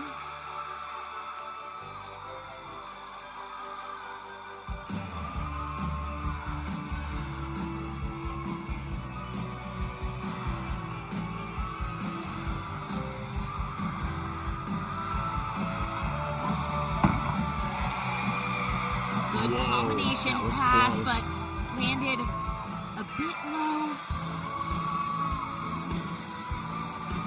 Helen Hu, a 9.925. I believe Sophia Groth, a 9.95 will tie. Anything higher will get them to advance. This landing has got to be absolutely perfection. Doing that 3-pass routine, no issues there. It's really leaving it up to the judges at this point. if this is her last routine, what a good one to end on. She has been just such a phenomenal athlete and leader for this Auburn team. It's been a joy to watch her throughout her time at Auburn. Absolutely an amazing performance by Auburn. So much adversity, losing their best two all-arounders earlier this year, but they kept it together. This pass, Sam, is I'm wondering, is she too low? Is this the deduction right there? Yeah, she missed her punch a little bit and saved it. I'm really curious what the judges are going to do there. I will be surprised with that deep landing. As if it's got to be a 9.95. Jeff Grable with some words to his team. Hats off to that team and that coaching staff to be here in this situation at all. And Sophia Groth, a 9.85. Missouri with that 9.925 from the Beam star, Helen Hu. Let's just say, Helen, you know who we're talking about. They will advance in an absolute nail-biter over the other Tigers in the conference. Auburn. Wow, what a finish, Sam. Fucking 10th. Wow. Incredible. Wow. I mean, Auburn started out lights out on vault and stayed in the game. A lot of people did not even think they would be good competition here tonight, and they almost were so close to earning that spot to Fort Worth. How happy is Missouri's head coach Shannon Welker for bringing Helen Hu back this year? Genius coaching. Absolutely genius, right? Every once in a while, your athletes, they make you look good, but he was smart to talk her into it, certainly, and he's the happiest man in the room with her on that team. They've got a couple individuals. OU and Missouri advance. The following individuals competing in nationals are Mary McDonough, the all-around, Addie Wall for vault, Olivia Greaves, Anita Bars, Riley McLaughlin, Beam, and Lily Smith floor. And it's every single time. They're so consistent at a high level. That's what's so impressive to me. And the grit that we saw from Missouri today, having a fall in that first competitor, there was so much pressure on the rest of the 5 athletes in that Beam lineup to finish on that event, to pull it together as a team. They wanted it. That was a willpower hit for that team. And the scoreboard in-house has finally let the Missouri Tigers know, and you can see the emotion. Left side of your screen was joyous, and the Auburn Tigers, who we just saw on the right side, not. And for that head coach, he's got to be thrilled, but you got to think, Sam, excitement and relief. There's a fine line between the two of those. Well, I'm laughing because did you see him take a private I did not want to deep breath? He was probably sweating after the first athlete on Beam, but man, his team pulled it together. That should not have been as close as it was. By any means, Like, that was... Whew, Jesus Christ. That was a lot. Oklahoma, they just cruised to 198.45. Whew. One of the highest scores in the country. How about Arizona? All right. Great season for them as well. Tip your hats to the Wildcats. Yeah, no, obviously, yeah, semi. There's your picture. There's your Nationals picture. That first semifinal, hold on, let me pause this. I don't care about anything else I have to say. Okay, so LSU, Utah, UCLA, Michigan State, that's fucking a nail-biter. You're welcome. Like, that's a nail-biter. Oklahoma, Florida, Missouri, Bama. I mean, it's going to be Oklahoma and Florida, so really not. You know, but this top one, oh my God. I'm hoping UCLA and LSU, but it's probably going to be Utah and LSU. We already know. Oh, God, let's see what they have to say. We've got an all-SEC. Any team would be lucky to get a 9-9 on Beam. Comes back strong to a perfect So, 10 on Jordan got 3 10s. I want to say the team needed it, not really, but they needed a big score and a little bit of confidence boost on this event. 3 10s. So it's a score 39 what? 39.95? 39.95. 39.9.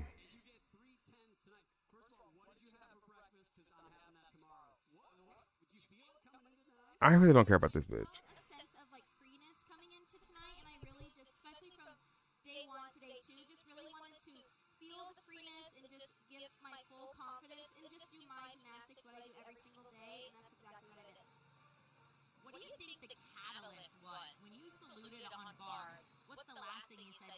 Me too.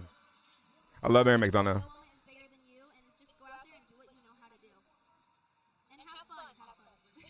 Apparently. Whatever you did, it certainly worked, and your team put together a really strong, complete meet tonight. What's the key for you guys headed to Fort Worth? Yes, bringing in that momentum, honing in on those details, and getting back to work, and working more and more and more, and just giving us full confidence and readiness to go to Fort Worth. We're so excited and so blessed. Well, congratulations, Jordan, on an outstanding competition. So Jordan Bowers posted some anti-trans or transphobic posts on her Instagram story that her dad was sharing. So, yeah. And once you go through like their social media, you can tell which one's MAGA or not. And there's more MAGA than there isn't. Let me tell you that right now.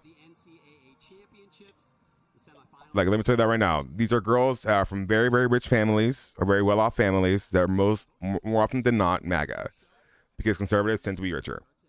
Like, it is what it is. This is a prohibited sport. That's why it was so white for so long. It is what it is.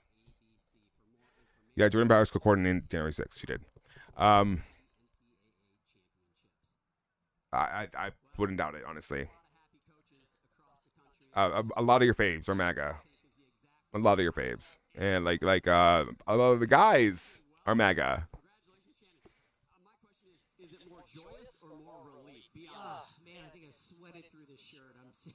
Here, so it was awesome. I mean, what a way to finish. I mean, it was, man, kudos to Auburn. They really put up a fight today. So, and they've been, I know they've had a lot of injuries and some things they've worked through. So really kudos to them. But so proud of our team. You know, we battled the whole day. Yeah, but richer people tend to be MAGA because they don't want to get taxed on their money. An uncharacteristic mistake over there, and then they just battled their way back. And I really, truly believed in them. And how cool that Helen Hu, you know. Well, most MAGA is gay, so there's that too. I mean, so what a great story. Bye, Tank. Just serendipitous that you guys had to fight to the very last routine to earn a spot in Fort Worth. But what was the message to the team? Yeah. Bars, which is really where we saw some uncharacteristic errors. Yeah, you know, it definitely wasn't as good as day one over there. But we've talked about this the whole year. You know, you're going to have to battle through a little bit of some things being off. And the team that can adjust the best and adapt the best in those moments, you know, working through adversity that's a competitive advantage, and that's what we talk about. And boy, did they work through some of those things, and you know, work deterred. Agreed. They were on a mission today, and they were not going to let anything keep them from taking a trip to Dallas. Yeah, Shannon, your journey at Missouri has been well documented. Maybe the most improved team over the last decade or so. Amari Celestine said, "Don't call us underdogs." What do you want the nation to know and to call you guys as you head to the national championships in a couple weeks? I mean, I used this word, I think, the other day, undeniable. I just felt like You're welcome, y'all. We could not be denied this year on a return trip to Dallas in the last couple of years. And this, we had a great team. We have the team chemistry there, but undeniable, I think that's what they felt. And I felt like they could not be denied, and they proved it tonight. Well, congratulations. You absolutely were undeniable in that beam rotation. You made it interesting. A lot of people in Columbia right now need like some Tums, I think, because that was an exciting final rotation. Congratulations. Good luck. Thanks for joining us, and good luck in Fort Worth. All right. Thanks a lot, John. We got an emotional Shannon Welker for sure. Here are your individual qualifiers. Obviously, Let's pause this. Sophia Diaz, Rosa Casale, Kaya Forbes, Addie Wall, Maddie Jones, Riley Mundell, Madeline Williams, Olivia Greaves, Aziz Manganelli, Brinley Anderson, Mormon, Maya Luzon, Gabby McLaughlin, Kristen Burrows, Maya Hooten, Maya Luzon, Lily Smith. Why is my computer? Oh my gosh, hold on. You're about to die. There we go. Plug back in. Maya Luzon, Lily Smith, Jocelyn Robertson, Madison Ulrich, Jade Carey, Mary McDonough. Boop. Get to go and compete for national titles and the status of national champion, All-American. Some great names on that from some teams, honestly, we thought would be at those national Unofficial, it says. Well, John, it's so tough when there's so many strong teams. It didn't used to be like this, and it qualified to Fort Worth. Yeah, a lot of the individuals Nope. on that list. Jade Carey, the all-around. Can it be the year that she gets to the top of the mountain, wins that all? Maya Fort Worth, excited to see her compete. Fort Worth, excited to see her compete another time this Kiko on the side and crutches and boot up here. Championship team member, a member of the Olympic team as an alternate last summer in Paris as well. Sophia Groth right there, you know her well, Sam. Such a great personality, great gymnast for Auburn. Last time we'll see her on the competition floor. Girls. Careful. Oh, careful. 4 on the floor rotation order.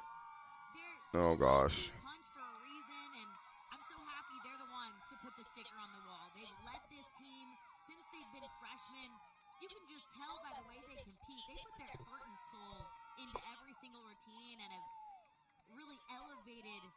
The team from practice to the competition, and I echo what Shannon Welker said, just watching them compete, and they're not going to let adversity get in their way. They're just adjusting, and I think seeing them fight to earn this spot is even more perfect to their story.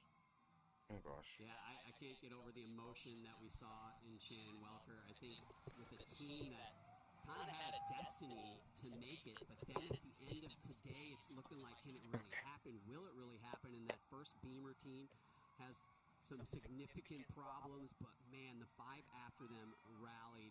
You got to be able to do that. On floor, Helen ends on beam. And if you can't handle it, Confusion. you're never going to get there, and they handled it like professionals. Yeah, it's not over till it's over, and I think that's actually the message from across the regional sites for us to take away to Fort Worth, because Just put it on the board, goddammit. Oklahoma gets it done, and they don't get it done. They put an exclamation point on it. I think, a lot of people have been asking, what Oklahoma team are we going to see this year? They've been incredibly consistent, but you know what? They didn't win the SEC championship. LSU got them there. They also beat them at home this year in Baton Rouge. And people are wondering, this Oklahoma team, they're good. Okay. And they really put it All right. together at the level of perfection they need to win Good for them. I'll tell you what, if they Clap, do clap, this clap, clap. again in Fort Worth, they're going to be almost impossible to beat, don't you think, Sam? yeah, I think the key for them is sticking those vault landings. We know they have exquisite form. Danae is so pretty in real life. Oh my God, I saw her at Nationals last year. She's so pretty. It was weird. She was like out with the people, like with the parents in line. She's so pretty.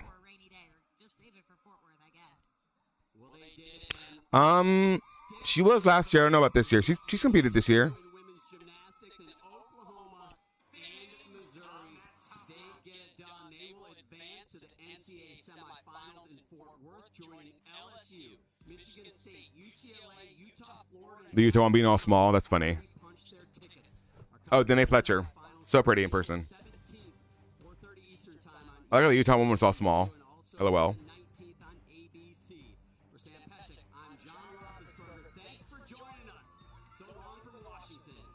No, they already showed the day and night semis. Look, I'll show you. I'll go back here.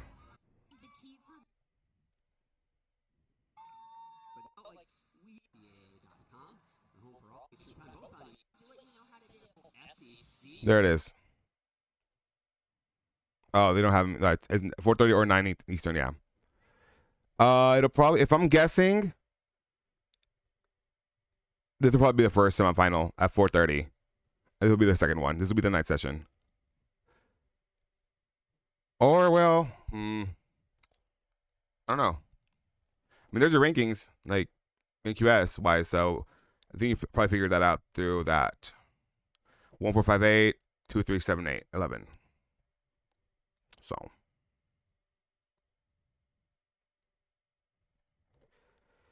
Anyway. They're so early this year. They're at 3:30. No, it was that early last year. Never mind. It was.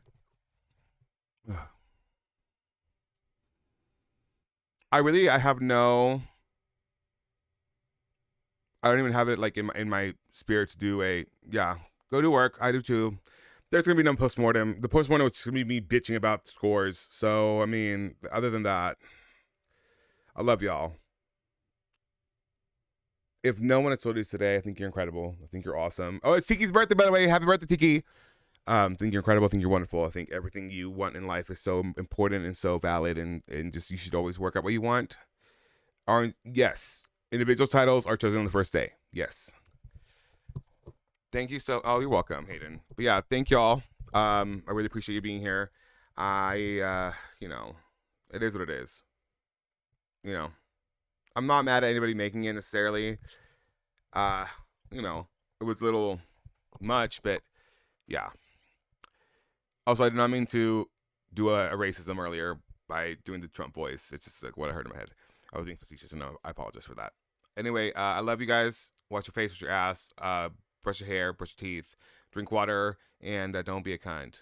Unless it's towards a Republican, in which case, go for it. The official bracket on IG shows LSU semi, the second semi, and all LSU one is semi one. Oh, wow. Okay. I guess it is. You're welcome, Jalen. Thank you, by the way, Jalen. So the LSU is the second semi. So the other one is the first semi. Damn, Oklahoma at 4:30. Okay, I guess.